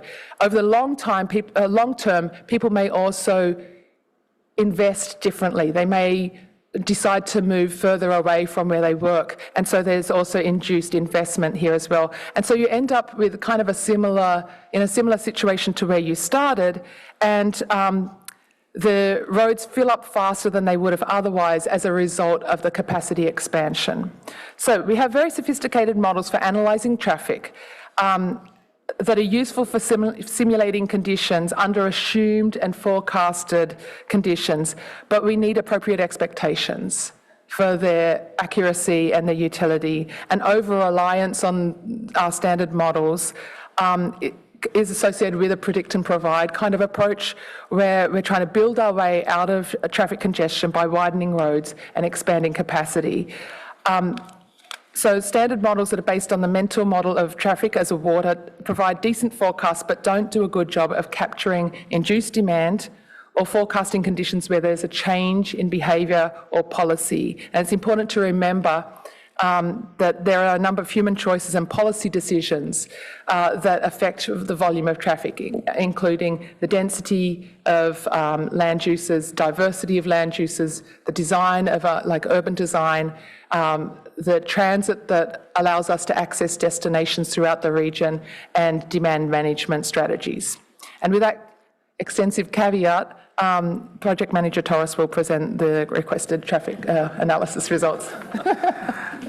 Good evening, City Council. Edgar Torres on behalf of the Integrated Project Delivery Team. A few items that I'll be presenting in response to your questions from last Wednesday. Please be aware that there are some updated numbers that will be reflected in the slides in tonight's presentation, and that can be provided to you as well. So there's a slide update from the deck from this morning. First, there were questions with regards to the overall network delay and what that means in terms of the total time cars are stopped, or at least how much time all users, or all cars, are stopped within the network. And you'll see on the right-hand side the network that was evaluated as part of the traffic analysis. So item number 2, or circle number 2, is the intersection of Meadow and Alma Street with the rail crossing. Intersection number 3 is Charleston Road. And then finally, some of the upstream and downstream intersections from those 2 points, to be able to understand, again, how those 2 crossings influence the network writ large. The other pieces of information that are within your packet, and will be with regards to response to your questions last Wednesday, is the approach delay. In other words, when you're coming up to the intersection, the anticipated delay for that, how that affects travel time for the users, and finally, how much queue, in other words, how many cars are stacked up from the intersection. So that information is also in your packet. One key big picture item that I want to be able to at least frame for this body is that there is a trade-off. You will see in the numbers that the underpasses do have a substantive reduction in delay as a network. That comes at a trade-off with the ability to make certain movements. And so there are going to be some users that benefit very well and some users that do not. And that is an intrinsic nature with these types of alternatives. The second is that the work is not necessarily done, but there's, with regards to each of these alternatives, there's still refinement that can occur. And so it is a work in progress in terms of the iteration. And that's okay. This is the information that we have at hand. It's solid information that can be used for a decision. given the state of the project that we're at, the status of the project. So with that, I wanted to give some brief information with regards to travel times. This is again, Councilmember Stone, your question last Wednesday. Regarding the out of direction travel times, I want to give some quick context that the travel times for vehicles was calculated using the common sort of A and B, point A and point B travel points, essentially an adjacent intersection. We're not analyzing everyone's travel path, just a common travel path through the intersection, and then the average or typical delay experienced at that signalized intersection along that path. For cyclists, we calculated that time, considers the distance of the path, as well as the travel speed by that mode. So cyclists are typically cycling somewhere between, say, 8 miles per hour and 15 miles per hour. And so we take that into consideration in terms of the travel time for cyclists. Now, if you bear with me, I'm going to skip to a few slides. I'm going to go directly to the comparison for Charleston. So my apologies for scrolling through those. In this comparison table, back to your question, Councilmember Stone, with regards to out of direction movements and the comparison of travel time. And so on the screen, you'll see AM and PM peak hours. So, and then there's 3 movements that were evaluated. The eastbound to northbound, so you're going eastbound on Charleston Road and making a left onto northbound Alma. The second movement is the northbound Alma to westbound Charleston, okay? So going north along Alma and then making a left onto Charleston. The third is southbound on Alma, making a right turn onto westbound Charleston. So if you visualize yourself along Alma, you're driving south, you're about to make a right turn to cross the tracks or where the tracks would have been when the separation occurs. All right, so in these movements for Charleston Road, there are 2 key things to acknowledge. One is that in the eastbound to northbound, so this is the going from Charleston to northbound Alma, there is an increase in travel times in all 3 of the alternatives. Now, for different reasons. First, for the hybrid, the reason there's a slight increase in travel time is that when the separation occurs, there is likely a retiming of the signals. You essentially look for opportunities to re-optimize the signal operations. Well, in this case, because the demand is so high on Alma Street, specifically northbound in the morning and southbound in the afternoon, that leads to essentially a little bit more delay occurring on the cross street because you're looking to serve the higher demand along Alma Street. So that's at least that modest increase on the hybrid. There is a more substantive increase for the underpasses for both the roundabout and the direct access ramp due to the out of direction travel, at least in the eastbound to northbound. Now I'm going to show the northbound to westbound next. In this case, you can see the distinction. While hybrid is less time, substantively less than the existing, you see the underpass with the roundabout, at least for that northbound to westbound movement, has an increase in travel time going through the roundabout. So northbound on Alma, making a right turn, going around the roundabout, coming down underneath Charleston till the common point of Wilkie Way. In the underpass direct access ramp, you see that travel time is substantively reduced to 65 seconds.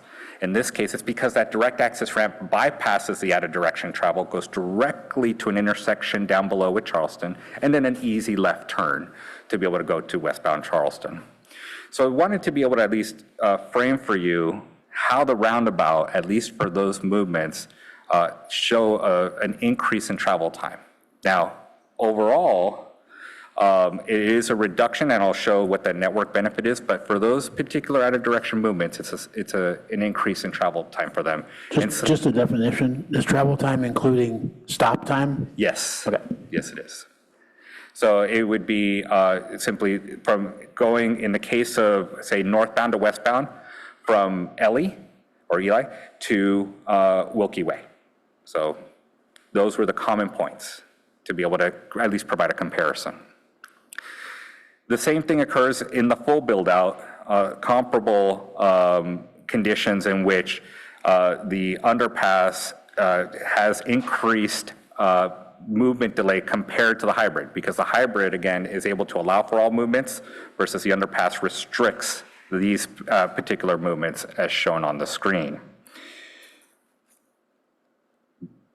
Any follow-up, Councilmember Stone? I want to make sure I addressed your question head on here with regards to the added direction movement. No, you are. I'm trying to digest, but this is helpful. I appreciate it. We're getting closer to apples to apples. With regards to the consolidated travel time impact from Councilmember Liu, your question last Wednesday was the cumulative system benefit. So for this, I'm going to go to a different slide. Apologize for going back and forth. In this case, we're going to use delay or cumulative delay as an approximation of the differences between the alternatives. And so for each, the AM peak hour and the PM peak hour, I'm going to use the second and the fourth row. And I think you can see my cursor. So in there, you'll see that for Meadow and Charleston, and in all those intersections that I showed in the exhibit on the right-hand side, in the existing condition, in the AM peak hour, there's 115 hours of delay across all those intersections, cumulative. So if you add up all of the stop time and delay for each of the cars and add it up into one number, it comes out to approximately 115 hours. In the hybrid condition, that is reduced to 75 hours for the network. In the underpass, that is further reduced to 30 hours in the network. So there is a substantive improvement in delay for the network as a whole between hybrid and underpass. For cyclists, as we look at the cycle time again, as brought up by Councilmember Liu, these numbers on the screen show the travel time in seconds, again, similar to in terms of path for cyclists between common points. Now, in almost all cases, it's an increase in travel time for cyclists. This is for a number of reasons. That could be signal retiming, it could be out of direction travel. I'll just show one slide here, where in the Meadow underpass, you can see a cyclist going along Park Boulevard, going onto the bridge or multi-use path via the bridge, and then continuing to East Meadow to the south. This could be, for example, a student that's looking to go to a JLS along Meadow Drive. So in this case, in that southbound to, say, eastbound movement, there is an increase in travel time for those users in both alternatives. There are very few cases, in this case, the hybrid alternative, that shows a reduction in travel time for those cyclists.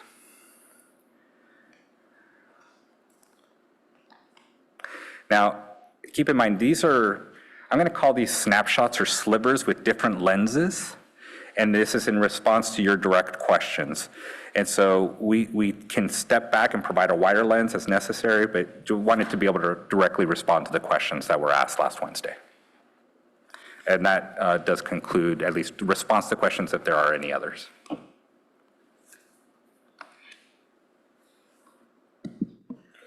I had another sort of definitional question. Last week and now you're showing 25 and 40. Obviously, we're not going to build anything. The hybrid's not going to be up in 25. So yes. Are you using sort of real projections for 2040, not really just a 15-year gap? So what we do,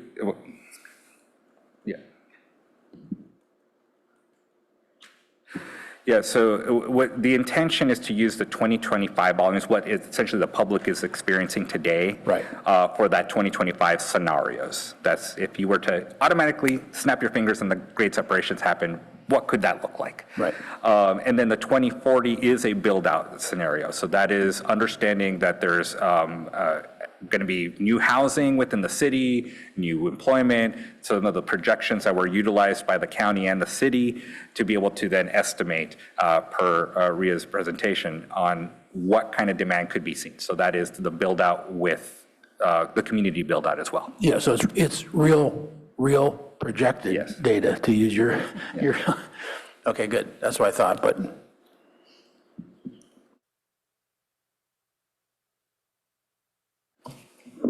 But if Councilmember Stone wants any other of the layers to help understand? So I thought I saw on one of the slides you showed regarding the travel time, a no build.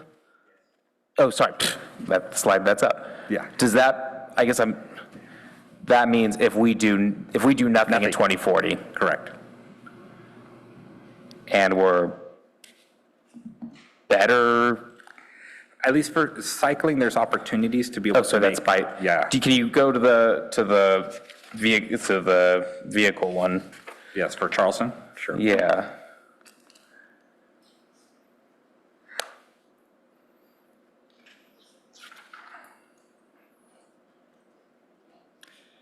Yeah, those.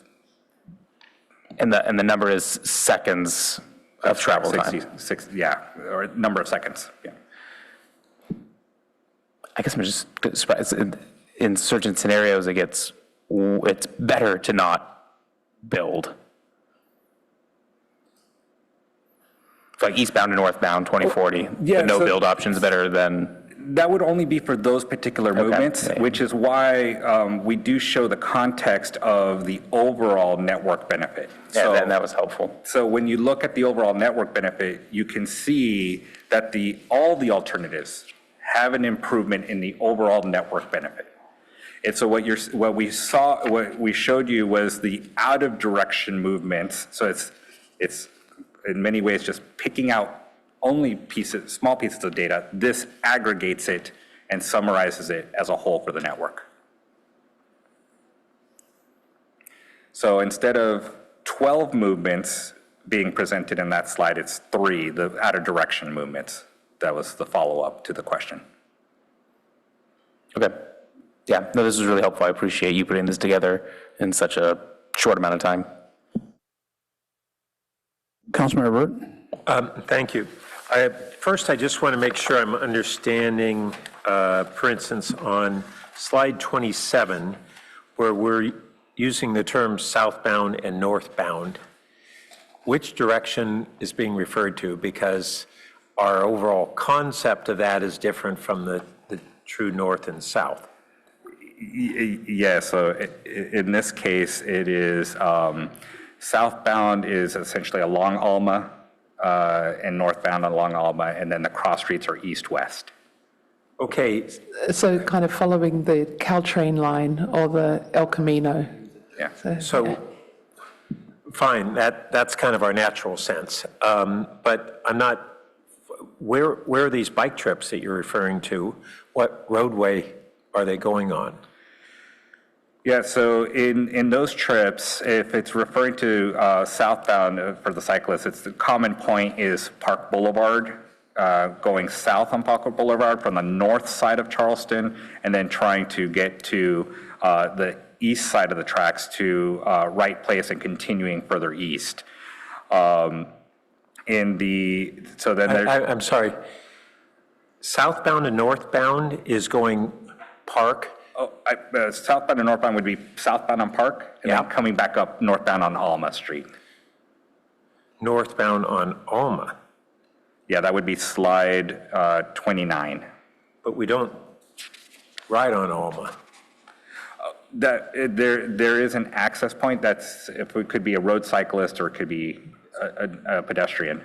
Okay, and the route that we really have on Charleston that is the heavy biking is what we would call east to west in the morning and west to east in the afternoon. But can you point to me, am I missing where that is? The common one would be the second one. Sorry, the westbound to northbound would be a good approximation for that travel time. Westbound to northbound, but... Correct. It would be a through movement, yes. There would not be a right turn. But our bike commute in the morning is heavily gun students going westbound across the tracks. And I'm trying to figure out which of these captures that. The one on the screen right now which shows an approximation of coming to a common point at Park Boulevard. So that is a westbound approach. Actually, that should be showing just straight across. There shouldn't be any switchback ramps. My apologies, Councilmember Byrd.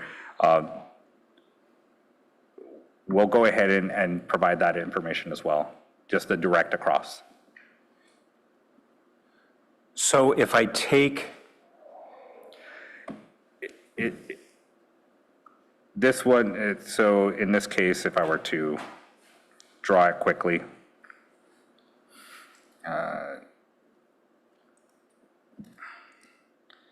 this one is actually showing this. It's not showing the switchback ramp. I need to choose a different color. But I don't see a westbound in the morning, just westbound,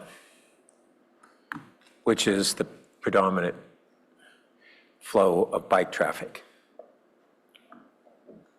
So maybe I could suggest something. So I think that the northbound portion would be equivalent in each of the options. So it is kind of the same thing, but it just has that northbound portion for this. It's the same subtraction from each of them. But that says southbound and northbound.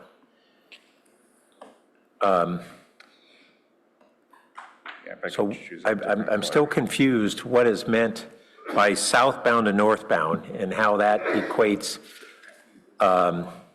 westbound. That's really what we're doing in the morning, and eastbound in the afternoon. Those are the primary bike flows. So on the screen, and I apologize, there's golly, the pointer. I'm gonna hide the ink.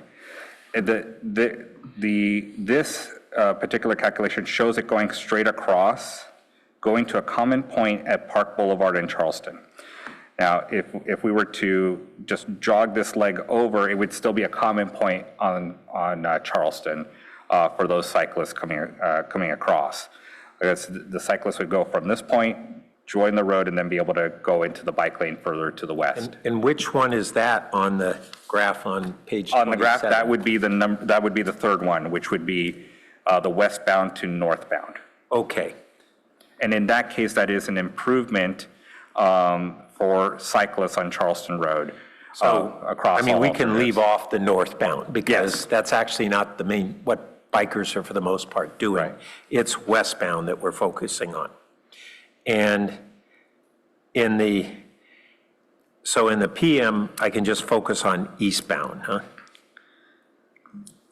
That's really the flow. Correct. Okay. All right, that helps. And then the other thing I was trying to understand was on the table on page 19 and comparing that to what we had previously on this graphic. And if I'm reading it correctly, this looks like it's really some different numbers, but maybe I'm misunderstanding it. That not only are the numbers different, but the conclusion is different. Whereas on this one, the hybrid, the underpass was generally showing significantly less delay. And now we're looking at travel time, and is that perhaps the explanation? Yeah, so that's a great point because it's different presentation of the data from different lenses. So this on slide 19 is strictly focused on the redirected movements. So in other words, if a movement went from being able to make a straight turn, it is being redirected. So in the case of the roundabout, the northbound to westbound had to be redirected through there. The same thing with the southbound to westbound had to be redirected. And then the eastbound to northbound was redirected. So those are the three movements that are here on the page that are redirected. So in this case, because they're being redirected and we were able to calculate it with the analysis for each intersection, we do see at least an increase in travel time for the roundabouts, for the underpasses for those particular movements. The recommendation is usually to combine slide 19 with slide, I believe it's 10.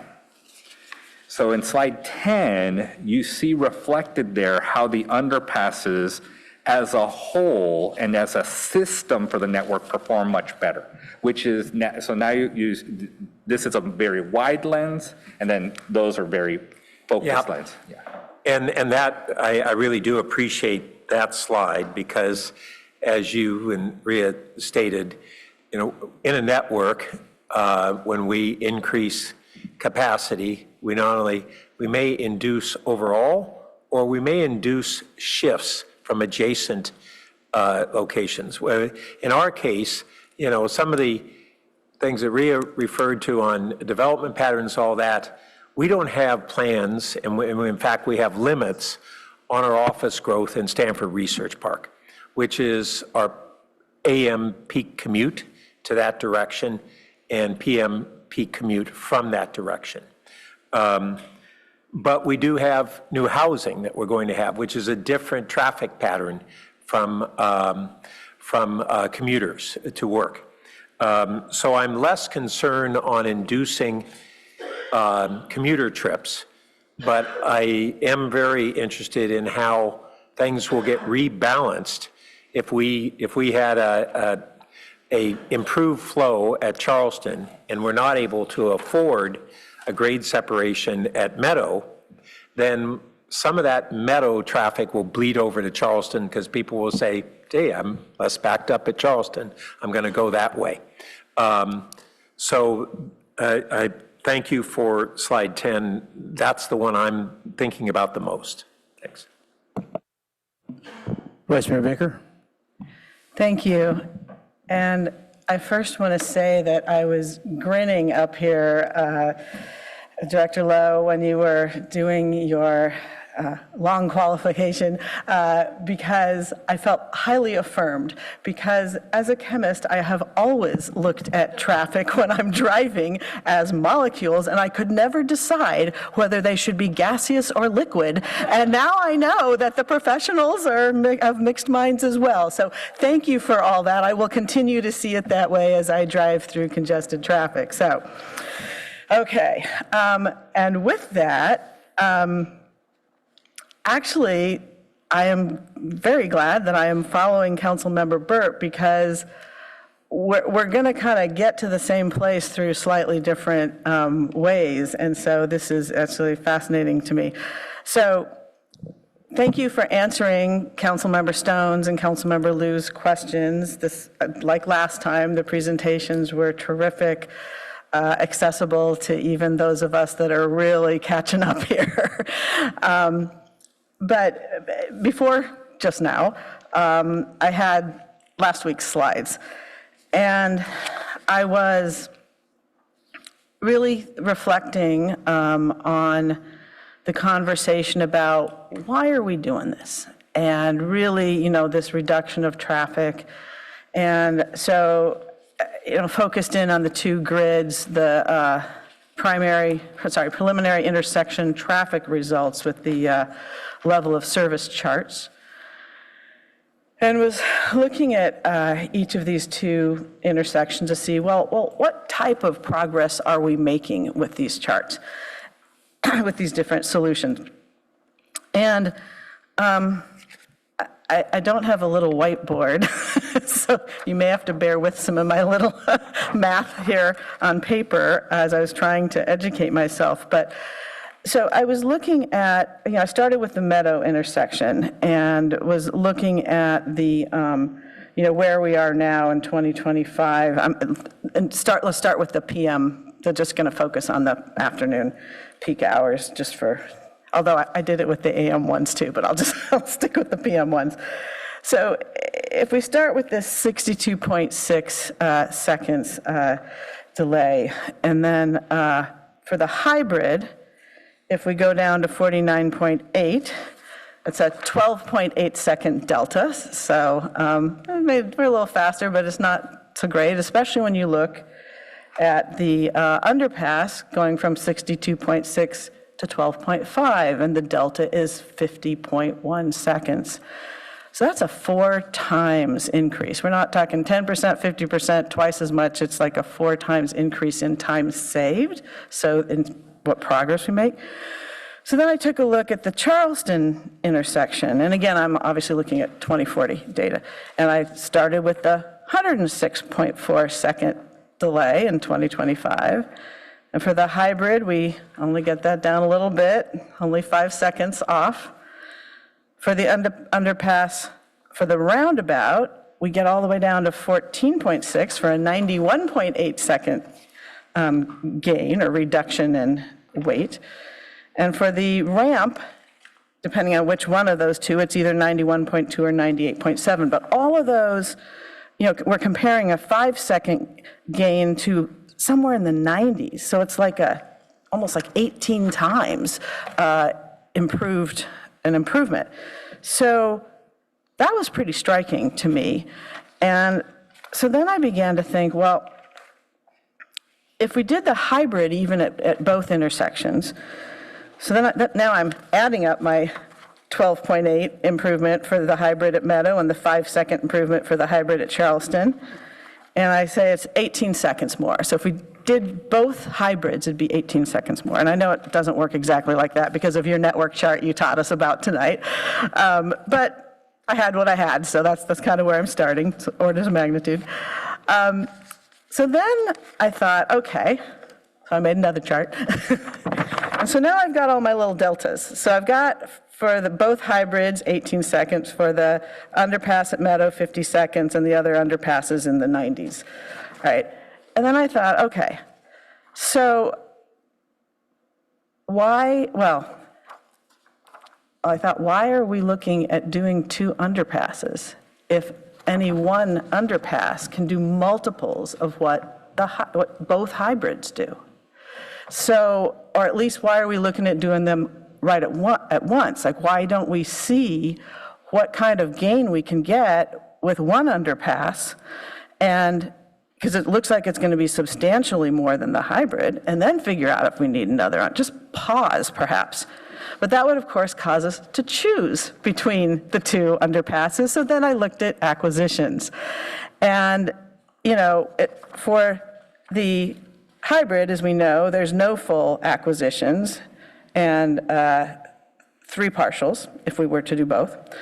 But if we did just Meadow, there'd be 2 full and 6 partials, or just Charleston, either 3 or 1 full and 25 or 23 partials. So I can't figure this all out tonight, but it seems to me we should consider, I'd like to hear from my colleagues, we should consider whether the conversation ought to be, should we go to 1 underpass, which is kind of where Councilmember Burt was ending up a moment ago,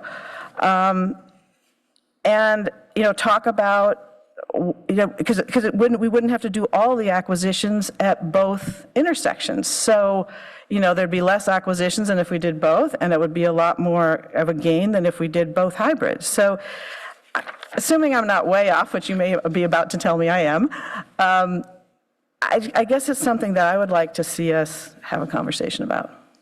So are there things I've really messed up? I understand your network. Well, let me say, I bet one thing you're about to tell me is that the numbers will change a bit if you're just doing 1 intersection, right? And so they won't be as big, perhaps, of a gain, or they'll change in some way. But there's such a delta. So anyway, I'll stop talking and let you reflect on that. In this case, I will go back to Director Lowe's slide on the recalibration or the new equilibrium. So I'm going to go back to that because this is what we would be looking at if there was only 1 underpass. So what would likely see, as Director Lowe mentioned, is that 1 location will see a substantial decrease in travel time in a particular movement, not all movements, but in a particular movement, right? Or set of movements. And so that will attract, that I can say with certainty, that will attract users. You'll see a system recalibration across and system rebalancing to a new equilibrium. But that's assuming the same demand profile. There will be a change in the demand profile. And that's where this D3 comes into place.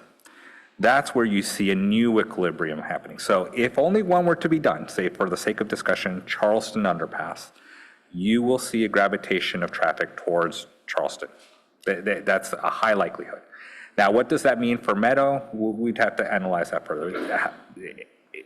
However, that's a likelihood, is you'll see a recalibration of traffic. Yeah, I'm actually counting on that, right? Because we don't want to live with the projected delays if we do nothing at either intersection. Right. So I'm counting on a shift. The question is, even if the numbers aren't as good at both, if they're way better still for the underpass and the do nothing one, than if we did hybrids at both. Right. It's worth a conversation there. And it seems like, given the sheer order of magnitude, that would be likely, but I think you'd probably want to go back and think about that and give us some better data if there was interest in exploring that option. Is that fair? Or do you think we have enough here? I think that would be fair in terms of how to deliver the alternatives. In other words, once you've chosen to be able to advance 15% drawings, in fact, that analysis could occur concurrently with the drawings. I think if that information would be, if the council felt that it was needed prior to making the decision on advancing to the 15% drawings, that would mean a change in the schedule. And that would mean that we'd come back to the council at a future meeting before we can proceed with 15% drawings. Well, I guess to decide that, it might be helpful if you had an expert opinion on whether it would change, within, 5-10% of these numbers, or there would be a reordering, a reshuffling, which I would be surprised at, but I'm not an expert.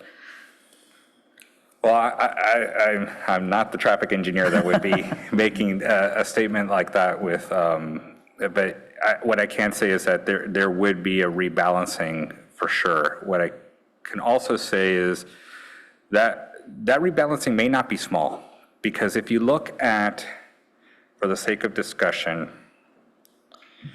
the delay at Meadow, I don't have,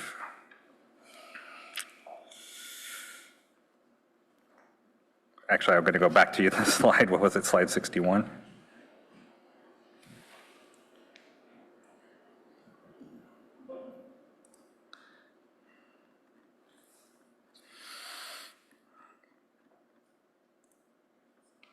Oh, sorry.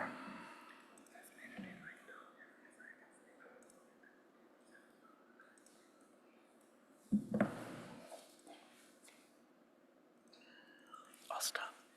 I know I'm over time, but I had to kind of do my. All right, so what you can see is, at least for Meadow, that delay, at least in the PM peak, is about 62 seconds. Because the delay in Alma Street would be substantially lower, say for the sake of discussion, the 14 seconds that you pointed out, or the 15.2 seconds, there will be a shift towards that. And it's not necessarily going to be small. I can't say exactly how much yet.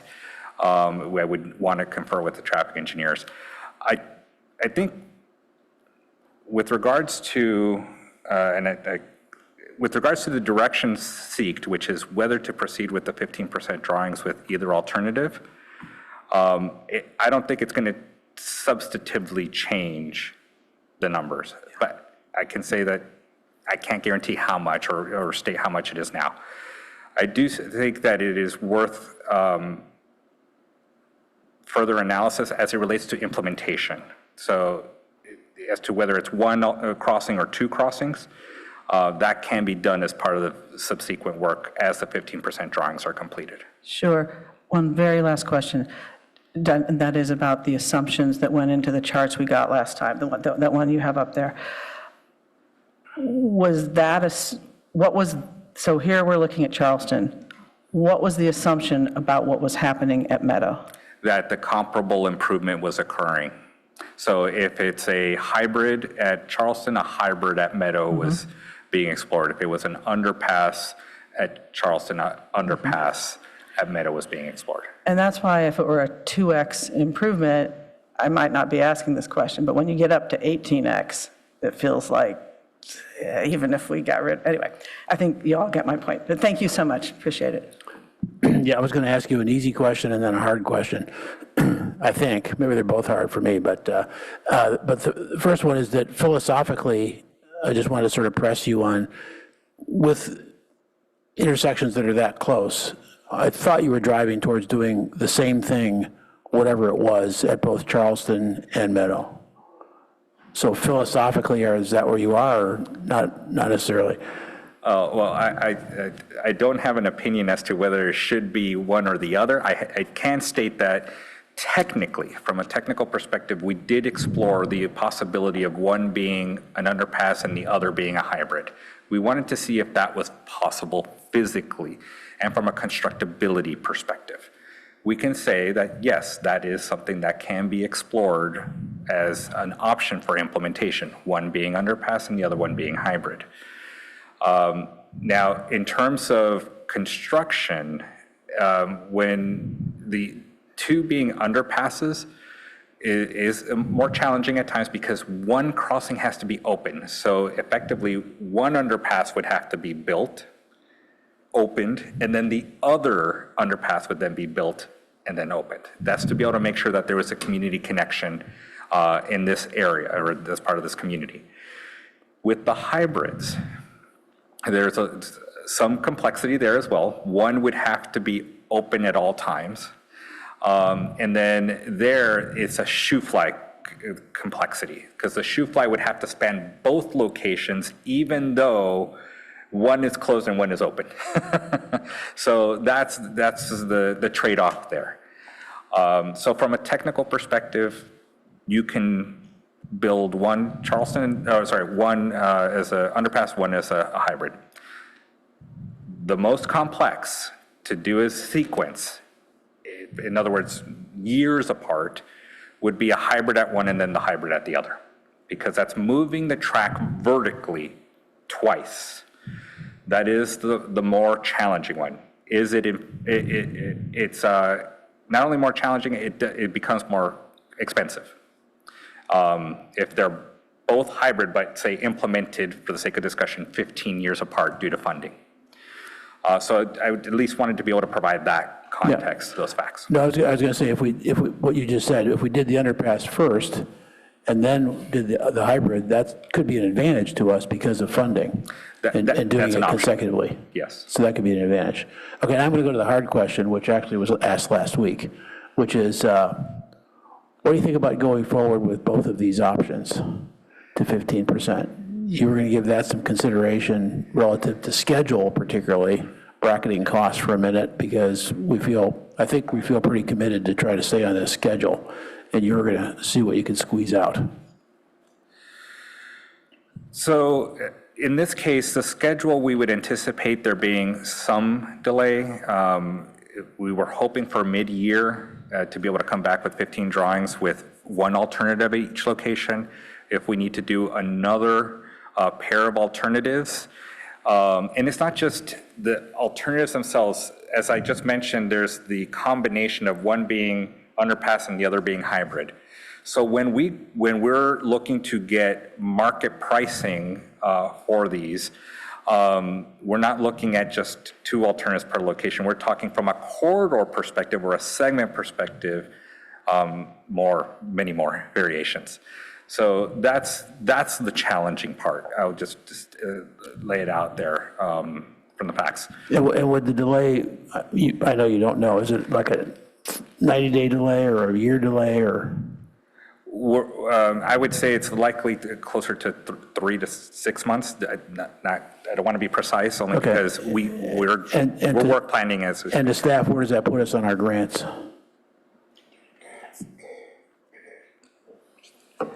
So our federal FRA grant requires us to be completed by October of 2027. We need to ask for the extension, which we could likely get it, but we have to go through amendment and extensions. It's the next grant that we have the timeline for that is constrained. Well, it's just obviously, which is why we brought up last week, we just get so much more information if we can push both of these options just a little bit farther. So, and, a related question there is, that I had anyway, but is, do we think that by spending a little bit more time on both of them, that we could also engineer some reductions in any of the partial takings? I mean, you might come up with that in either case, right? Because we rank that so high just in the criteria in the rail committee.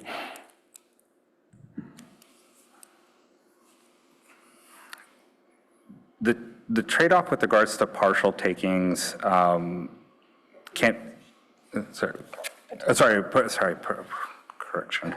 potential property acquisition. My apologies. That will depend on two things. One is whether the geometry of the lanes themselves are further adjusted. That's not something we would typically do at 15%. And whether additional use of Caltrain right-of-way would be permitted. Now, please, one of the things that I'm mindful of in terms of the implementation of a project of this sort is that the purpose of the 15% drawings are to be able to establish a stable project description and project footprint for the environmental process.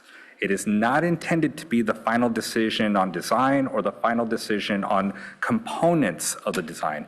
It's intended to typically to be conservative, thoughtful, reasonable, and the reasonably expected improvements. It is, and mind you, it's not going to be the final set.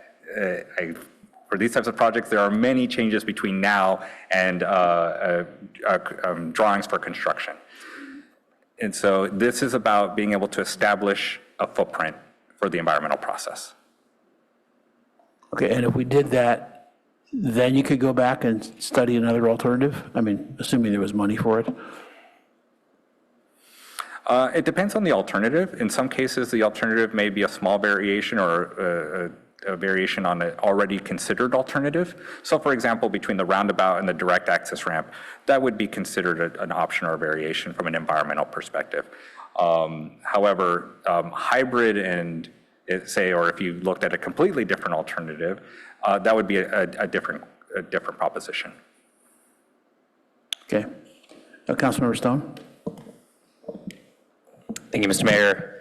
I just want to second what the Vice Mayor was advocating for. I mean, I've been trying to do my own kind of real-time math on the information presented and trying to better understand the delta between hybrid and underpass at the two crossings. I mean, overall, I find the overall network delay on slide 10 very helpful, but that's treating the Meadow and Charleston kind of crossings as the same and doesn't allow, at least not showing us what happens if we do break it up with the hybrid at one, the underpass at the other. So then the only other data I really have is slide 17 and 19 as far as vehicle travel times, but that's only showing us two different movements and there's other movements.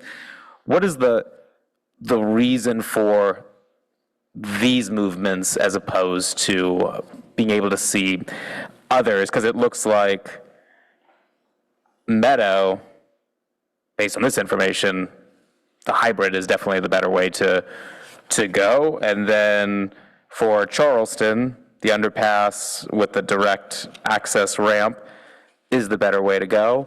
But then I also understand if we were to pick and choose and do a hybrid and underpass, that's going to change the traffic studies as well. So this is where I'm kind of stuck and where I like where the Vice Mayor was going about can we can we craft this in a way that just makes the most sense by really kind of keeping our eye on the ultimate prize, which is the traffic reduction, but I'm still struggling to be able to kind of make a decision.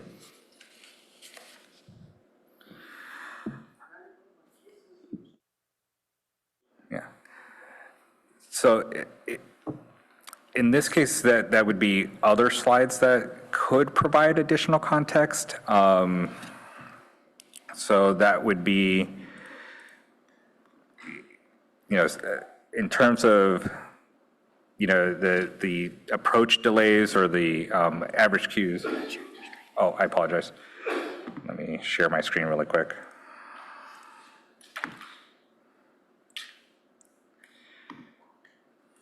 And again, these are snapshots. They're, from a practical perspective, a grade separation is such a substantive change in the transportation network that it's going to lead even, to the recalibration of these queues and these travel times. And there will be some winners in terms of movements and some losers, so to speak, right? Some people will see a substantive improvement, and some will see, potentially an increase in travel time. As a whole, you saw how all three of them did provide a network benefit. For the hybrid, it was half the amount of delay. For the underpass, it was further reduced to approximately a quarter of the delay, if not less. And so if we're looking at, for example, I've seen on the screen, just how Meadows queues are performing for certain movements, you can see that there is an improvement across the board in the queues.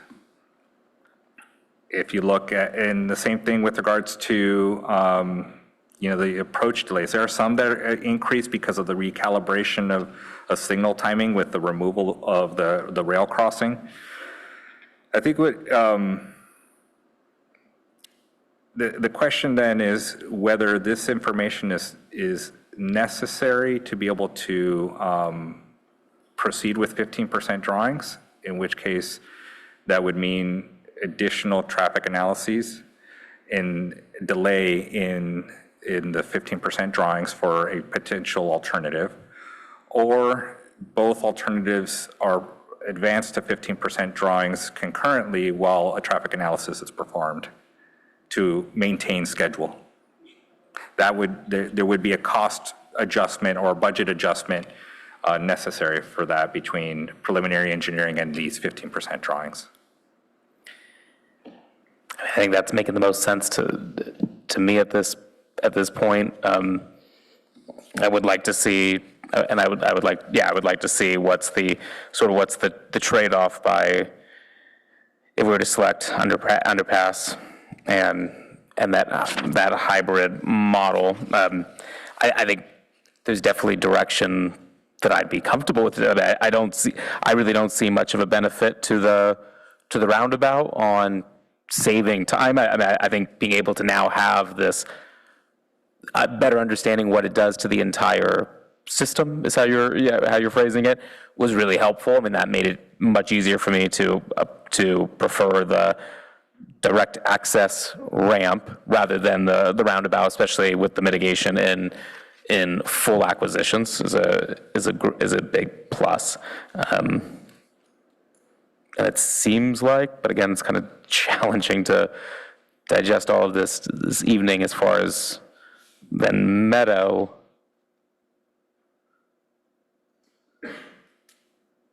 So what am I looking at here? That the number is seconds? That's correct. That is the amount of delay by approach at the intersection. So so this is not, so this is the intersection itself. Correct. But not the fuller network. Correct. Okay, that's why. Yes. It's specific to the Alma Street and Meadow Drive intersection. Yes, okay, which for me, I just don't find this as helpful as the vehicle travel time for the network. Okay, yeah, those are my thoughts. And then on Churchill, which we haven't even, I'm definitely in favor of advancing 15% the partial underpass there. Those are my making sure I didn't miss anything. I think that's good for now. Councilmember Burt? Yeah, so this has really helped inform our next part of our discussion, which is what's before us tonight. And it's not determining necessarily or probably which alternative we'd go forward with. It's which ones we want to advance to 15%, and what additional information will we get by advancing it to 15% that we don't have now. And so for me, first we have a question at Churchill. If we're going to likely mothball Churchill, because we're far from having the funding to do Charleston Meadow and Churchill. And it's really, I can tell you, there's, envisioning where that might come from is difficult to come up with at this point in time. Then why would we go forward? And for me, a lot of it is to see if we're going to mothball it, do we mothball something with still some moderate but greatly reduced property impacts? Or do we try to have that design refined even more and further reduce those impacts on paper before we mothball it, so all those residents don't have as much hanging over their heads? And that's the main reason I'd go forward.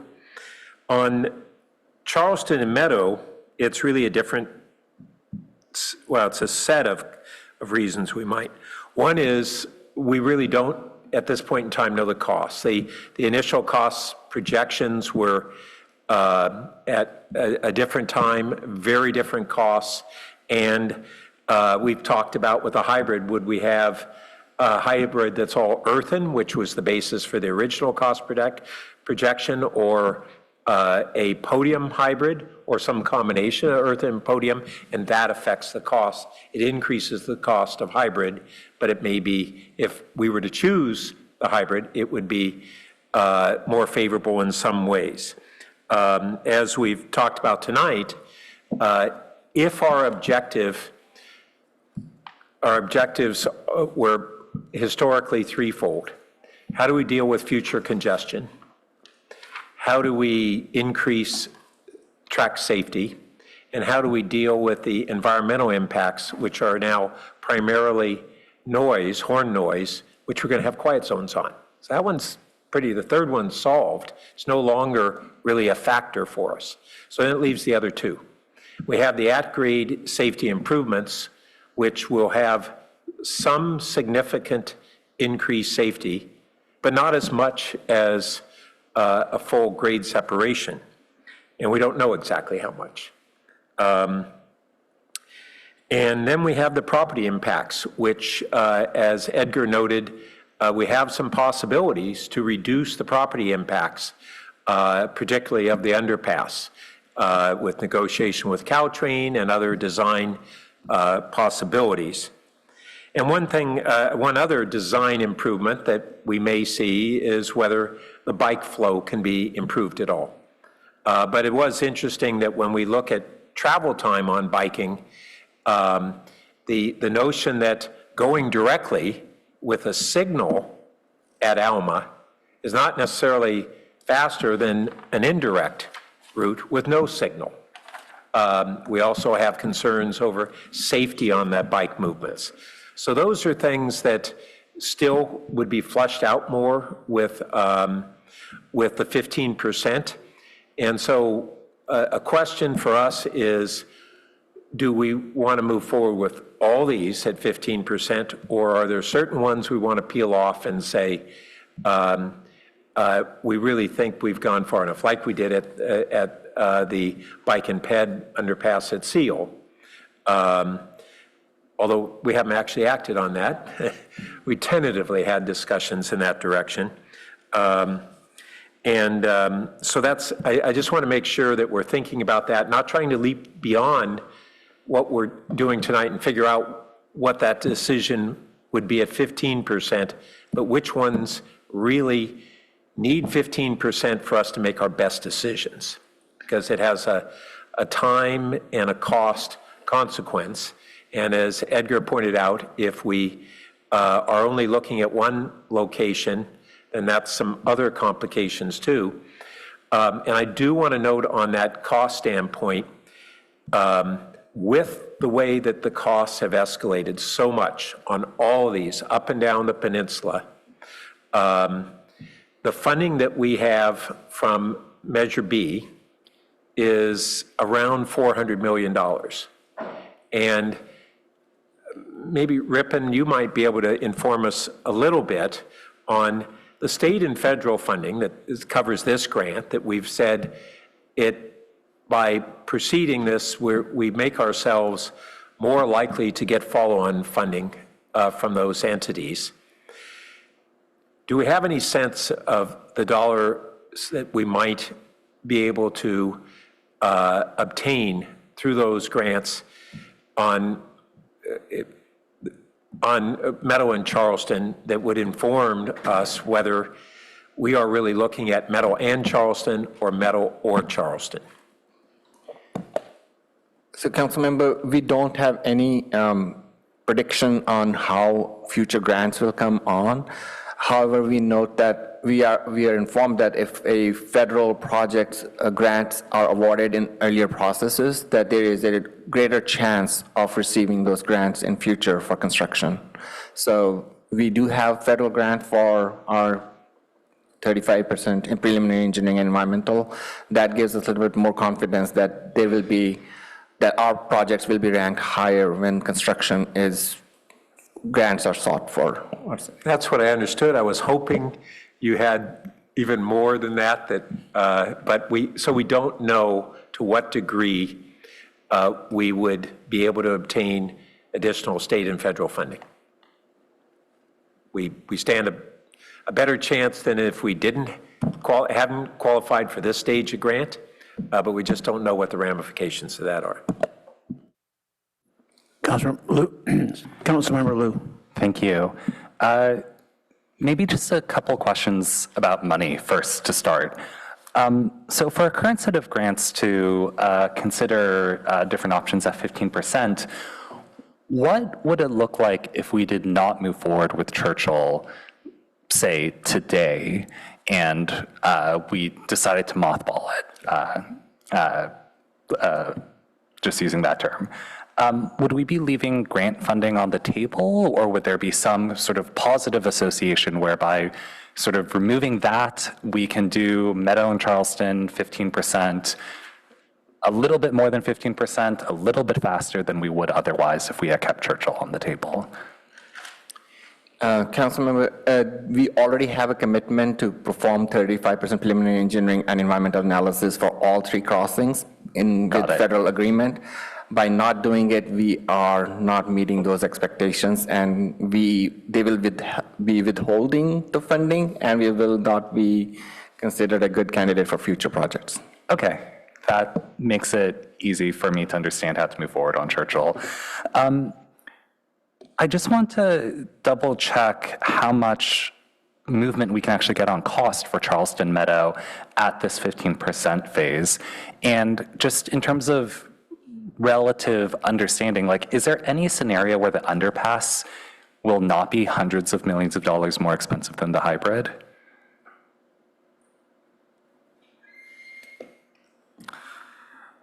I can't say that with certainty. It all depends on how the projects are sequenced. And the purpose of the 15% drawings, along with having a stable project footprint and project description, is to be able to provide that contractor-based or market pricing for those alternatives.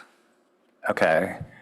I've heard some from the public that with advances in construction technology, prefabricated tunnel structures, basically, that the underpass option could even be less expensive than the hybrid option. Is that plausible, just given looking what the price discrepancies we have in our early estimates?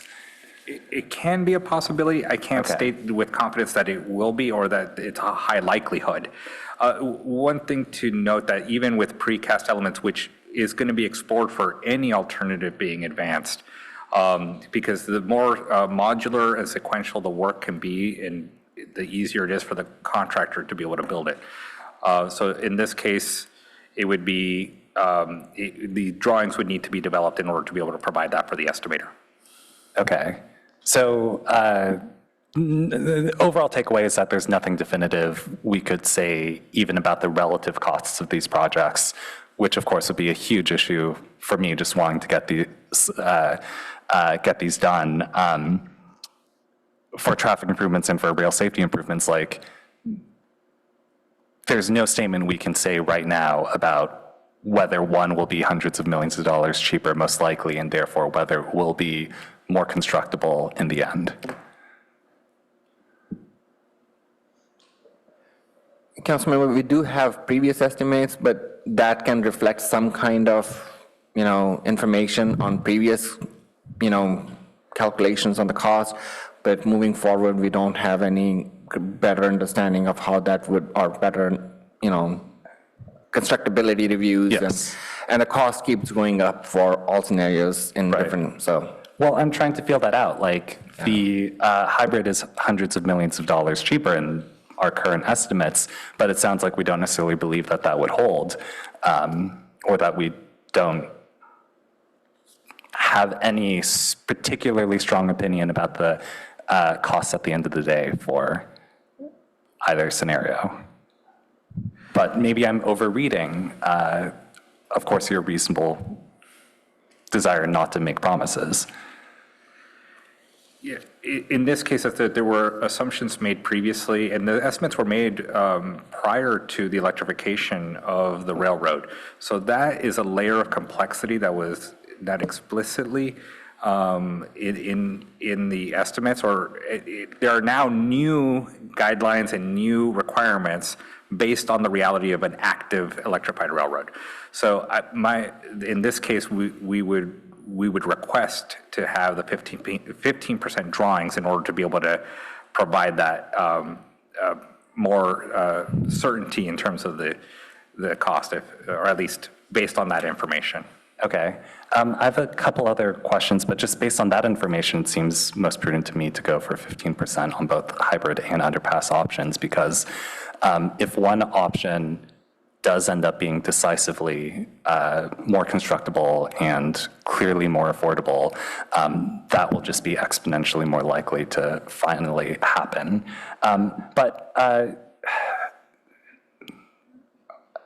I'm about at my time. Maybe if I have time for another round, I'll squeeze in some more questions about induced demand and how to think about traffic outside peak periods.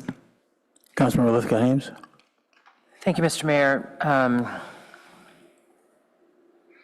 It's funny, it's my end of my third year on council, and I don't know that I have participated in a conversation that feels so weighty and impacting the next 50 to 100 years of our community's existence. So I just want to commend those of you who are experts in this field. And Rhea, it was amazing to hear you give us the caveats on what traffic analyses can do but can't do, and the whole gas and liquid analogy. We really learned a lot. I certainly did.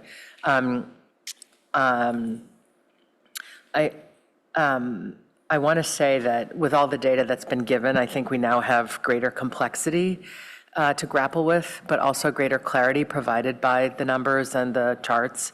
I really appreciated the Vice Mayor's going the extra mile with her own drawings and trying to figure it out, and coming to the important question, wait a minute, if we achieve all of these traffic improvements with underpass, we could actually just do one underpass and get way more benefit than two hybrids. And I found that, to be sort of an aha moment. And yet I want to bring us to an important reminder, which is, although this is not the main reason we're doing grade separation, means restriction in a city that experiences suicide at the tracks is a very important consideration.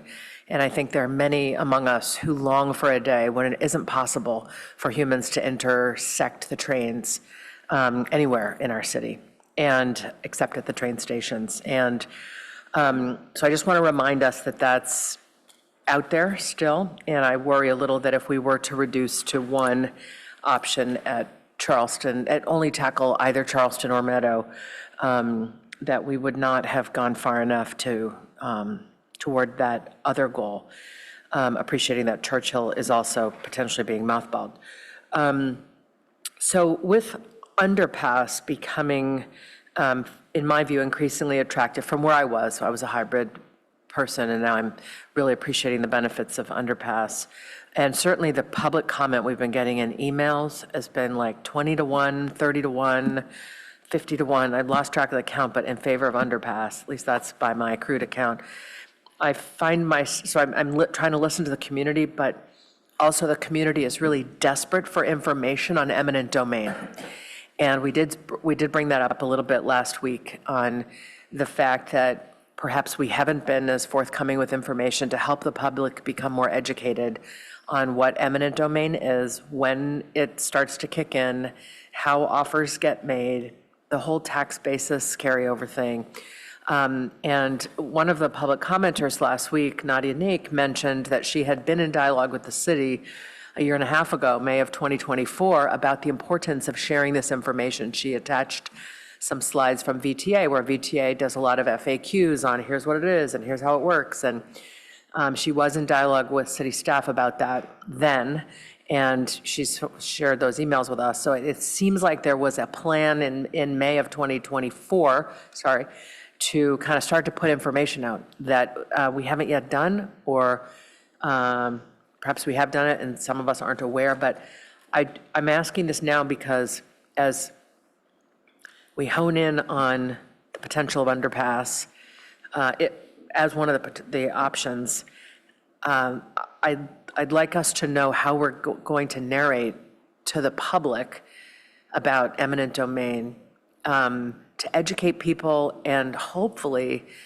ease concerns, provide people with more information so that they can make a more informed decision for their own lives as soon as they might want to. So I don't know if that's for city attorney. Thank you. I can start and the staff may jump in. So we did in fact forward and provide some information to the public from general authoritative sources. And that was presented in the form of a staff report, slide decks that were presented to council. And so it didn't separately get elevated and permanently on our website, and that's a step that we can take to provide that information.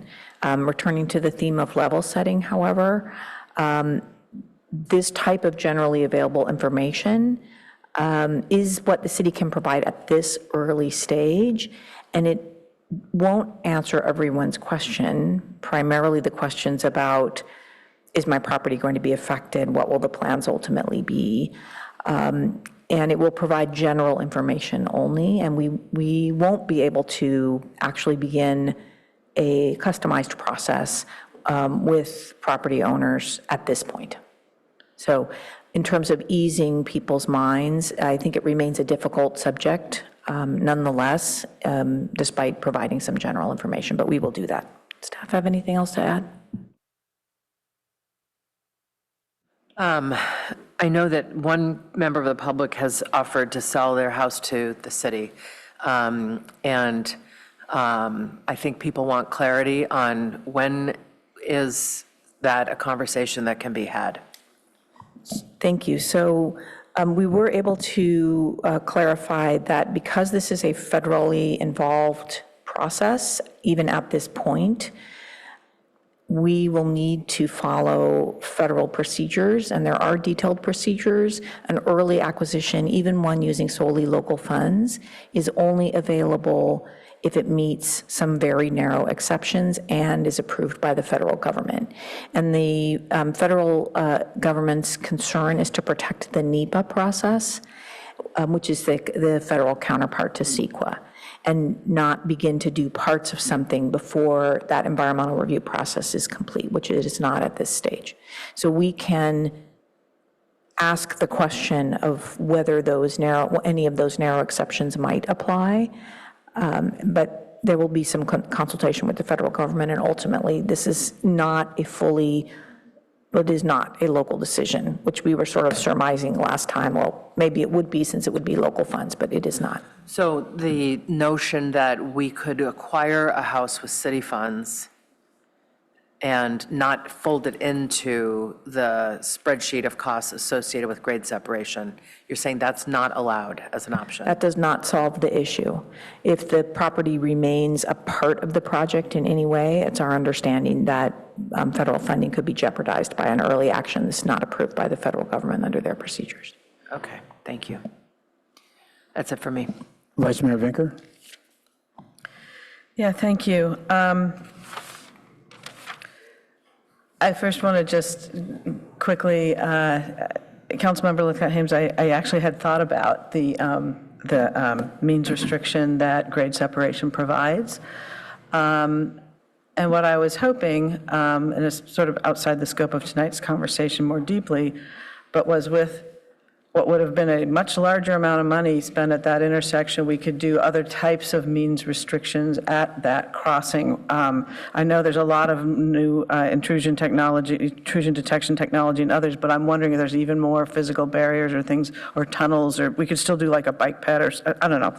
I think there might be things that we could do there other than this full grade SEP, but I do think that's a worthwhile discussion and something to keep in mind as we move forward.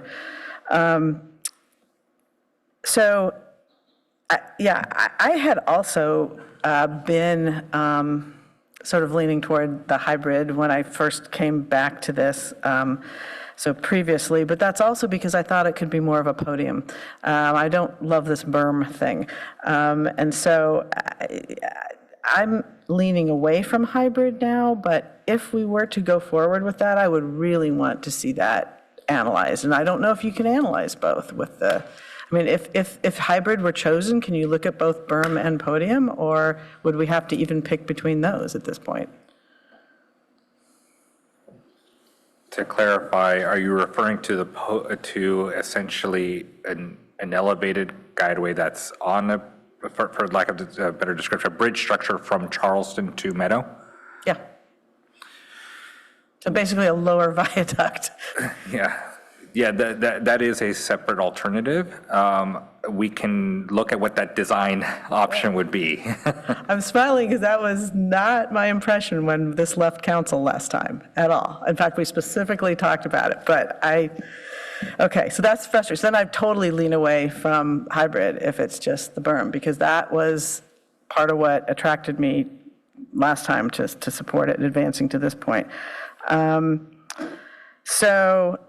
But with the underpass, yes, thank you, Councilmember Lithcott-Hames. You described my point better than I did.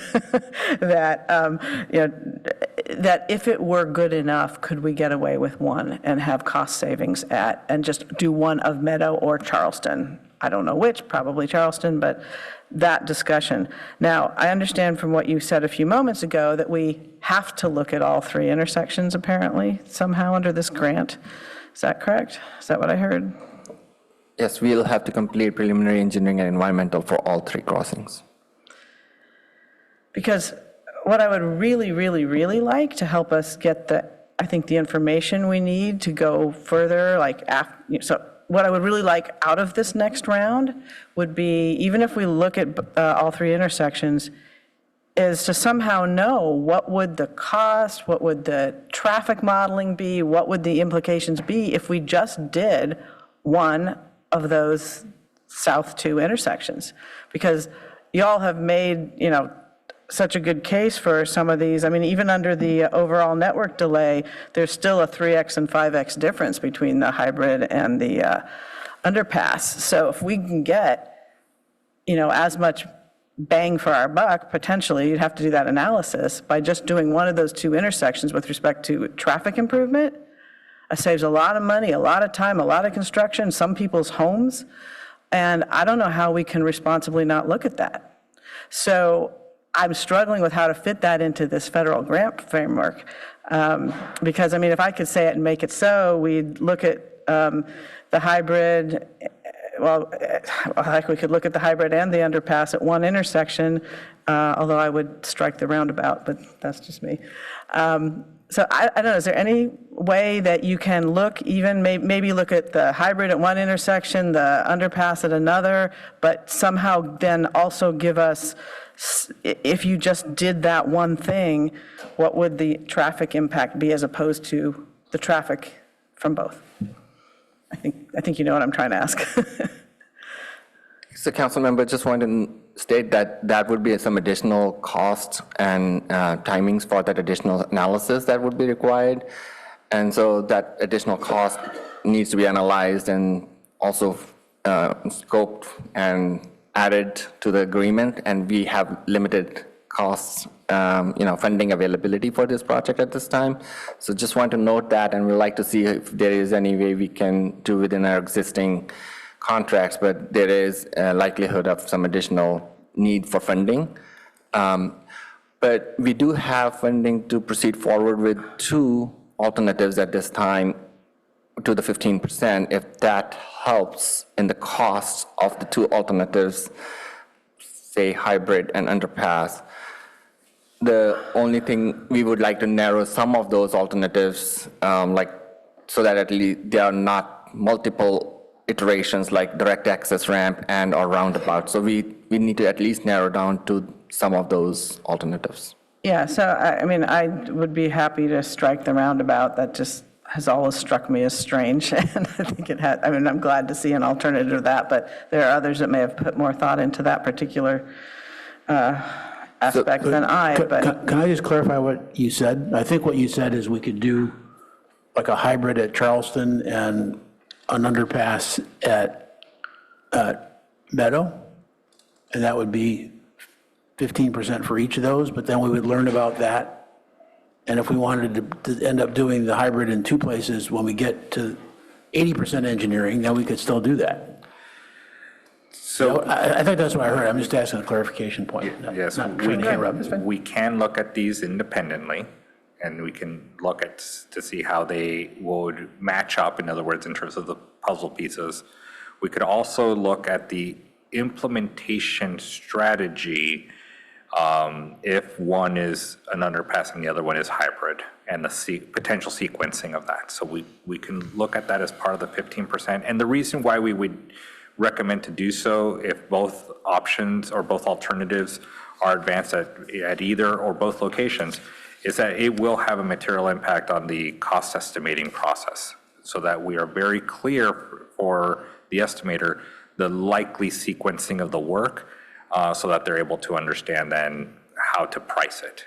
Yeah, I think I get that part. What I was getting clarification on was, could we say, okay, we're going to put hybrid at one intersection and we're going to put underpass at another, and we do that study, and then we say, from what we've learned, we decided to put underpass in both places. Yes. Right? So we're sort of doing a test market of each alternative. I know it's going to be a little bit different based on the intersection because of a lot of things, a lot of variables. So, I mean, I don't want to speak for you, but I wouldn't want to throw one away when we're done and say, well, we don't know if it's going to work at the other place, but at least we would get some advance there. Back to the Vice Mayor, sorry. Well, maybe just for purposes of moving this along and trying to see where we stand, I would suggest, and I don't know if it's premature to make a motion at this point, but that we look at the ramp underpass at Charleston, because that gives us the most benefit, I think, and the hybrid at Meadow, and we may choose when we get this back to mothball the hybrid, because we've, and if there's some way to get an impact study of if we only did, one crossing, only did the underpass crossing because I think if we just do one hybrid, it's not enough. That's what I would like to see. And maybe before I give up the mic, I'll just say, on the Alma Tunnel, can I switch to that for just a quick minute, or do you want me to stay with this? Okay. That's fine, but if it's in the motion, you should include Charleston. Yeah, so, Churchill, yeah. So we spoke briefly after council last time because I had the question about the east side of the Alma Street ramp. That and exiting on the east side, I was concerned about bicyclists that were coming onto Seal. I didn't want them necessarily crossing there. Do you think, I mean, obviously that would be part of what you would come back with, I suppose. Well, actually, probably not. Yeah, so that would be in the next phase. But are there things like, could you do a protected bike lane down that first block of Seal, or could you just give us a little more color on how we could address the safety issue of bicyclists coming out of that ramp?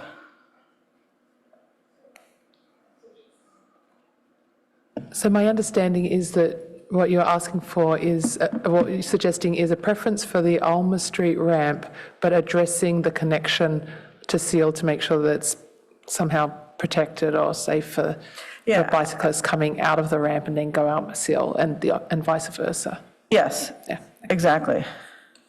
Correct, and that will be included in our 15% designs. And we feel pretty confident that we could do that. But I guess what I'm wondering about is like when we look at the drawings now of the ramp, the Seal ramp, part of the concern is it takes away parking on both sides because of the breadth. Well, the Alma thing might take away parking on one side if we send a protected bike lane down because we've got bikes going two ways, for example.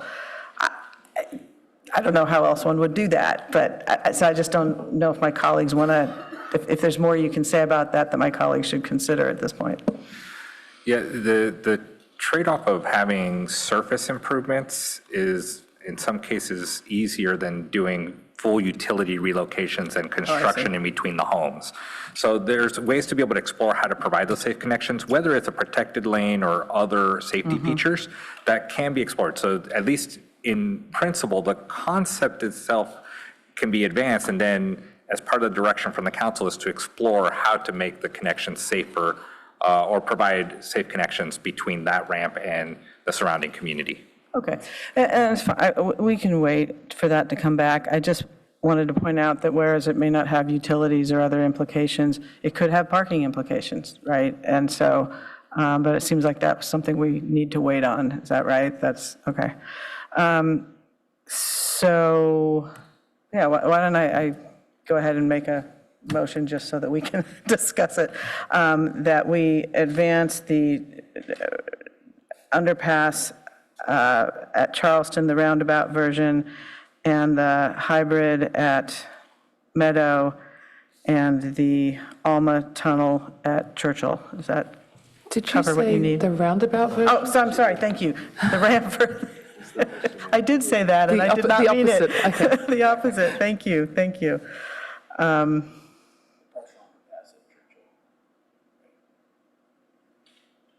don't know. It's the partial underpass at Churchill, which we've already decided on, so we just wanted to advance that. Yeah, the bike ped part of it, yes, sorry.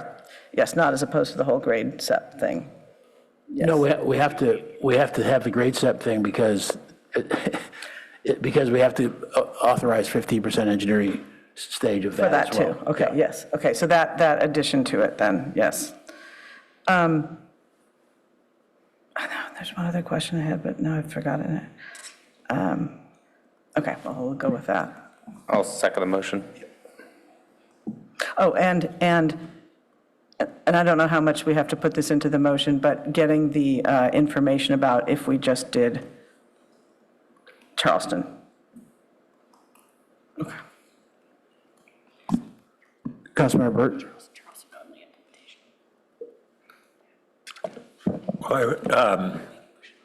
I will want to see the real wording of the motion. But while we're awaiting that, I just wanted to offer one important point that when we were looking at cost comparisons, I think Edgar referenced that one significant change from when we had the initial cost comparisons was Caltrain coming forward with their new technical and design standards, which greatly impacted the construction methods and construction impacts, but haven't yet been folded into the costs. So that's something that we'll get out of that. And while we further wait on the issue of how we inform the public on property acquisitions, and we all have to keep reminding ourselves, it's property acquisitions which are usually not through eminent domain. And eminent domain is a last resort, but we just have to keep reminding ourselves that it's that. We actually have a state law that we haven't talked about, which is SB 698. Molly, I don't know if you're familiar with that. And what it does is actually require at some point in time, and I'm not quite clear on it, notifications, and spells out what notifications have to be provided to affected properties. And we may not be at that point, and that law does not stipulate the public agency providing all the information on tax advantages. The League of Cities and the county, state county association, and 3 other bodies put together a pamphlet that is actually a good guidance on specifically eminent domain. That's not the totality of what we were looking at. Okay, so maybe we can all just take a moment and digest this.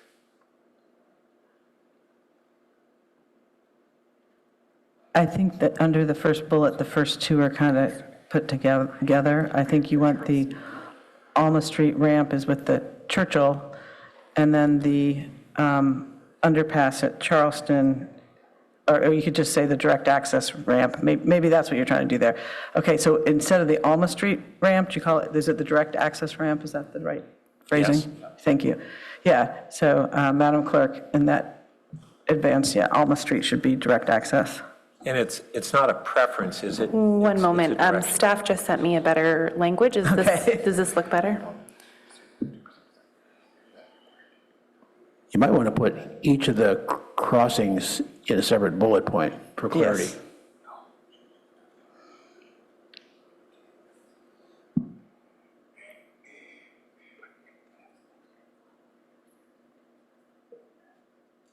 I think she's... I just suggest on the Churchill that we break up what we're directing on vehicular in one sentence, what we're directing on the bike ped in another, so it just gets clear.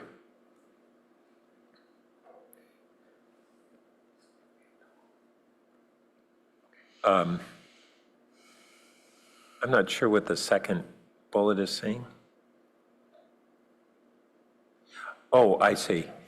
If we, not one crossing underpass. Yeah, underpass shouldn't be there. I was just waiting till she got the other 2. I assume there's going to be 2 more bullets in there. Oh, I see. But yes, you're right. Councilmember, for the second item, can we say implementation study rather than the impact study? Sure. I don't think, yeah, I was just waiting to deal with that And if language. we can clarify, that would be Charleston underpass? Well, aren't we going to have 2 We did more only one crossing, which is Charleston underpass crossing? Yeah, the second bullet point should be Charleston, and then say underpass. And the third bullet should say a meadow hybrid, and whatever else has to get wrapped around that. Yeah, I was just assuming she'd been sent all the language, but it sounds like not. Okay. Yeah, we need a bullet for Churchill, or perhaps 2. We need a bullet for Meadow. We need a bullet for Charleston, and then we can discern whether we need a separate bullet for the impact of doing only one intersection. Correct. That's what I'm trying to get to. So for Churchill Avenue, do we have a preference for with or without landscaping? Maybe we can go one by one. Oh, I don't, but the rail committee might have more thoughts on that. He wants to know. With or without landscaping? For Churchill Avenue. On Churchill. Who was in second? Yeah. I would take input on that. So, do you have a friendly amendment on that? I just want to make sure I understand the question. So with or without landscaping strip on Churchill Avenue, which preferences? Do you prefer with? Do you prefer without? What we actually wanted is to explore minimizing the impact. We were leaning toward without the landscaping strip. Correct. Yeah. Okay, I'm good with that. Thank you, staff.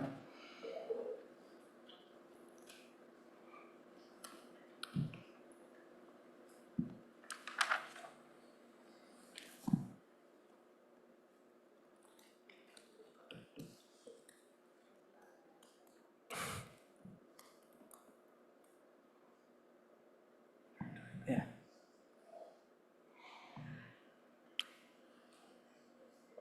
And Councilmember, while Madam Clerk is looking at the, typing those, is it okay if we just state preferred alternative at this time, because locally preferred alternatives become a federally mandated term?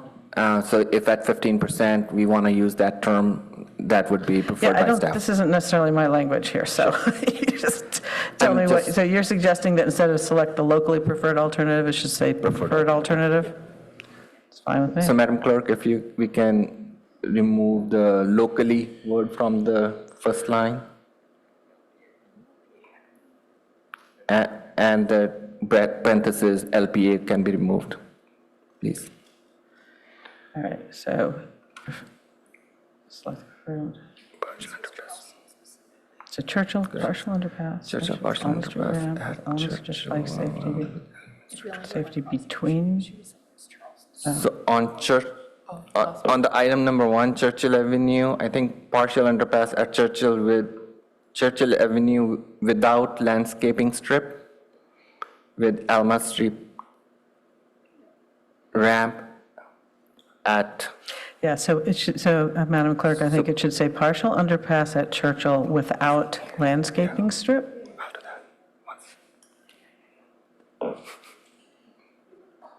Without? Without. No, no, no. Oh, sorry, well, you wanted with? I thought you said without. So you're right. So that pertains to the partial underpass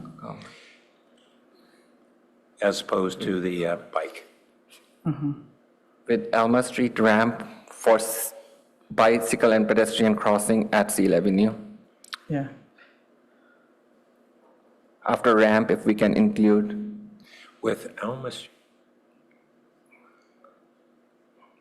I would just make it 2 sentences.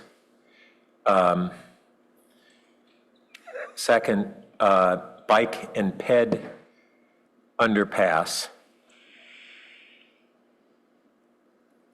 would include the east side ramp along Alma Street. Does that seem clear? So so the bicycle and pedestrian crossing. That now captures that better. Using Alma Street ramp and incorporating additional bicycle safety components or something like that. That's what I think you're trying to get at before. So bicycle and pedestrian crossing at Seal Avenue using Alma Street ramp with attention to bicycle safety on east side. How's that? So sorry, Maya, there you go. With attention to bicycle safety on the east side. If you have better language, that's fine, but I think that gets, okay. And so for Meadow, the hybrid alternative, I think that's fine. Charleston, underpass alternative with direct access ramp and direct staff to conduct and implement. If. I would recommend adding if we only did underpass at Charleston Road crossing, right? Yeah, I think that's right, because we wouldn't do just the hybrid. Direct staffing to conduct an implementation if we only did one underpass. Oops, only did I think I would take the underpass at Charleston Road. And if I might ask, under the hybrid, I think I only caught part of it, but Edgar, are you saying that the podium version of hybrid is not feasible? Did you say that? No, it is feasible. It just would be considered a separate alternative between Charleston and Meadow, and it is more expensive than the retained fill. Understood. It's more expensive. The question is, so that would have to be studied as a separate alternative from the earth and berm. From an environmental perspective, it would be considered a separate alternative. This is not what our materials said last week. Well, not that, I'm not sure. He's not saying that we can't do it. Yeah, He's saying that it's different. yeah. And now, I think, now my follow-up question is, so do we have a choice of which we want to evaluate under the hybrid? Earthen only or a podium-based? And I see they're huddling too, so I'll give them a sec. Yeah, I think the question is, do we need to choose? Because I think the default that's been assumed is berm, earthen berm, but I think we may want to, if we can only do one, we should specify. So in this case, it could be a longer bridge, because if Charleston Road is considered an underpass, then at that point, the tracks would not begin rising for the Meadow Hybrid until at least a few hundred feet south of Charleston Road. And so then it would start building up. So yes, it could have a podium, but it would be shorter than from Meadow to Charleston. Right. However, it would be longer than a typical bridge crossing at a railroad. So can we call it a podium-style hybrid alternative? Yeah, I think that would be a wider bridge, or a widest bridge possible. Well, it would be that the podium would be more than just at the intersection. It would be Correct. wherever it started to rise. Yeah, we can explore a podium as part of that hybrid alternative. I would like to put that in my motion if it's okay with the seconder. And I know I've not been asking you about any of this. I apologize. It's been a little crazy. Is there anything that you're concerned with that has happened so far? No, I accept that, thank you. Thank you for your being gracious. Can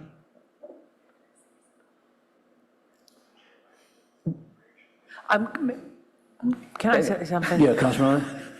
I'm just going back to my notes from Rail Committee, April of 2024. Earth and berm and podium are construction methods, and the height, viaduct, and hybrid are designs. Earth and berm can be full height or low for either hybrid or viaduct, and podium can be hybrid or viaduct. Podium for hybrid would give you the benefits of open visibility, shorten distance of viaduct, and make it cheaper. By not going as high, you don't have to spread it out as far, and some permeability. So this has been a part of our, I have tons of notes. I just found these.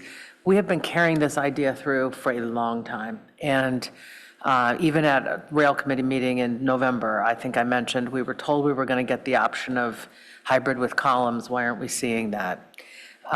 So I'm just trying to underscore that this is, to the extent this might feel like, why are you guys bringing this up now? I think we felt like we had been bringing it up, and maybe we've just had a disconnect. Well, it's in, so it's in the motion. Yeah, we can study that. Yeah, thank you. That's consistent with my recollection. So if we have that there, I think the language looks good to me, or Councilmember Stone. We have one other councilman wanting to make comments. I on know, the but motion. he's the seconder, and we have been changing language. And then people can. I just want to make sure that the language is clear on, I think, the intent that we're kind of studying both. It keeps the options available when we get to the 15% that we could, and I don't know if that's clear enough in the motion, just reading it.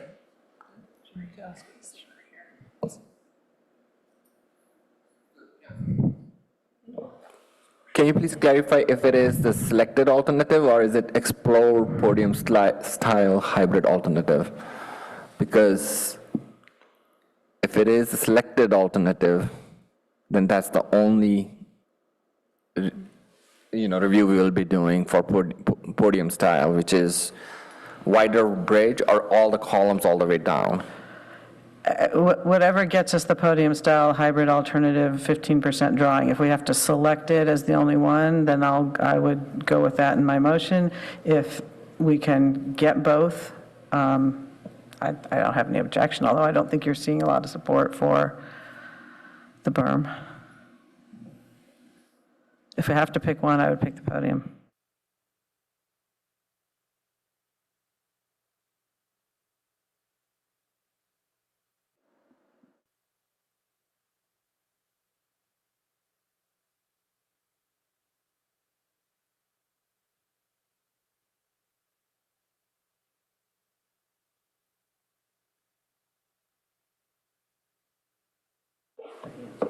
That sounds good. Thank you. Okay, Councilmember Liu? I would be a little bit wary about ruling out the berm. I think, of course, we want to think very long-term about what the future of Palo Alto looks like, both in terms of traffic, but also safety. And we have to, when we look long-term, look at what is actually achievable and what is feasible. And I think if we look at earthen berms as the standard approach for hybrids, which is one of the more standard approaches for grade separations overall along the Caltrain corridor, I think we would be potentially doing a disservice to basically explicitly rule it out at this point. I think there could be an option in this motion. I guess this is what staff was going at, to just say hybrid alternative for Meadow, but then have another bullet point asking for some more analysis or comparisons between an earthen berm and a podium style alternative. My main or maybe only concern with this motion is that we're sort of throwing up a jump ball and assuming we can pick it up again in terms of maybe when we do this analysis, we'll have some clear signal that the underpass is actually the best and most viable and most affordable and likely to happen at both locations, or it could be or vice versa for the hybrid. And we've gotten some clues, or I think we've poked at this question, like if we study one for the other one location, can we directly transfer findings to the others? But I think I want to ask that question just very explicitly. So what would we be losing, or what kind of options would be, what would not be transferable if we wanted to move forward with this motion? In terms of transferring any learnings from a hybrid approach on Meadow to Charleston, or underpass learnings from Charleston to Meadow. For example, I think I heard that we are, by doing this motion, not going to study the constructability concerns of doing a hybrid in both locations, which would mean that that would not be something that in practice we could easily transfer to Charleston if we did do the hybrid on Meadow. And so there are these one-way pitfalls that I just want to make sure we acknowledge are built into this motion. So as a, for this motion, you're directing us to advance these alternatives into this 15% design and to the 35 preliminary engineering and environmental phases. So we will, if you were to come back and deselect and ask us to move forward with a different option at 15%, that would be additional work. Then that needs to be done for each crossing, right? Yes, and I understand we could always go back and do more work and maybe push back some timelines, or we'll do those things if necessary.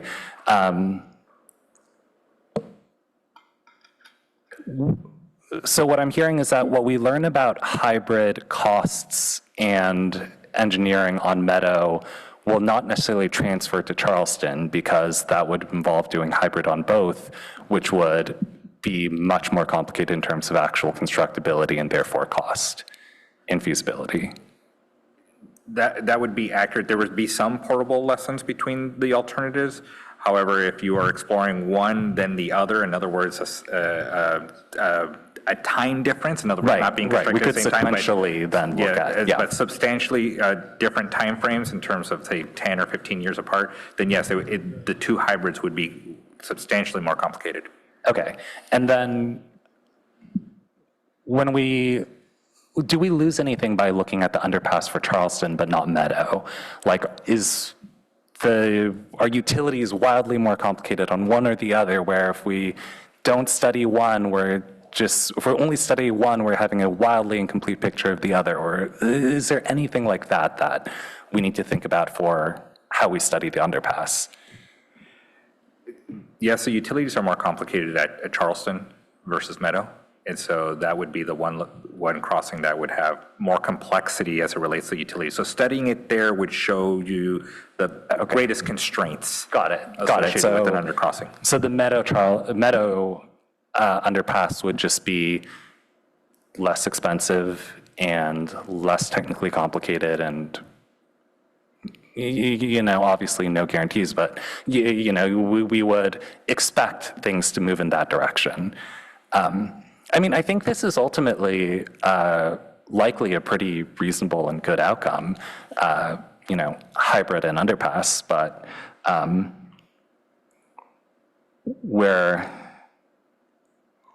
I'm not aware of any sort of substantive discussion or even, traffic analysis about like what this combination looks like together. But if it doesn't work out at 15%, we can always do another 15%, and that's what it is.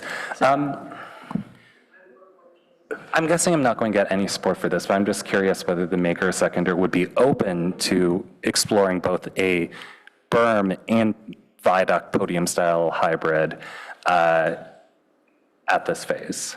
So I think just before you took the mic, we were asking that question, and I think the staff can remind us of the answer to that. I think it was that we needed to choose. Is that correct? I mean, in terms of advancing an option, because they're different. For Meadow Drive, we can explore the two options. You can explore both? Yeah. Sure, that's fine. Earthen berm and podium style. Yes, that's fine with me, but I want to ask the seconder. Yep, I'm fine with that. Okay, we're fine with that. But I do think that part of the struggle here is that we don't want to not know anything.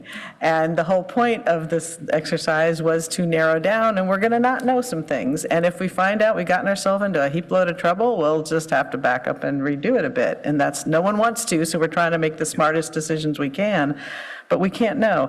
And I do want to remind ourselves that one of the benefits of the Charleston ramp is that while many of us had leaned toward hybrid in part because there weren't any full acquisitions. There were 3 partials, but no full. But and that was if we did it at both, there'd be the 3. But if we did the underpass at Meadow, there would be 2 full takings that's the wrong word, acquisitions. At Charleston with the roundabout, there were 3. With Charleston ramp, there's 1. Now, we still cannot minimize that because for the person whose property is, that's hugely significant and troubling, but it's less than any of the others. So I think that that's another aspect that goes into this. And we just can't know everything. We can't afford to know everything. We don't have the time to know everything. And I think this is the best of the options and the cards that we've been dealt. I think a lot of us would like to have a real, highly obvious, best, clear solution. And that's just not the case. There's pros and cons to them all. I think this is the best we can do, and I think we should move forward. Would the clerk please call the roll? Mayor Lowing? Yes. Councilmember Liu? Yes. Vice Mayor Vinker? Yes. Councilmember Burt? Yes. Councilmember Lithcott-Hames? Yes. Councilmember Stone? Yes. Motion carries 601. Councilmember Rectal recused. Excellent job, team. Up here, down there, out in the audience. Made some progress. Okay. That leaves us with one thing to say. We are adjourned. And Thank you for